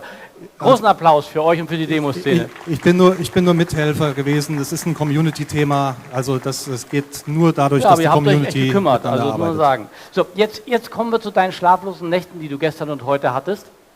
Weil ich habe ganz unschuldig, wie ich war, gefragt, du bist ein Kenner dieser Szene, sag mal, habt ihr den Aufstieg und den Niedergang vom Amiga in der Demoszene sehen können? War dann Schluss plötzlich? Was ist passiert? Und dann war André etwas, was ich selten erlebte, nämlich relativ still. dann verschwand er. Und was hast du gemacht? Naja, ich hatte es eben schon gesagt, die ganzen Werke der Demoszene sind sehr gut dokumentiert. Es gibt Online-Datenbanken wie zum Beispiel Demozoo, wo man eigentlich alle Releases, alle Partys, alle Gruppen über die Jahrzehnte angucken kann. Und die hat natürlich dankenswerterweise von den Entwicklern auch eine offene API bekommen, sodass man da entsprechend ein bisschen Abfragen machen konnte. Und ich habe dann mal ein bisschen Analyse betrieben, was denn eigentlich mit den Demos so über die Jahre, respektive Jahrzehnte in der Amiga-Plattform speziell passiert ist. Und das war ziemlich spannend zu gucken, was man da Zum einen muss man sagen, du hast sogar den Bouncing Ball gefunden in dieser Datenbank. Ja, ich habe das total cool. Ich habe die Daten analysiert und habe dann die Jahre geplottet und habe geguckt und habe dann gedacht, das muss ein Datenfehler sein oder irgendeine Anomalie, weil ich einen Release von 84 gesehen habe. Dann habe ich gedacht, irgendwie, da gab es noch gar keine komisch. Demoszene. Und dann habe ich mir den Datensatz mal rausgesucht und dann habe ich gesehen, okay, die Coder waren Dale Luck und RJ Michael. Und es war das Boeing-Demo von der CES. Und es hat natürlich irgendjemand dankenswerterweise auch in die Datenbank eingepflegt. Aber die Daten haben dann auf jeden Fall Sinn gemacht. Lass uns über die Daten reden. Was war denn dann die Hochzeit und was heißt Hochzeit? Was war da? So späte 80er, frühe 90er war absoluter Peak. Mehrere tausend Demo-Releases inklusive Intros, da macht man eine Unterscheidung und Crack-Throws, aber wirklich tausende von Releases in den Jahren und das hat man wirklich gesehen in dieser Boomzeit vom Amiga, OCS-Chipset logischerweise, mega krasse Spike in der Kurve und da sieht man, da war einfach die Blüte. Und das hat dann ein bisschen sich geändert, als das AGA-Chipset rauskam in 92, respektive Ende 92 und dann 93 kamen die ersten Releases. Dann gab es da eine ziemliche Erhöhung von den Demos in dem Bereich, ein bisschen Rückgang OCS, aber es war immer noch ein ziemlich hohes Niveau. Und dann hat man dann eben gesehen, so späte 90er ist es dann ziemlich massiv runtergegangen. Also 96, 97. Ja, also zum Beispiel, weil 94 Commodore eben Insolvenz gegangen ist und dann hat man gesehen, okay, es gab noch viele Leute, die auf AGA-Plattformen gearbeitet haben, aber es ist halt schon massiv von der Kurve insgesamt runtergegangen. Und dann halt irgendwie so 2000er komplett der Switch weg vom Amiga. Und das ist ein Kulturphänomen in der Demoszene, muss ich auch dann kurz jetzt an der Stelle erwähnen. Die Szene wurde schon oft als tot deklariert. Also es gibt so einen Running Gag in der Demoszene, ja, the scene is dead, also Demoszene gibt es nicht mehr. Aber es ist ein absoluter Trugschluss. Also immer, wenn die Leute gesagt haben, die Demoszene ist tot, ging es immer weiter mit anderen Plattformen oder eben es ging wieder dann nach oben. Also das ist so ein geflügeltes Wort, was zum Glück nie eingetreten ist. Also ich habe vom André jetzt relativ viel gelernt. Zum Beispiel habe ich gelernt, es gibt eine neue Aktivität, die heißt No CPU. Da geht es darum, dass man ohne die CPU nur mit den anderen Chips quasi Demos macht. Also die suchen sich auch immer wieder neue Aufgaben. Das wird schon alles relativ spannend. Aber ich will noch was fragen, weil du hast ja dieses Shirt, diese Mountain Bytes von 2023. Was ist das? Was war das? Das hat garantiert was mit Demoszene zu tun. Ja, ne? absolut. Das ist die Schweizer Demo-Party. Okay. Ihr seht da ja auf dem Label Echtzeit steht da bei mir als, sagen wir mal, Organisationszugehörigkeit. Echtzeit ist der Schweizer Demoszeneverein, dem ich auch angehöre. Und der hat auch traditionell Demo-Partys ausgerichtet, Demo-Days und Bünzli und irgendwann dann eben nicht mehr. Und wir haben quasi das gerebootet in 2023 nach Covid. Also erst wollten wir 21, 22 ging da nicht. Und dann 23 haben wir dann gerebootet und das ist die Mountainbikes Demo-Party. Und die findet natürlich jetzt auch wieder statt, Februar. 27. Februar bis 1. März in 2026 und wir freuen uns, wenn ihr alle da... In wo? In Cham in der Schweiz, in der Nähe von Zürich. Alles klar. André, ich danke dir ganz herzlich für deinen Einsatz, dafür, dass du mir die Infos gebracht hast und wir alle ein bisschen was gelernt haben. Danke dir ganz herzlich. Ich danke dir. Darf ich das Mikro? So, jetzt kommt ein bitterer Moment und zwar vor allen Dingen für den Vitus, weil der muss nämlich hinter mir herlaufen. Also ich probiere heute mal ganz geschickt rückwärts zu laufen, dann siehst du mich nicht von hinten. Ich bin zwar vorne auch nicht hübscher, aber egal. Weil was jetzt passiert ist, wenn ihr stehen bleibt, lasst mir auf, dass mir nichts passiert. So, hier bleibe ich jetzt stehen, weil jetzt will ich von euch wissen, wer hatte einen ganz frühen Original Amiga, einen Tausender? Wer hatte einen Amiga 1000? Damals? Ihr auch? Pass auf, ja, du, Gerhard, da schau mal von da hinten. Komm mal vor zu mir hier, Gerhard, komm mal vor zu mir. Ihr zwei, ja, euch will ich mal sehen. So, das ist nämlich der Gerhard, den ihr gerade im Video gesehen habt. Der hat eine Amiga-Kappe natürlich in der Hand. Und du hattest einen Original 1000er, selbst geklaut, selbst gekauft? Selbst gekauft. Richtig vom eigenen Geld? Jawohl. Du musstest zahlen dafür, dass du bei Commodore arbeiten durftest? Über 3000 D-Mark, ja. Okay, und bei dir? Bei mir war in Italien, Aha. auch selbst gekauft, 3.500.000 Lira. Okay, das waren noch die Lehrer-Zeiten. Kinder, nicht erschrecken, das war eine ganz andere Zeit. Danke euch beiden. Aber ich habe da hinten noch jemanden gesehen, der die Hand gehoben hat. Warst du das, Jan? Ne? Was war dein erster? Ein Tausender? Wann hast du den gekauft? Ja, das war noch ein Tausender mit der Piggyback oben drin, Ja, wenn ja. man die Kickstarten laden musste. Ja, ich habe ihn gebraucht gekauft. Ich war Student, ich konnte es mir nicht leisten. Okay. Ich habe, glaube ich, einen Tausender bezahlt. Ah, das ist ein Amiga 1000 für 1000. Was will die Welt mehr? So, wer hatte denn einen 500er? Ein Original. Du hattest 500. Was für einer war das? Das war der mit Kick 1.3. Okay. 91er Baujahr, glaube ich. Und wie bist du drauf gekommen? Einfach irgendwo gesehen und gesagt, Den will habe ich haben? ich tatsächlich zu Weihnachten geschenkt gekriegt von meinen Eltern. Okay. War mein erster Homecomputer, den ich hatte, und den habe ich auch ziemlich lange gehabt. Und wann haben Hab ihn deine auch Eltern immer dich noch. wieder gesehen? 3 Monate später oder was? Ungefähr, ja. Ja. Okay, sie wissen aber schon, wie du aussiehst. Ja, das wissen sie Das auch. ist super, okay. Wer hatte einen 2000er? 2000er, da hinten ist ein 2000er. Geh mal fairerweise auf diese Seite. Aber du kannst da stehen bleiben, Tito, das ist wahrscheinlich leichter. Du hattest einen 2000er und den hast du wo gekauft? Oh, gute Frage. Hm. Das weiß ich schon gar nicht mehr. So ist das mit dem Alter. Ich kenne das. Ja, her, alles klar. Ich weiß meinen Namen, dann ist gut. Du weißt nicht mehr, wo du den gekauft hast, aber weißt du, was du bezahlt hast dafür? Naja, das war auch durch meinen Vater, der hatte Desktop Publishing gemacht und deswegen hat er sich nicht den 500er, sondern den großen 2000er für uns dann gekauft. Und hat dann das richtig war mitgearbeitet. wie die Eisenbahn, ne? Papa und Sohn zusammen. Genau. Und wie habt ihr euch aufgeteilt? Eher Sportschau, du Amiga oder Ja, was? so ungefähr, ja. Okay, warst kein Sportfan? Doch, doch. Aber Fußball-Bundesliga auf dem Amiga?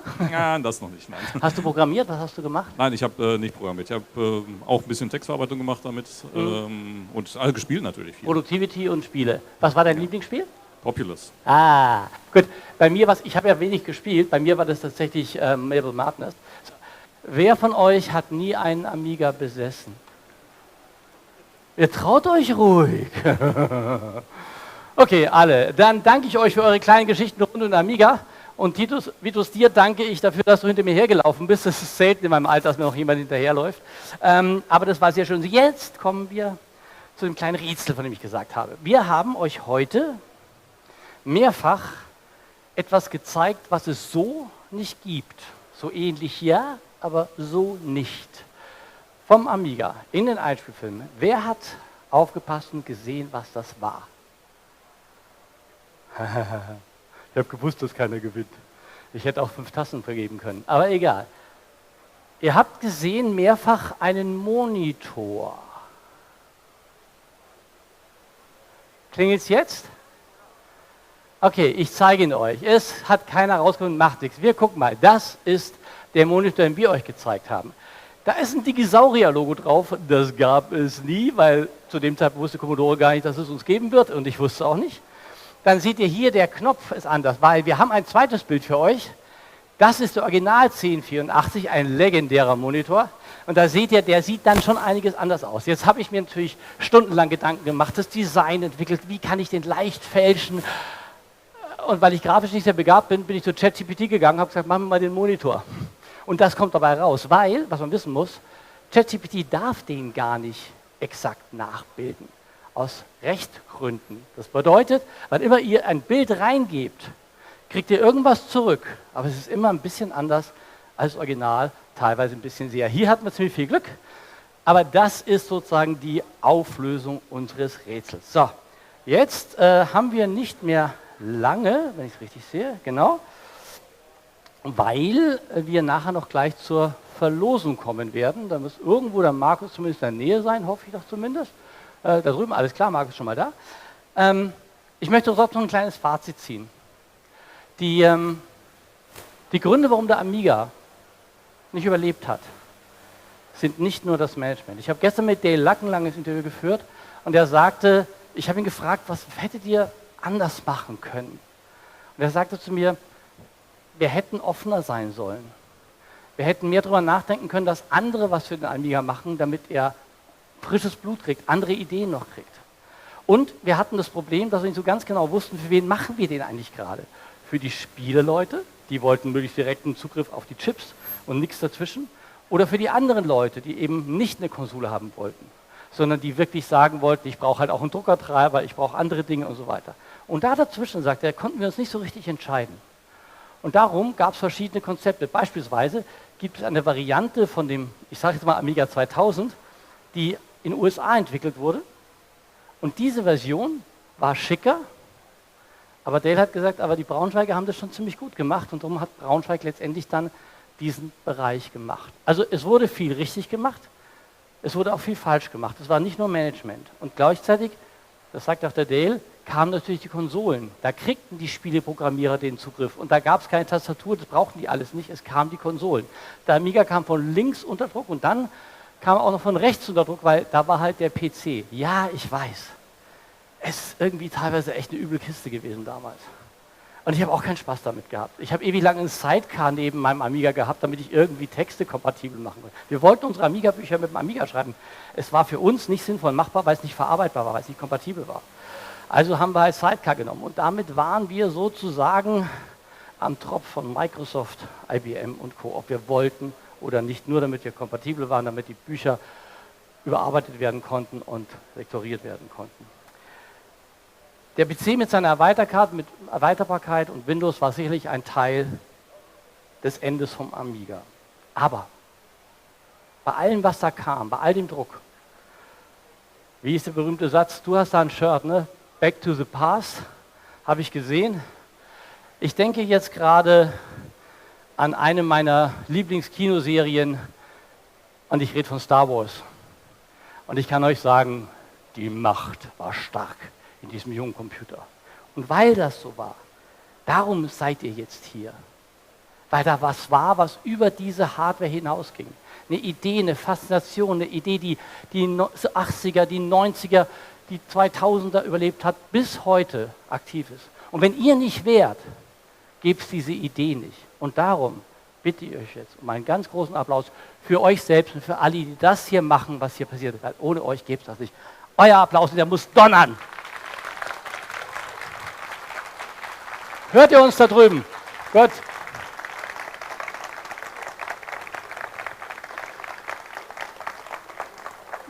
Wenn ihr nicht so treu gewesen wärt, wäre das nicht da.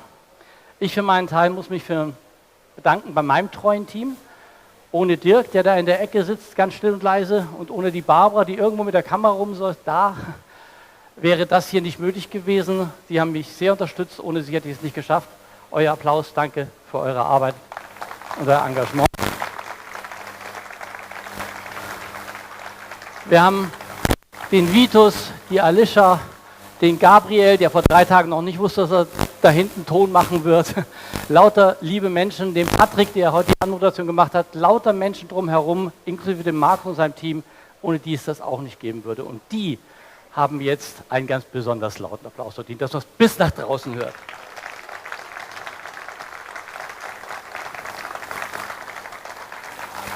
Und nun, man sagt ja immer im Fernsehen, mit Kindern und Tieren sollst du dich nie zeigen. Ich kann es nicht ändern. Ich bitte den Markus hoch, der traut sich auch mit Kindern, weil jetzt geht es um die Verlosung. Markus, kommt ihr zu mir? Ja, ich mache, was ich heute beim Petro schon gemacht habe, ich gehe aufs Knie. Haha, grüß dich, komm her zu mir. Du heißt wie? Enna. Enna, okay. Und dahinter dir, wer sich da versteckt, das ist? Milena. Milena, Enna und Milena. Und das ist der kleine Markus und dem gebe ich jetzt das Mikrofon. Und ich glaube, ich kann wieder aufstehen, wenn ich schaffe. Danke dir, Christian. Super. Genau. Wir machen jetzt gleich die Verlosung. Ich weiß, dass viele von euch schon... ganz kurz ein Hinweis noch vorher. Es stehen vorne noch eine ganze Reihe Sachen vorbestellt worden, die aber noch nicht abgeholt wurden. Vielleicht, falls jemand sich erinnert, ich habe vor einem halben Jahr vielleicht mal ein T-Shirt vorbestellt. Das ist alles bei uns noch am Merchandise-Stand. Da sind bestimmt noch 20, 30 Tüten. Vielleicht fällt es noch irgendjemand. Und dann geht doch nochmal nach vorne und holt eure Sachen ab. Okay, ich will gar nicht lange warten. Die Verlosung. Wir haben tolle Preise bekommen dieses Jahr und werden jetzt heute hier auf der Bühne sogar 5 Hauptpreise verlosen, weil wir einfach so viele coole Sachen haben, dass ich mir gedacht habe, die sind es alle wert. Und wünsche euch viel Spaß, die ihn los haben. Schauen wir mal. Wir starten mit einem Gutschein, den hatten wir gestern auch schon mal von Amiga Store. Die haben kräftig gesponsert dieses Jahr. Das heißt, wer noch ein bisschen neue Hardware, Software benötigt und die in Spanien bestellen möchte, der kann das mit diesem 300-Euro-Gutschein bestimmt sehr gut machen. Und dafür ziehen wir jetzt mal die erste Nummer. So, wer zieht? Ja, du ziehst, alles klar.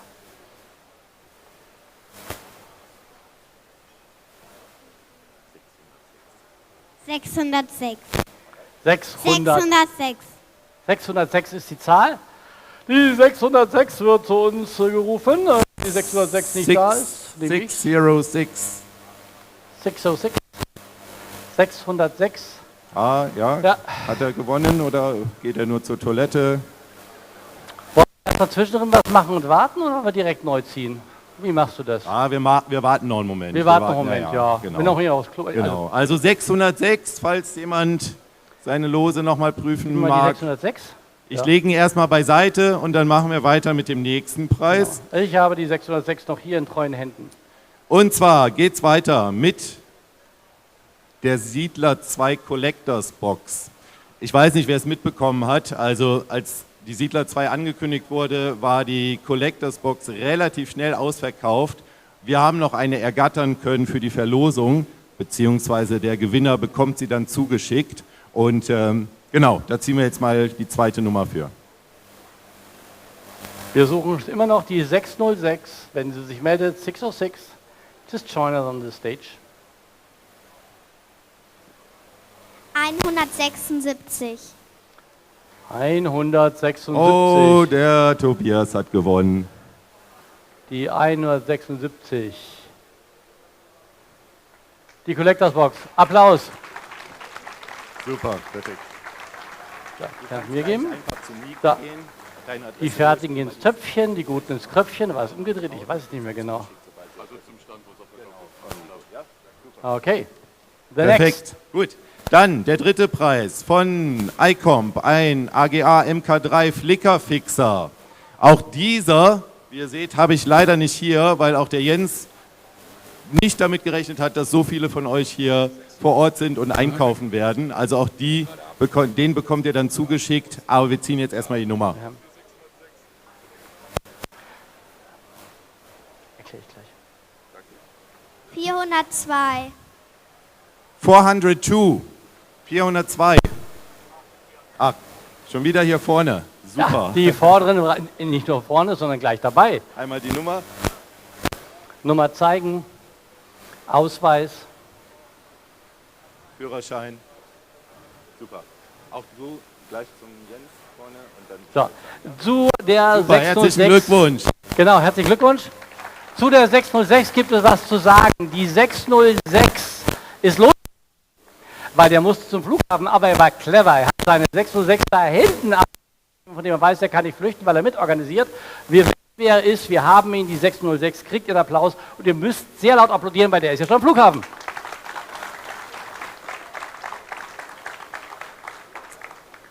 Perfekt. Der vierte Preis. Jetzt habe ich endlich mal was in der Hand, was ich auch überreichen kann. Von Amiga Kit, ein A1200 NG. Da brauchen wir jetzt die nächste Nummer für, bitte. 405. 405. 4405. Oh. Warte, Nochmal. wie viele Lose hast du eigentlich geholt? Sag mal, war das die Tüte? Wir gratulieren zum zweiten Mal und sind überhaupt nicht neidisch. Das ist super. Wir Glückwunsch. freuen uns für ihn irgendwie. Herzlichen Glückwunsch. Danke. So, Genau. und der letzte Preis, da muss ich jetzt kurz noch ein bisschen was zu erzählen. Und zwar sind ja die Jungs von Retro Games hier auf der Amiga 40. Das war eine Aktion, die auf der Gamescom sich gegeben hat. Und wir sind da ins Gespräch gekommen. Und auf der Gamescom konnte man ja schon den ein oder anderen Prototypen mal sehen, ein bisschen antesten. Und es sollte hier auf der Amiga 40 eigentlich eine Ankündigung geben. Die hat es nicht gegeben, wie ihr gesehen habt. Es gibt auch keinen Prototypen hier. Und der Darren, der aber trotzdem hier vor Ort ist, am Stand vom Look Behind You, am Stand vom Nico Barbert, hat sich sehr, sehr geärgert, dass er noch nicht mehr sagen darf und kann. Und es wird in Kürze da sicherlich noch spannende neue Informationen geben. Er hat es sich aber nicht nehmen lassen, als kleine Entschädigung uns schon mal ein Gerät zur Verlosung zur Verfügung zu stellen und hat versprochen, dass der Gewinner der Erste sein wird, der das Gerät zugeschickt bekommt. Das heißt, wir haben jetzt noch einen A1200 Maxi in der Verlosung Und jetzt nochmal ganz gut durchmischen und dann ziehen wir nochmal den letzten Hauptpreis. Ihr wisst ja, auf die Branche ist Verlass. Die Siedler kamen ja auch praktisch direkt. Kann also eventuell 2, 3, 20, 30 Jahre dauern, bis ihr ihn kriegt. Aber wir sind soweit. Wir haben den Trommelwirbel.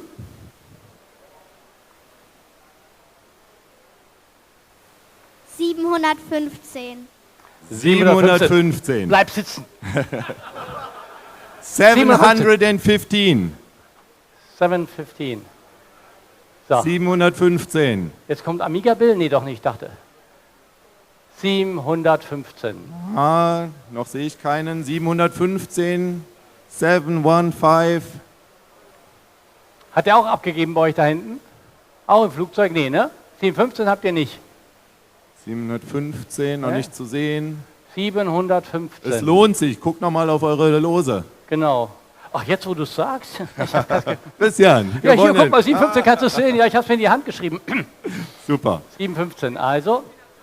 Ah, nicht ganz. Ja, aber ist wie beim Lotto, weißt du. Theoretisch hat man die Zahlen immer alle, aber... Gut, wir machen Folgendes. 715. Wer gestern noch nicht da war, hinter dem Merchandise-Stand gibt es alle anderen Gewinne gleich abzuholen. Wir haben alle Gewinnernummern auf ein Plakat geschrieben. Guckt bitte nach, wenn eure Nummern dabei sind, gebt dem Team eure Lose, dann kriegt ihr die Preise ausgehändigt. Ich glaube, wir haben 70, 80 Preise da liegen, also jede Menge. Und vielleicht fällt bis dahin ja noch jemand das Los, was hatten wir gesagt? 715. 715 in die Hand. Solltet ihr es doch noch finden, meldet euch. Gebt es mir zu treuen Händen, ich kümmere mich drum. 715, genau. Ansonsten, vielen Dank, noch weiter viel Spaß. Wir haben, glaube ich, noch ein paar spannende Interviews Genau. jetzt Aber auf der Bühne. Einen großen Applaus für unsere beiden Glücksfeen. Genau, Kostet vielen Dank. gar nichts, ja? Habt ihr super gemacht. Danke euch. Super, danke. So, Mikrofon lässt ihr mir da, weil ich für meinen Teil mich jetzt auch von der Amiga 40 verabschiede. Ich gehe noch ins Studio, wir haben noch ein paar Interviews zu drehen und irgendwann fängt jemand an abzubauen. Insofern von meiner Seite auch danke, dass ihr ausgehalten habt, dass ihr mit auf die Zeitreise gegangen seid. Ich hoffe, wir sehen uns wieder, wo auch immer, wann auch immer, auf einer Retro-Messe, egal zu welchem Thema, wisst ja, nur Amiga ist es nicht und wir bauen hier auf und gehen weg und danke und tschüss, bis bald.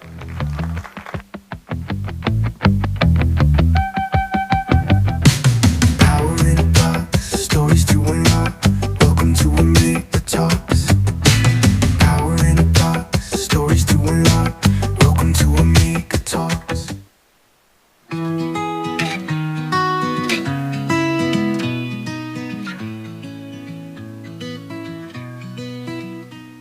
Through floppy disks and dark.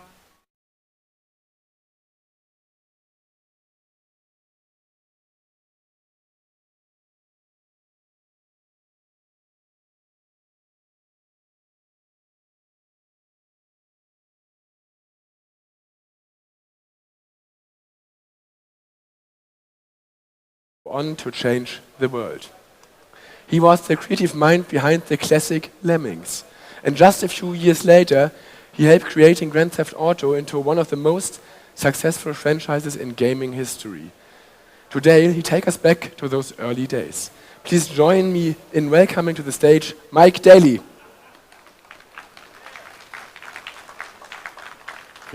The mic? Yeah, take this. Yeah. As DMA's first employee in 1989, I think, how did joining the team at such an early stage, how was this company at this stage? It was... A bit closer? Yeah, it was, I mean, bedroom coding at its best. We all met before DMA, so we were all friends anyway. So when we started DMA, it was just another progression in, you know, in what we were doing. So it was great fun, just hanging out with friends all the time. Lemmings was inspired by an animation you made of little figures marching up a hill and getting blown up. Can you tell us the story behind this animation? Sure. Yeah. And how it was the idea for Lemmings at the end? So the initial part of Lemmings, the little character, because of an argument, Scott Johnson had been hired to do graphics for a game called Walker. And he started out drawing the Walker and then drawing little men to go with it. The little men were really tall compared to the Walker graphic. the walkers from Star Wars, the AT-AT walkers, and when you see them in the film, characters only come up to about the feet, but the character on the Amiga that he'd done, they were up towards the knee, so they were really tall. So I was saying, that's not going to work. They need to be much smaller. And he said, you couldn't make them any smaller than 16 by 16 pixels. Just can't do that. So I thought he was wrong, and then I spent lunchtime or so just to kind of prove my point. And then the animation just came about because D-Paint's really good and fun to use, and you could just make them walk across the screen and do things. And I had an animation from a gun that I'd drawn before that I just put in and got them to shoot, and that's what I showed the team. And they were all kind of falling about laughing at all the different ways you could make them kind of die, because that's what we do. I read you did a prototype of Lemmings with 7 or 8 levels. At what time you thought about doing the full game? No, the initial prototype was static screen. Russell Kay took the Lemming graphic, scribbled some stuff on, and then on a PC got 100 lemmings just walking out one side of the screen and on the other. Having 100 characters on screen was really unusual. 8 megahertz, 86, so it was a slow machine. So have that many things moving was huge. And that was the first prototype that was done, and that was shown to Psygnosis at a PCW show in London. Nobody was really interested in it at that point, to be honest. So it took a wee while to gain traction. We had to talk about the nuke button, the button that clears the level in a burst of rainbow explosions. Did you expect players to embrace this darkly humorous option, and how did such an idea get into the game at the end? So it comes about because of two things. First, being a puzzle game, there'll be times when you fail. So you can either just you could put hit escape in and it would stop, or you need to end the level some way. The second one was that Dave Jones, who wrote the Amiga one, loved Defender, the game, and he loved that explosion. So it just kind of went hand in hand of, how do you stop a level? We'll just put it in and have them explode all over the place. Because the whole thing with Lemmings was coming up with new and creative ways of killing them. So this was just another one. And the first time we showed it to Brian Watson, who did the Atari ST version, he laughed so much he fell back off his chair, because it was just so different and funny. And by 1994, you were working on a driving game prototype called Race and Chase that eventually became the first GTA. How did that early engine evolve into GTA? Tell us a story about it. So about in early '94, I'd finished Lemmings 2 and I'd finished doing work on Uniracers, and I was given just time to just go and do some R&D and play about with ideas. I started out doing an isometric engine, but there'd been lots of isometric games, so that was a bit boring. So I thought, could you make it spin? So I did this rotating isometric engine, and we actually gave that to a team to go off and do a game with. And they started the game that was kind of like Syndicate Wars, but more of a storyline of GTA 2. But they had technical problems with actually getting the performance of this going. While they were doing that, I'd taken that engine and decided to try and replicate the 3D that was in Clockwork Knight on the Sega Saturn. So it's a side-on platformer game, and you had really nice parallax with the platforms, and I really wanted to try and do that on the PC. So I came up with a way of doing that for a single block, that kind of fundamental tile that's in GTA, the cube that goes in there. I managed to get one of them moving, and then using the original prototype that was just all cubes, I put a whole load of them in and then viewed it from top down. It was still a platformer by that point. And then I showed some of the guys at GTA that were working on Body Harvest, and one of the guys there, a guy called John White, told me that he'd been trying to get a racing game past Dave for years, but Dave just wasn't interested. So I suddenly realized, although it was a side-on cube platform thing, if I put a wall in the distance and then just painted roads on it, all of a sudden it's top-down, not side-on.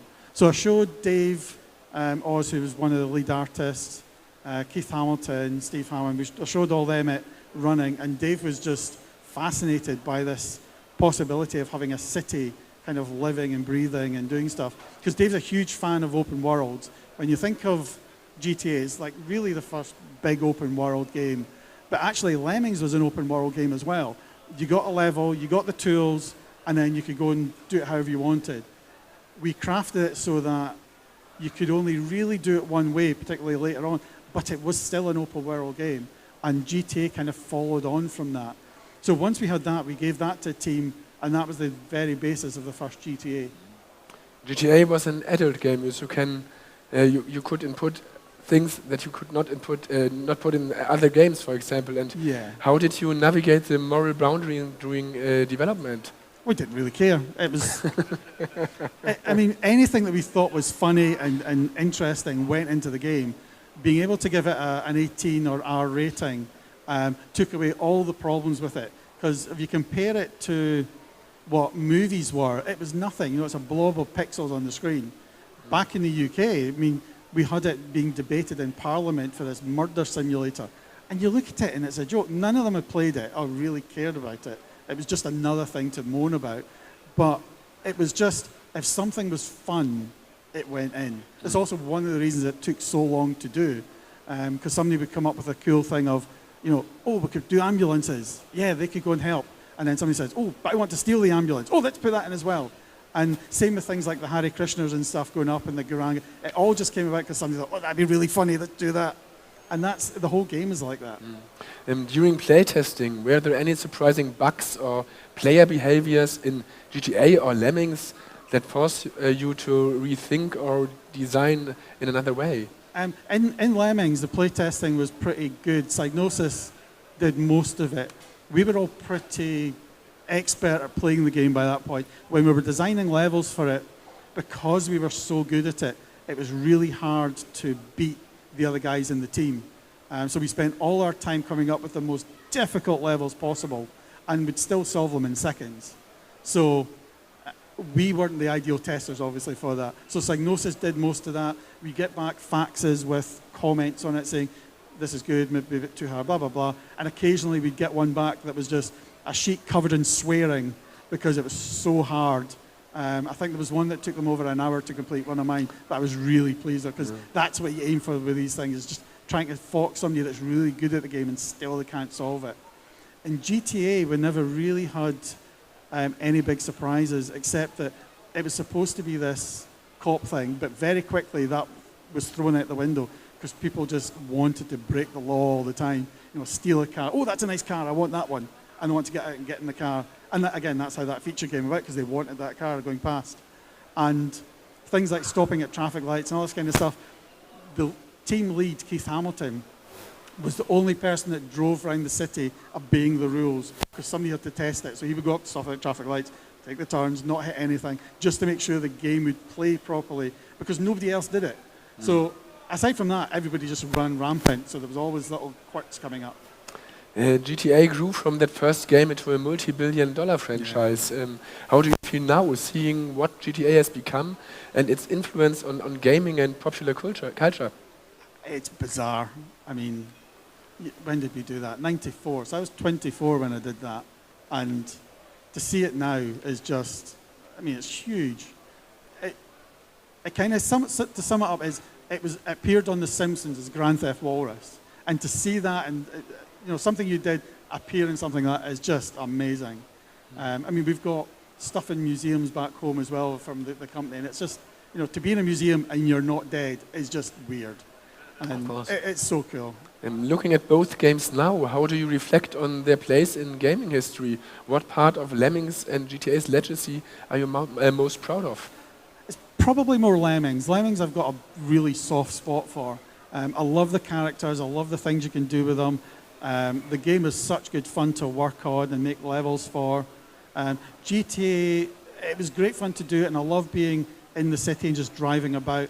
The missions and stuff I don't really care about. Most of the people that I know go into GTA to wreak havoc and just cause mayhem.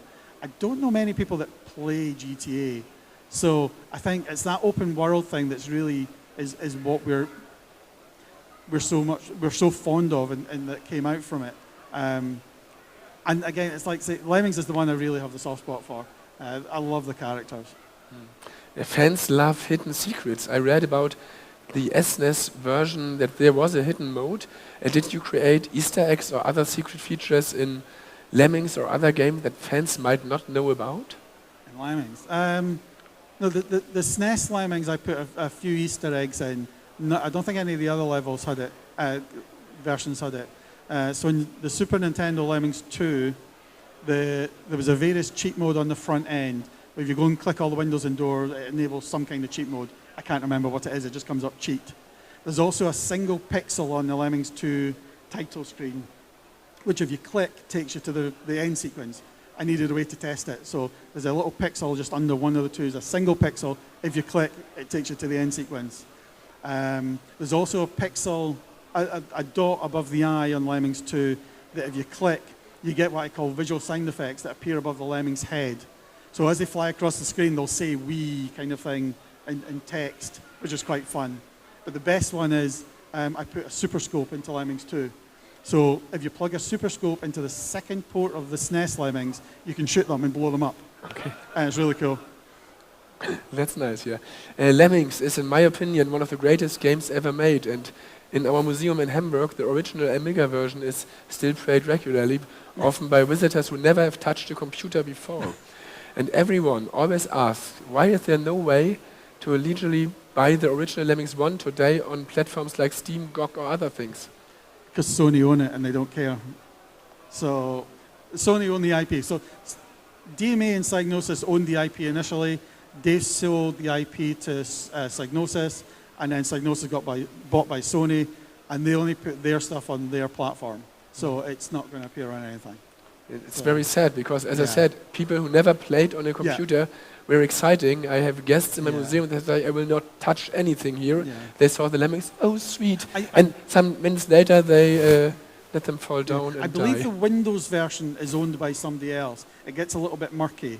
But I think the Windows one somebody else owns. But it's not available today. Yeah? No. I'm amazed that the handheld, the mobile version came out, because getting hold of Sony lawyers to do any kind of deal with them is a nightmare. And they've managed to do it, so that was really impressive.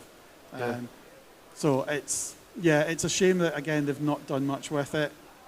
And I think the first version still is the best because it's very, it has a sort of tutorial in the beginning. It's interesting. We get a question a lot about, usually when there's a few of us on stage and they're trying to create a fight between us, which one was the best? But we all tend to agree that the technology in Lemmings 2 is great, but we like the Lemmings 1 game. So we put the tech from Lemmings 2 into Lemmings 1 and add a couple of skills, because we love the vertical levels as well. Yeah. You can't really do that in Lemmings 1. So there was a couple of skills from Lemmings 2 that would be really good.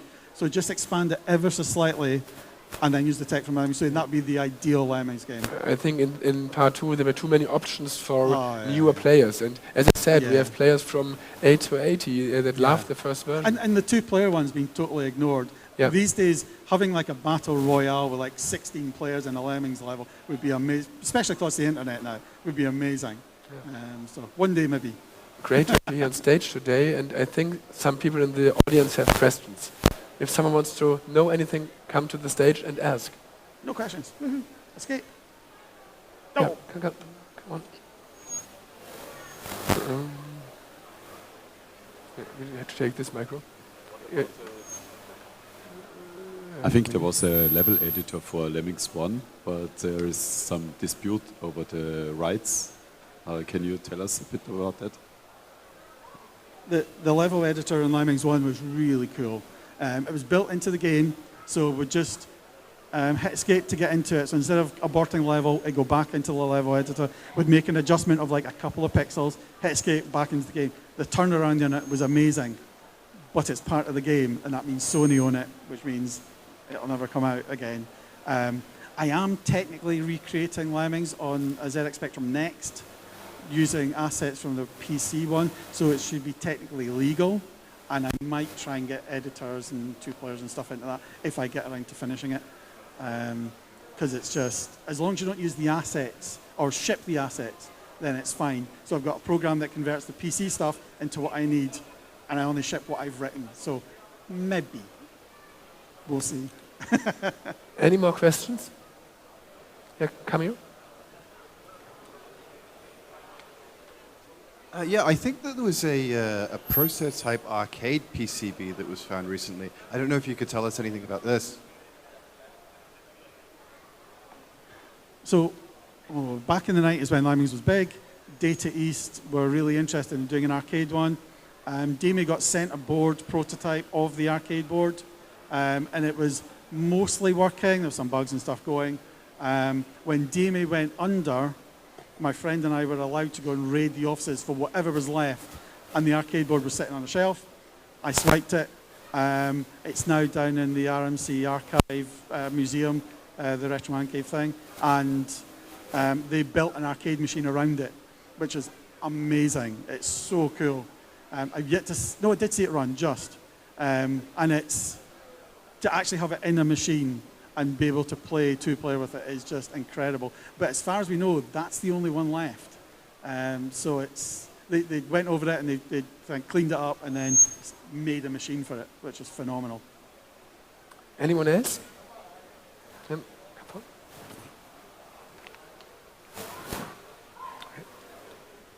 When you created the prototype for GTA, were you aware of the Amiga game Hunter, which was basically GTA before GTA?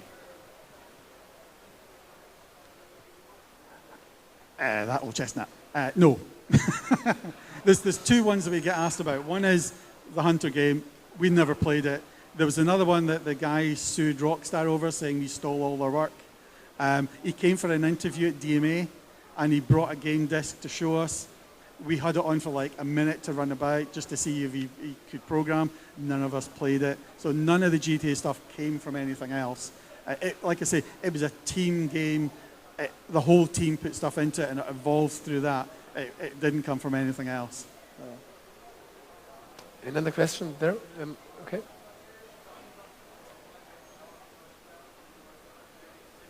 Nope. It's not on. Nope.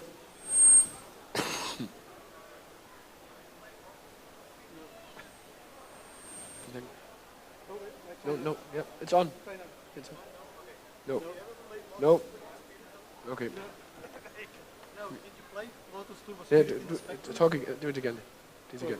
So there was a game in the Spectrum called Lotus Turbo Spirit by Durrell, where you could play as a car going around the city, and yes, you could kill people. So I also never played that game following the rules, but basically the idea was I was going around and just killing all the pedestrians possible. I have since seen it, but I didn't see it back in the day. I went from a Spectrum to a Commodore 64 quite early, so I never actually got into that. But I have since seen it. It was quite good. So, no, wasn't an influence again, no. Anyone else? Okay, can you? We try it again. Hello. Oh, yeah. So we're all expecting GTA 6 soon. What do you think of the idea of going back to the beginning and doing another top-down GTA, but with modern technology? So that's an interesting one, because back in the day, I was involved in GTA 1 and 2. GTA 1 and 2 were arcade games, not these role-playing things. That's why you get the score and stuff. It was all kind of arcadey. I prefer the top-down because, again, it's just that fun element of driving about. I was asked, when I left DMA, just at the end of GTA 2, I was kind of given carte blanche, do anything. Oh, sorry. What would you want to do if you could stay? And I would have actually done a top-down GTA in a Blade Runner style, so all neon lights and stuff. That's what I would have wanted the next GTA to be. I think that would have been amazing. It's kind of off-guard and just, yeah, that top-down view I love, and I would have carried that on. So it's obviously totally different. It's the Silicon Valley team that went on to create GTA 3 and all this kind of stuff, and they put in all these cutscenes and evolution and stuff. Very different from what would have happened. I don't think it would have been as massive if it stayed top-down, but I think a little diversion to do that would be great fun. Couple of questions. One, if you ever tried or seen an attempt to recreate the GTA style on a high-end classic Amigas called Payback from the late 90s. And the other one was, who hated Hare Krishnas and Elvis impersonators so much? So the Payback one was the guy that sued Rockstar saying they'd stolen them. He went on to write the payback stuff. And I have since met him as well. It's fine. He got money out of a stone from Rockstar. Good on him. It had nothing to do with us. Like I say, we didn't get any inspiration from it. But he got money from Rockstar, so well done. The Hare Krishna one, yeah, okay, that was us as well. My friend Colin Anderson, who's head of music, we happened to be in town at lunchtime. We were walking through. There were Hare Krishnas in Dundee. They have never been before. They have never been since. Colin always walks with a tape recorder because he's a musician and sound effects. So we just walked behind them, recording them as they went. And then he went back and he did that, and they got put in the game. And then, like I say, anything that was fun or funny, and somebody just went, "Would it be great if we ran them over?" And then you get that bonus. It's that arcade game thing again. Run them all over, get a bonus. And Garanga, there you go. It's just an evolution. Everything, the whole GTA was team driven. And somebody would do something, somebody else would do it, and it would just gather momentum. It was great.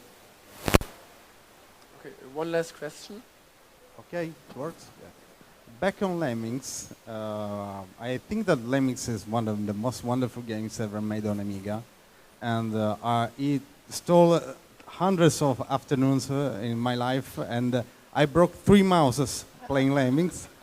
One of the best parts of the game is the music. I've always been curious about how that wonderful music was made, and the process of the excellent sound design of that game. The music came from 2 different places. You also had the sound effects, which were incredible. The Lemming voices came from the artist Scott Johnson's mother. She did the voices, then they got sped up, and that was the Lemmings voices, and they were amazing. The music started out actually as doing 60s themed theme tunes from movies. You know, Batman, Mission Impossible, all that kind of stuff. They started out as that, but it was just the time when movie studios were starting to notice games because they were starting to make some money, and we were becoming a target for lawsuits and breaking copyright. So we thought, yeah, should probably not do that. So then Psygnosis took over the music, and then Cold Storage guy, Chris, well, right, he did all the music stuff, and he just had to do lots of music that wasn't in copyright. So he did a lot of original stuff. He also did How Much Is That Doggy in the Window, which was actually still in copyright, which nobody realized. So they did have to settle that after the fact. But he did all the music for it, and it just it fit perfectly for it. It drove you up the wall as much as the game did, and it's perfect. Okay, thanks for joining us on stage, and thanks for your great work. Thanks, Mike.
Einmal was sagen bitte, Thomas. Ja, hier höre ich ihn. Also ich höre dich schon mal, aber noch nicht auf der Leinwand.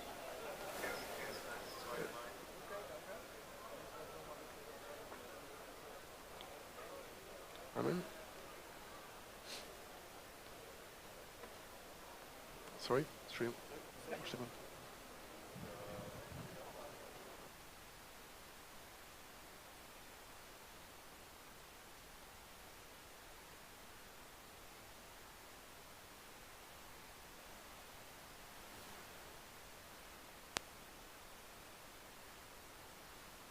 Ja, Testing, Testing, 1, 2, 3.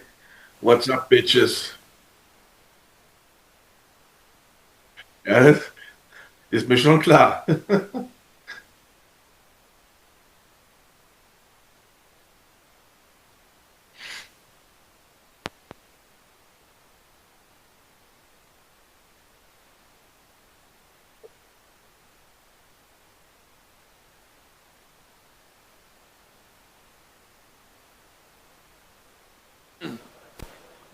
Alles klar, wunderbar. Ich hoffe, die Verbindung steht, denn unser nächster Gast ist eine der prägendsten Figuren der deutschen Spielebranche. Ein Unternehmer, Visionär und Entwickler, der den Namen Blue Byte zu einer Ikone gemacht hat. Thomas Herzler gründete die Firma in Mülheim an der Ruhr und aus diesem kleinen Anfang entstand ein Studio, Entschuldigung, das mit Spielen wie Great Chords, Battle Isle und Die Siedler deutsche und internationale Spielegeschichte geschrieben hat. Heute blicken wir mit ihm zurück auf die Entstehung dieser Serien, den Aufstieg des Studios und auf das Erbe, das bis heute weiterlebt. Begrüßt mit einem großen Applaus Thomas Herzler, den Gründer von Blue Byte. Hallo, hallo. Thomas, du hast 1988 in Mülheim an der Ruhr Blue Byte gegründet. Wie kam es damals zu dieser Entscheidung?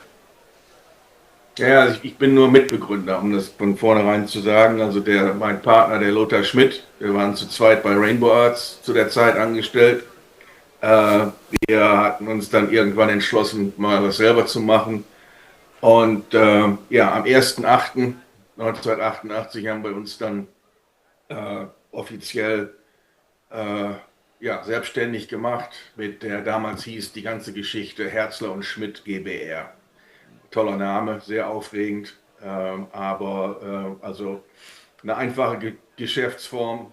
Mal sehen, wo es hingeht. Und wir haben beide von zu Hause gearbeitet. Lothar aus seinem Apartment, ich bei meinem im Elternhaus unterm Dach. Und der Grund war einfach der, dass die Rainbow Arts gerade den Umzug getätigt von Gütersloh nach Düsseldorf, um näher bei Rushware zu sein. Und viele neue Leute kamen hinzu. Und irgendwie war es nicht mehr das, was es mal am Anfang war. Und naja, wie gesagt, ich glaube, das ist die Geschichte der Branche, dass sich Leute abspalten nach einer gewissen Zeit. Ist ja bei Blue Byte auch später passiert. Das ist einfach so der Gang des Lebens. Und ja, jung, naiv und voller Energie haben wir uns da reingestürzt, ohne einen Vertrag zu haben. Also wir hatten keine Aussicht, wir hatten Aussicht auf Erfolg, aber keine Verträge oder so. Wir waren bei Null angefangen und haben dann Glück gehabt, dass wir dann ja, mit unseren Titeln erfolgreich waren. Der Name Blue Byte ist bis heute legendär. Wie seid ihr auf diesen Namen gekommen und was sollte er ausdrücken? Also die Blue Byte, der Name offiziell kam, glaube ich, erst 89, 90. Also als die Titel dann, als unsere Titel dann fertig waren, das erste Jahr, würde ich sagen, war eine Vorbereitung. Da haben wir über einen Firmennamen und so weiter überhaupt noch nicht nachgedacht. Das war die Herzler und Schmidt GbR. Dann hatten wir einen anderen Namen, den wir uns mal ausgedacht hatten. Der hörte sich allerdings nicht so gut im Englischen an. Und Lothar kam dann mit Blue Byte. Hatte die Idee, Blue Byte, also die Alliteration Blue Byte zu benutzen. Und wir wollten was Abstraktes, Wir wollten was uns nicht unbedingt festlegt auf ein Genre. Wir wollten kein Heavy Metal. Ja, wir wollten was Abstraktes und Bluebird passte da eigentlich ganz gut und dann später das Logo, was dazu kam, das passte auch ganz gut. Also letztendlich abstrakt, ohne sich jetzt auf ein gewisses Genre festzulegen. Das erste große Projekt war ja Great Chords. Das hat sich über 500.000 Mal verkauft, habe ich gelesen. Hat man damals damit gerechnet? Wie ist man als junges Team mit diesem Erfolg umgegangen? Also ich würde sagen, die Motivation da war eigentlich, dass Tennis war unterrepräsentiert auf Homecomputern. Es gab natürlich einiges auf der Konsole. Lothar selber war auch Tennisspieler und hat da also sehr viel Herzblut reingesteckt. Ich habe eigentlich lediglich die Grafikroutinen zur Verfügung gestellt. Das ist auch letztendlich das, glaube ich, warum ich den Job bei Rainbow Arts bekommen hatte in 86, weil, wie man ja weiß, der Atari hat keinen Splitter, hat keinen Copper, muss alles in Software gemacht werden und da hatte ich damals sehr viel Zeit reingesteckt, um Sprite-Routinen zu schreiben, Tools zu schreiben und so weiter. Also die Spielbarkeit geht hundertprozentig auf Lothar. Ich habe da lediglich ein bisschen nachgeholfen, also mit den Routinen und wir haben es rausgeschickt an 6, 7, 8 Publisher nach England, nach Frankreich, nach USA und letztendlich die sich am meisten interessiert hatten, war Ubisoft. Electronic Arts war auch interessiert, die hatten uns allerdings die Diskette sofort wieder zurückgeschickt mit einem 10-seitigen Vorvertrag und Non-Disclosure und bevor wir das unterschreiben, könnten sie sich das überhaupt nicht anschauen. Da haben wir gedacht, naja, das können wir mal ganz schnell vergessen. Und letztendlich hat sich Ubisoft da reingehängt und haben das Potenzial gesehen und haben auch sehr, sehr starken Marketing dafür gemacht. Später haben sie ja dann auch das Great Chords 2, das dann im Ausland hieß es Jimmy Connors Pro Tennis Tour, also die haben da die Lizenz mit da reingebracht. Also das Great Chords 2, Jimmy Connors Pro Tennis Tour, war ein großer Erfolg für Blue White und für Ubisoft. 1991 wurde Battle Isle veröffentlicht, als erstes selbst veröffentlichtes Spiel. Warum wurde da nicht wie üblich versucht, wieder einen externen Publisher dazu zu bekommen? Letztendlich, ich glaube, Lothar und ich beide hatten Rainbow Arts verlassen, um eine gewisse Unabhängigkeit zu haben. Und als reiner Entwickler ist man halt vom Publisher abhängig. Das war am Anfang in Ordnung. Und wie gesagt, Ubisoft hatte sich auch sehr stark da ins Zeug gelegt für Great Chords. Battle Isle nicht so sehr oder zeigt das Produkt ja Monate im Voraus und ja, vielleicht machen wir da was und mal sehen, wann kommt das nächste Great Chords. Man konnte also schon merken, an verschiedenen Titeln waren die einfach nicht interessiert. Und das ist natürlich für den Entwickler ein Problem. Zu dem Zeitpunkt waren wir eigentlich reiner Entwickler. Und wir hatten dann uns entschlossen zu sagen, okay, wir machen das selber. Ihr bekommt das für Frankreich und wir machen in Deutschland machen wir es selber. Und das ging dann über Raschware, die den Vertrieb gemacht haben. Wir haben damals schon, Lothar hat viel Pressearbeit gemacht. Ich habe ein bisschen Marketing gemacht. Wie gesagt, da gehört ja eine Verpackung mit dazu und Handbücher und dieses und jenes. Also es wird dann ganz schnell recht kompliziert. Aber der Grund war ganz einfach, wir wollten das Blue Byte Logo, da ist es, wir wollten es auf der Vorderseite der Verpackung haben und nicht hinten irgendwo versteckt, entwickelt von Blue Byte und dann ja, rühmt sich der Publisher mit den Lorbeeren und das war eigentlich der Grund dafür. Und das hat sich dann später auch ganz gut bezahlt gemacht bei weiteren Titeln. Wir sind dann weitergegangen, Frankreich war eigentlich immer Ubisoft, aber dann haben wir in England selber was gemacht und später auch in den USA. Battle Isle wurde ein Kultklassiker. Und was hat Battle Isle so einzigartig gemacht in der Zeit? glaube, es gab zu dem Zeitpunkt, also das, was es gab, würde ich sagen, wenn, dann war es von SSI, das war alles sehr, sehr detailliert für den Wargamer, für den Hardcore-Wargamer und ich glaube, Battle Royale war einfach mehr zugänglich.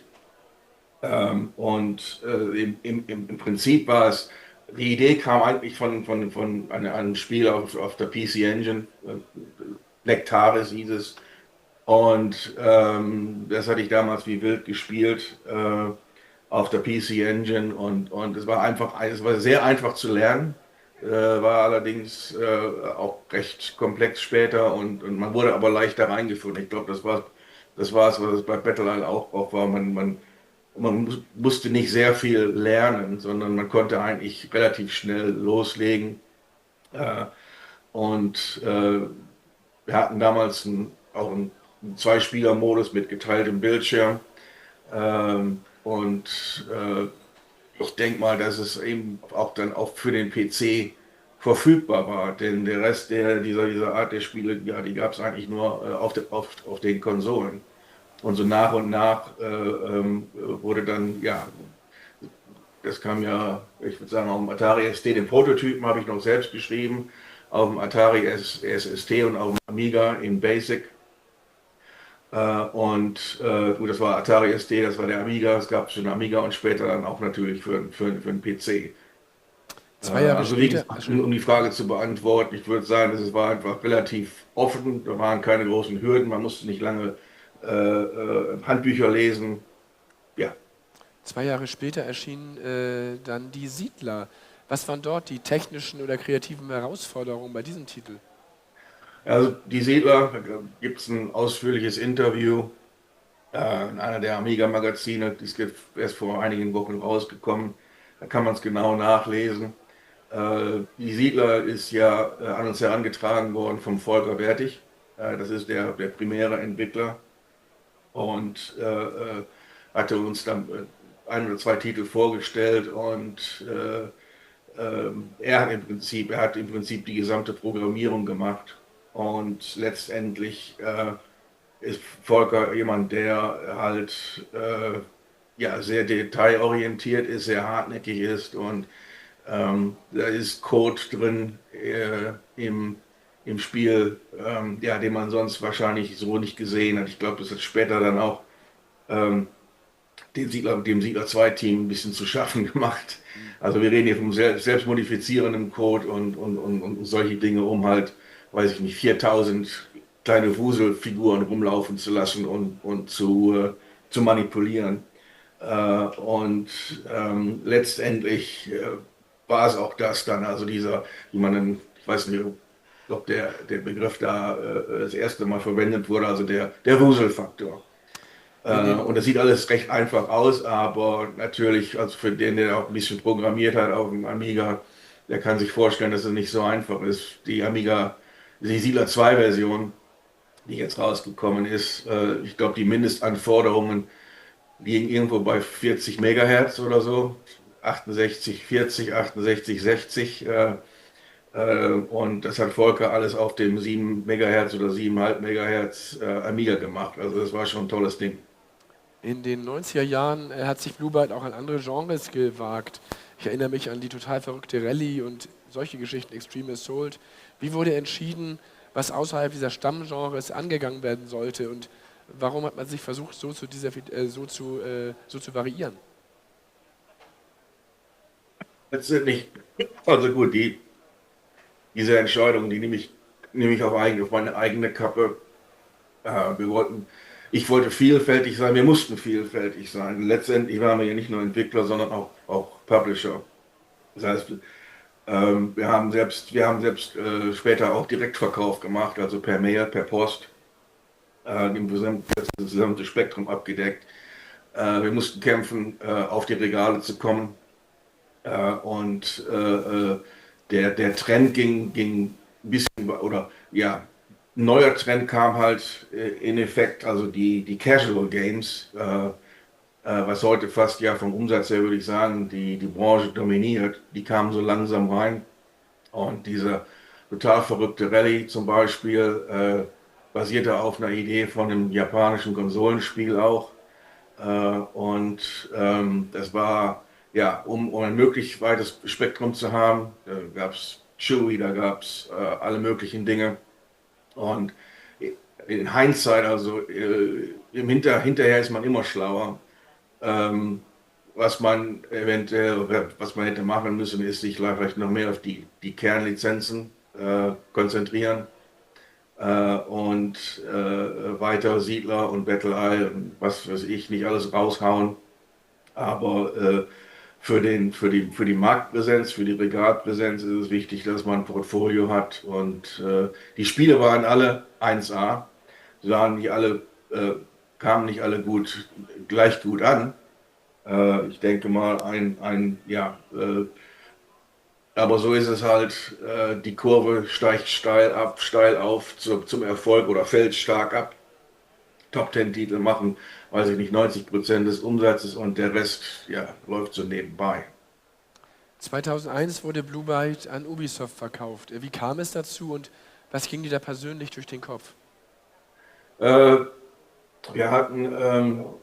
Wurde 98 oder so von einer Bank aus Frankfurt, von der DG Bank angerufen, ob wir nicht einen Börsengang planen wollten. Ganz aus dem Blauen, also ohne Vorwarnung. Und es ging so allmählich los in Deutschland, dass man den Börsenmarkt für sich oder die Branche sich den eröffnen wollte. War natürlich Jahre hinterher, was im Vergleich zu den USA.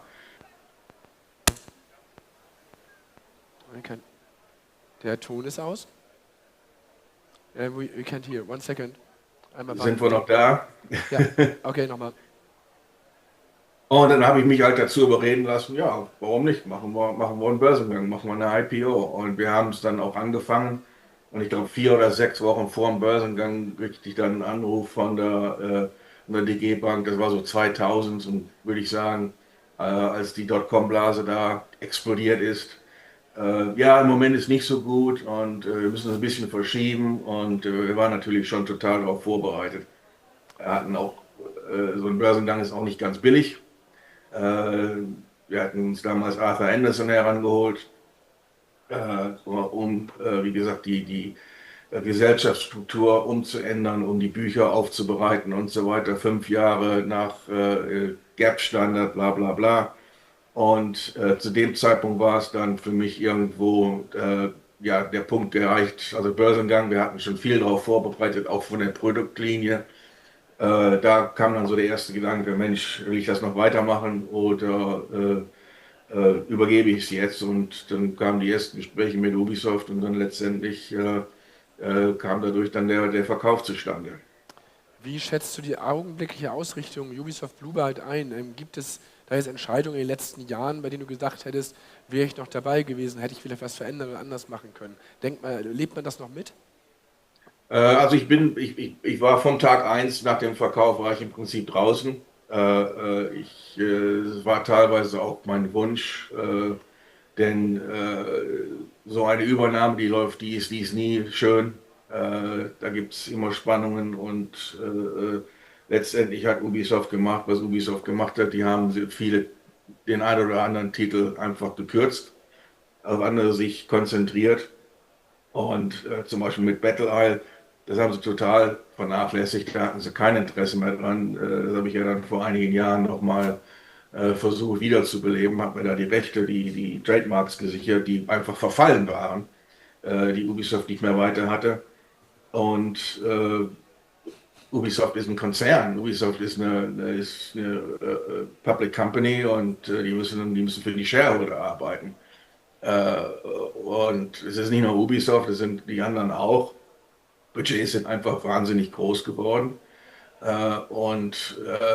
Letztendlich wird da bei Komitee entschieden, was gemacht wird und nicht immer das, was der Spieler möchte. Und das ist, glaube ich, auch ein Teil oder ist einer der Gründe, warum die Branche im Moment ein bisschen hinkt, weil sich halt alles auf die großen 3 oder 4 konzentriert hat und noch die großen, weiß ich nicht, die Top 10 noch mehr, dass sich das alles noch mehr polarisiert hat. Und was jetzt dann noch mit AI kommt, wer weiß. Also wird man alles noch sehen. Ob es besser ist oder nicht, weiß ich nicht. Wie gesagt, Grafiken und so sind natürlich wesentlich besser geworden, aber ich glaube, der Vorteil oder der Charme der Retro-Spiele ist einfach, dass man sich diese Pixel, die groben Pixel im Kopf, macht man sich ja seine eigene Vorstellung, wie das aussieht. Also es ist wie wenn ich ein Buch lese, dann baue ich mein Set auf im Kopf, ob das jetzt eine Stadt ist oder ein Zimmer oder wie auch immer. Und das ist bei den alten Spielen auch so, bei den Klassikern. Man macht sich selbst da, man füllt die leeren Räume ein und das ist der Charme. Heute ist alles fotorealistisch und ja, da brauche ich wenig Fantasie, um mir da was vorzustellen. Welches Blue-White-Spiel ist dein persönliches Lieblingsspiel und spielst du heute noch die alten Spiele, wo du mitgewirkt hast?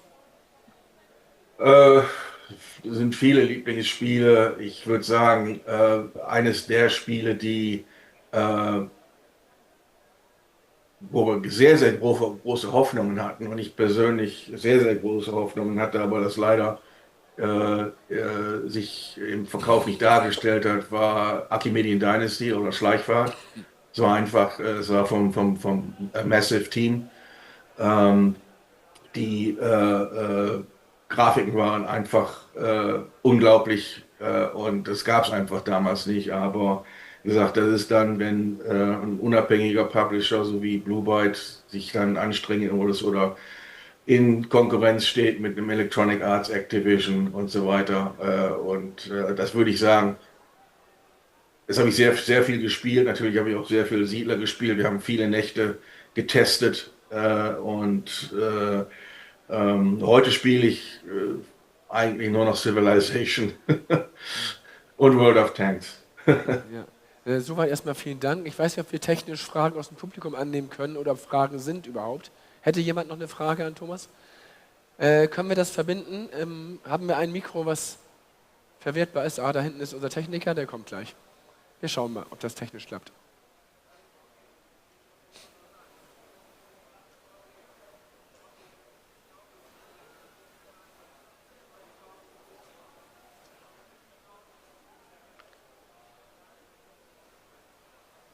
Es wird an der Technik gearbeitet. Kleinen Moment. Ja, wir machen es. Da kommt das Mikro. Mal schauen. Hier vorne wäre eine Frage, wenn das geht.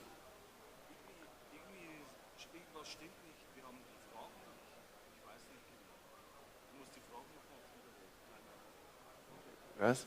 Okay. Hallo, ja, mein absolutes Lieblingsspiel war damals Incubation, also Battle Incubation. Das war ja damals, ist es mehr oder weniger gefloppt. Das war ja quasi das moderne XCOM, bevor es das moderne XCOM gab. Gibt es da irgendwie eine Erklärung, warum das damals nicht angekommen ist? Und ein paar Jahre später ist XCOM ja durch die Decke gegangen, solche Spiele. Kannst du die Frage nochmal wiederholen? Ich habe es halb mitbekommen.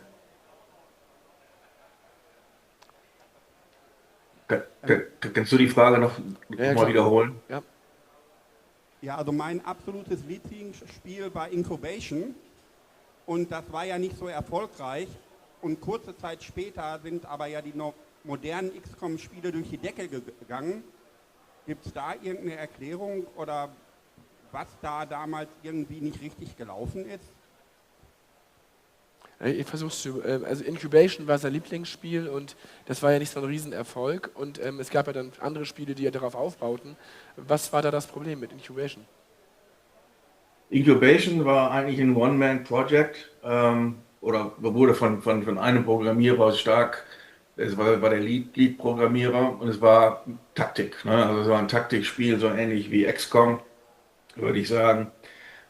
Und sehr interessant, natürlich nicht das typische Battle-Isle-Prinzip, aber letztendlich hatten wir Pläne für Battle-Isle, also ein Battle-Isle-Universum aufzubauen und nicht nur jetzt speziell also auf den Sechsecken, sondern halt auch in die Taktik reinzugehen. Das waren ja wohl, glaube ich, das war Viereck, also quadratische Teils. Und es lief eigentlich nicht schlecht. Die ganze Strategie das ganze Strategiegenre ging eigentlich so ein bisschen, war ein bisschen rückläufig. Und das war nicht nur Battle Isle, da waren andere Titel auch. Aber zu dem Zeitpunkt mussten wir auch viel gegen Multimedia kämpfen. Ja, also jeder Publisher hat ja den letzten Dreck irgendwo hervorgeholt, Multimedia draufgeklebt und auf CD-ROM und das wurde gekauft und hat die Regale gefüllt. Und das Genre ging einfach ein bisschen, war ein bisschen rückläufig. Der Titel Incubation selbst, wir haben Preise dafür bekommen, also auch hier in den USA von den Zeitschriften. Ist letztendlich dann immer wieder das gleiche Spiel gewesen. Wer kann mehr Geld ausgeben, um die Regale zu reservieren? Ja, also Regalplatz kostet Geld. Ähm, und ja, das wird jetzt die Diskussion sprengen, aber ich weiß nicht, habe ich die Frage so ungefähr beantwortet? Ja, er macht so. Okay. Wunderbar. Ja, noch irgendjemand zum Abschluss? Irgendwas noch an Fragen? Hier passiert nichts. Dann danken wir dir für dieses Gespräch. Nochmal einen großen Applaus bitte und vielen Dank Ja, für danke dieses auch. Gespräch. Dankeschön. Danke, Thomas. Vielen Dank. Ja, tschüss.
Yeah, the talk with Andy Bottfixer Bendel will not take place at this time. We will do it later as a separate web station, as an info for all the viewers here.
Oh my.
God, look what you've created. This is absolutely mind-blowing. You've created this extremely special event, bringing Amiga fans from literally all over the world together. You know, we meet online, and that's really fantastic. But the real gem, the real beauty of it is getting together in person and meeting friends, meeting Amiga family in real life. And like I said, you know, I'll never forget my experience at AMI Expo in 1990. It's a moment in time that I take with me, you know, for the rest of my life. And what you created here this weekend, many people will also remember for the rest of their lives. So thank you so much, Marcus, for bringing us all together. It was absolutely amazing and an honor to be here. Thank you so very much. I just want to say thank you so much for putting on this show, and thank you so much for helping me get here with the tickets and such. It's been a real big thing for me. I don't want to get into it, but I've had some personal issues recently, and it's huge. Thank you again for putting on a wonderful show. So Marcus, this is the 4th time you've allowed me to come here, and every time it gets better and more enjoyable for me, and equally it seems impressively enjoyable for the many Amiga fans you you support bringing to such a wonderful event.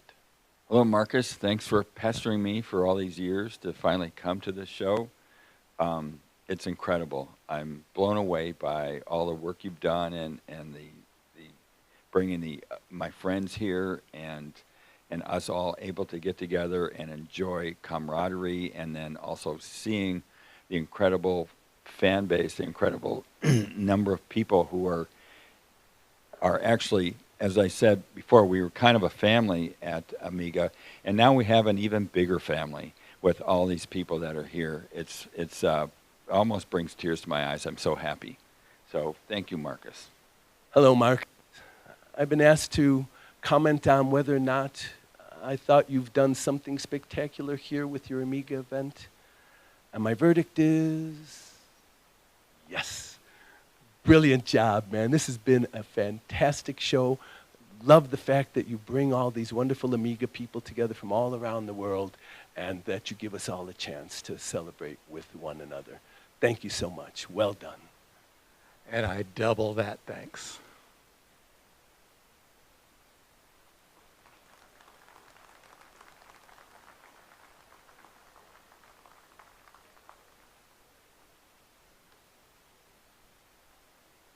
Was soll ich jetzt noch sagen?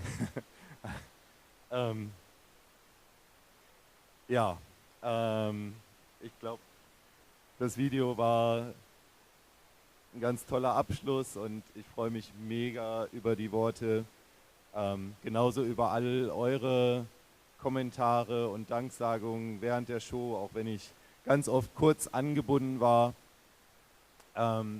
geht das runter wie Öl und es einfach toll zu sehen, dass es euch gefallen hat, dass ihr Spaß hattet an dem Wochenende und dass sich die Arbeit auch entsprechend gelohnt hat. Und von daher, ich kann gar nicht mehr viel sagen, außer ein Dankeschön nochmal an das ganze Team, die einen mega Job gemacht haben. Ich glaube, es waren noch nie so viele Leute bei den Veranstaltungen und für die war es auch, glaube ich, sehr, sehr stressig und alle platt und müde.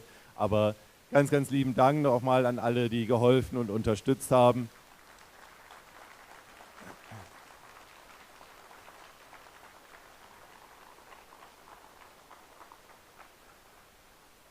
Ich glaube, wenn ich alle aufzählen würde, das würde sehr, sehr lange dauern, aber ich denke, es sind wirklich viele Leute involviert. Auch einige, die nicht da sind, zum Beispiel der Paul Kitching, der auch einen mega Beitrag geleistet hat zur Veranstaltung, zur Vorbereitung, zur Planung.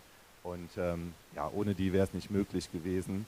Aber die Veranstaltung ist ein Gemeinschaftsprojekt von euch, von den Amiga-Fans, den Amiga-Usern, von den Ausstellern und halt auch vom Team, von den Gästen.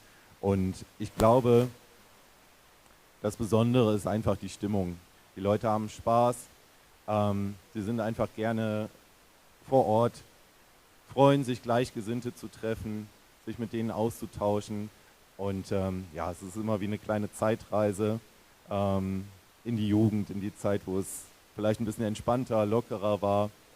Und es war, wie gesagt, ein fantastisches Wochenende und ich freue mich, wenn es euch auch gefallen hat. Ich wünsche euch gleich eine gute Heimreise. Danke euch für euren Besuch. Habe aber noch einen kleinen Punkt, und zwar haben wir zum ersten Mal auch eine Reparatur-Corner gehabt oder Repair-Corner gehabt. Und wir wussten nicht, ob das funktioniert, wie es angenommen wird, ob viele Leute es nutzen werden. Aber ich glaube, das Team, die 4 Leute, die sich dafür im Vorfeld bereit erklärt haben und nicht nur bereit erklärt haben, sondern auch gesagt haben, wir wollen auch kein Geld dafür, wir machen das alles so. Und ich finde, das ist Wahnsinn. Und ich habe gesehen, ich habe mitbekommen, dass eigentlich beide Tage über ständig was los war. Und glaube ich, sehr, sehr viele Leute auch dankbar waren, dass sie dort Tipps bekommen haben, Reparaturen bekommen haben.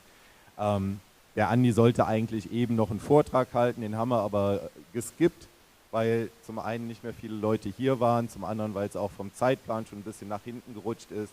Aber er hat sich bereit erklärt, dass wir da nochmal was aufzeichnen und das dann auch allen zur Verfügung stellen, wo er gerne nochmal ein paar Tipps an die Hand gibt bezüglich Reparaturen etc. Und jetzt möchte ich aber auch die 4 Leute gerne nochmal auf die Bühne bitten, dass sie zumindest auch nochmal einen dicken Applaus bekommen.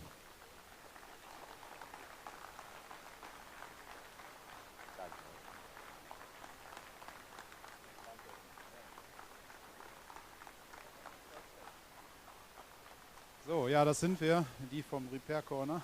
Ich wollte nochmal die Gelegenheit nutzen, dass wir auch mal sagen, dass wir allen Leuten, die uns das Vertrauen schenken, einfach so die Hardware in die Finger zu drücken, ohne dass sie uns wirklich kennen. Danke dafür. So ist besser, okay. Denn ich finde es nicht selbstverständlich, dass man einfach irgendwo hingeht, einen wildfremden Menschen einfach seine wertvolle Hardware in die Hand drückt, die ja für uns alle einen individuellen Wert hat, wo ja gar nicht der Marktwert die Rolle spielt, und ihr gebt uns die einfach. Wir reparieren die, wir schicken euch die zurück oder ihr holt die ab.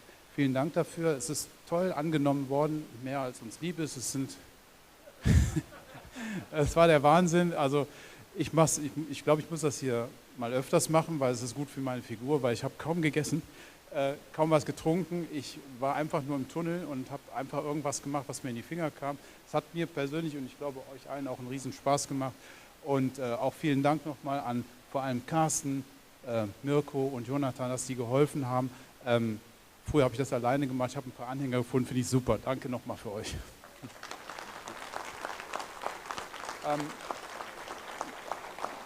Ja, Markus hat es ja gerade schon gesagt, wir wollen das Thema Workshop nachholen. Also das ist ja schon immer mal mein Wunsch gewesen, euch zu zeigen, wie kann ich meine Hardware selber reparieren oder zumindest eine Diagnose finden. Was ist denn mit dem Zeug?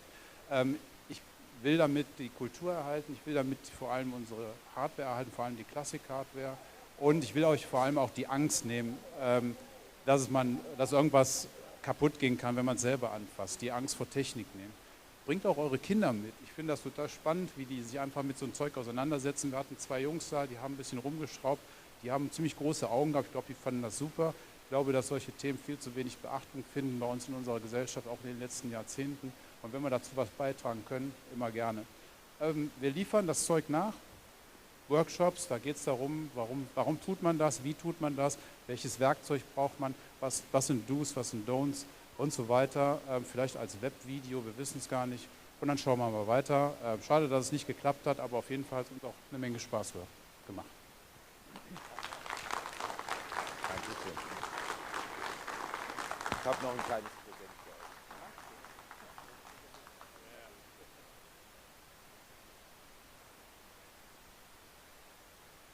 Danke an alle. Kommt nachher gut nach Hause und ja, schreibt vielleicht irgendwo auf Social Media oder in irgendwelchen Foren, wenn es euch gefallen hat. Auch wenn nicht, sagt mir gerne Bescheid, was man vielleicht optimieren könnte, dass wir einfach ein Feedback haben, und Amiga forever.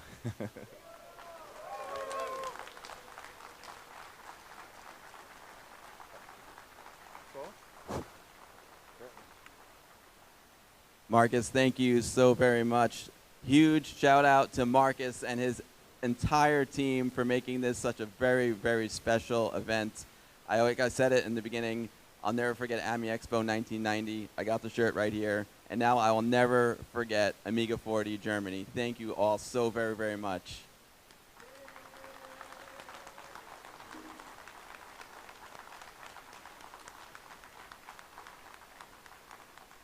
It's been an amazing event, but you know, life has its ups and downs, and there's a little bit of a downer I just want to mention to everyone. You know, at the top of the show, we talked about the awesome Commodore Works Museum and their incredible Amiga 1000 prototype. Now, unfortunately, the top of the case of the Amiga 1000 prototype, it's missing. You know, we don't know if maybe it was stolen, maybe it was misplaced. Either way, it doesn't matter. The guys would just really love to have it back. So if you happen to know where the top of the Amiga 1000 prototype is, please get it back to the team. It's an absolute priceless treasure, and it really belongs to this museum. They put so much hard work and effort into the museum. It would be a real tragedy for them not to have this piece. And it's no judgments. As long as it gets back to them, that's the only thing that matters. So if anyone out there on the streams knows where it is, if everyone here knows where it is and can get it back to them, no judgments. The important thing is that it gets back to them and that this important piece of Amiga history is preserved. And now Mario will reiterate this message in German. Ja, leider haben wir eine kleine Schatte jetzt hier auf der Amiga 40 vom Commodore Velvet Prototyp. Wurde leider die Abdeckung von der Speichererweiterung von irgendjemand hier im Haus entfernt, und denjenigen oder diejenige möchte ich dann bitte das zurückzugeben. Das ist ein einzigartiges Stück und muss für die Nachwelt gesichert werden. Wie gesagt, wir werden hier jetzt auch keine Anzeige oder Ähnliches erstatten. Also bitte, wie gesagt, zieht alle an einem Strang und schaut, wer das jetzt eingesteckt hat, soll gucken, dass es wieder zurückgeht an mich. Wie gesagt, ich habe eine Firma, die Firma IT-Netzwerksysteme. Kann man dann noch googlen. Mein Name ist Mario Schweder. Kann man einfach auch per Post zu meiner Firmenadresse schicken. Also ich würde mich sehr freuen, wenn wir den Prototyp wieder komplettieren könnten. Also wie gesagt, bitte, bitte schaut, sprecht die Kollegen an und würde mich sehr freuen, wenn das wirklich schöne Stück auch wieder komplett ist und auch von anderen gesehen werden kann weltweit. Dankeschön und noch viel Spaß. Thank you, Mario. I'm wishing you the best. I hope you get it back. And your museum is just, it's absolutely beautiful. And I've had such a pleasure. I see all the smiling faces of everyone who comes. I saw the original Amiga engineers looking at the prototype. And yeah, it's incredible here. Yeah, it is absolutely incredible. And a big shout out to all the original Amiga engineers who came and all the original Commodore employees who came.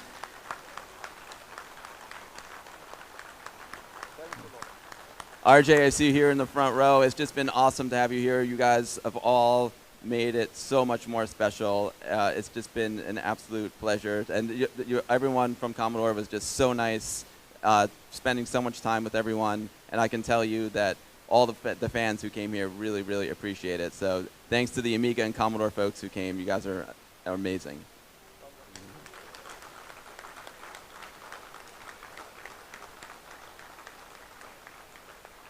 And it was just so great to see so many friends getting together, meeting in person. This has been an event that I will absolutely never forget. Thank you all so much for your attention. Thanks for everyone on the streams who have been watching and commenting. I know there have been people really enjoying it from all over the world. It's been an incredible event. And we'll see you at Amiga 42 Germany. Yeah. Amiga forever! Amiga forever!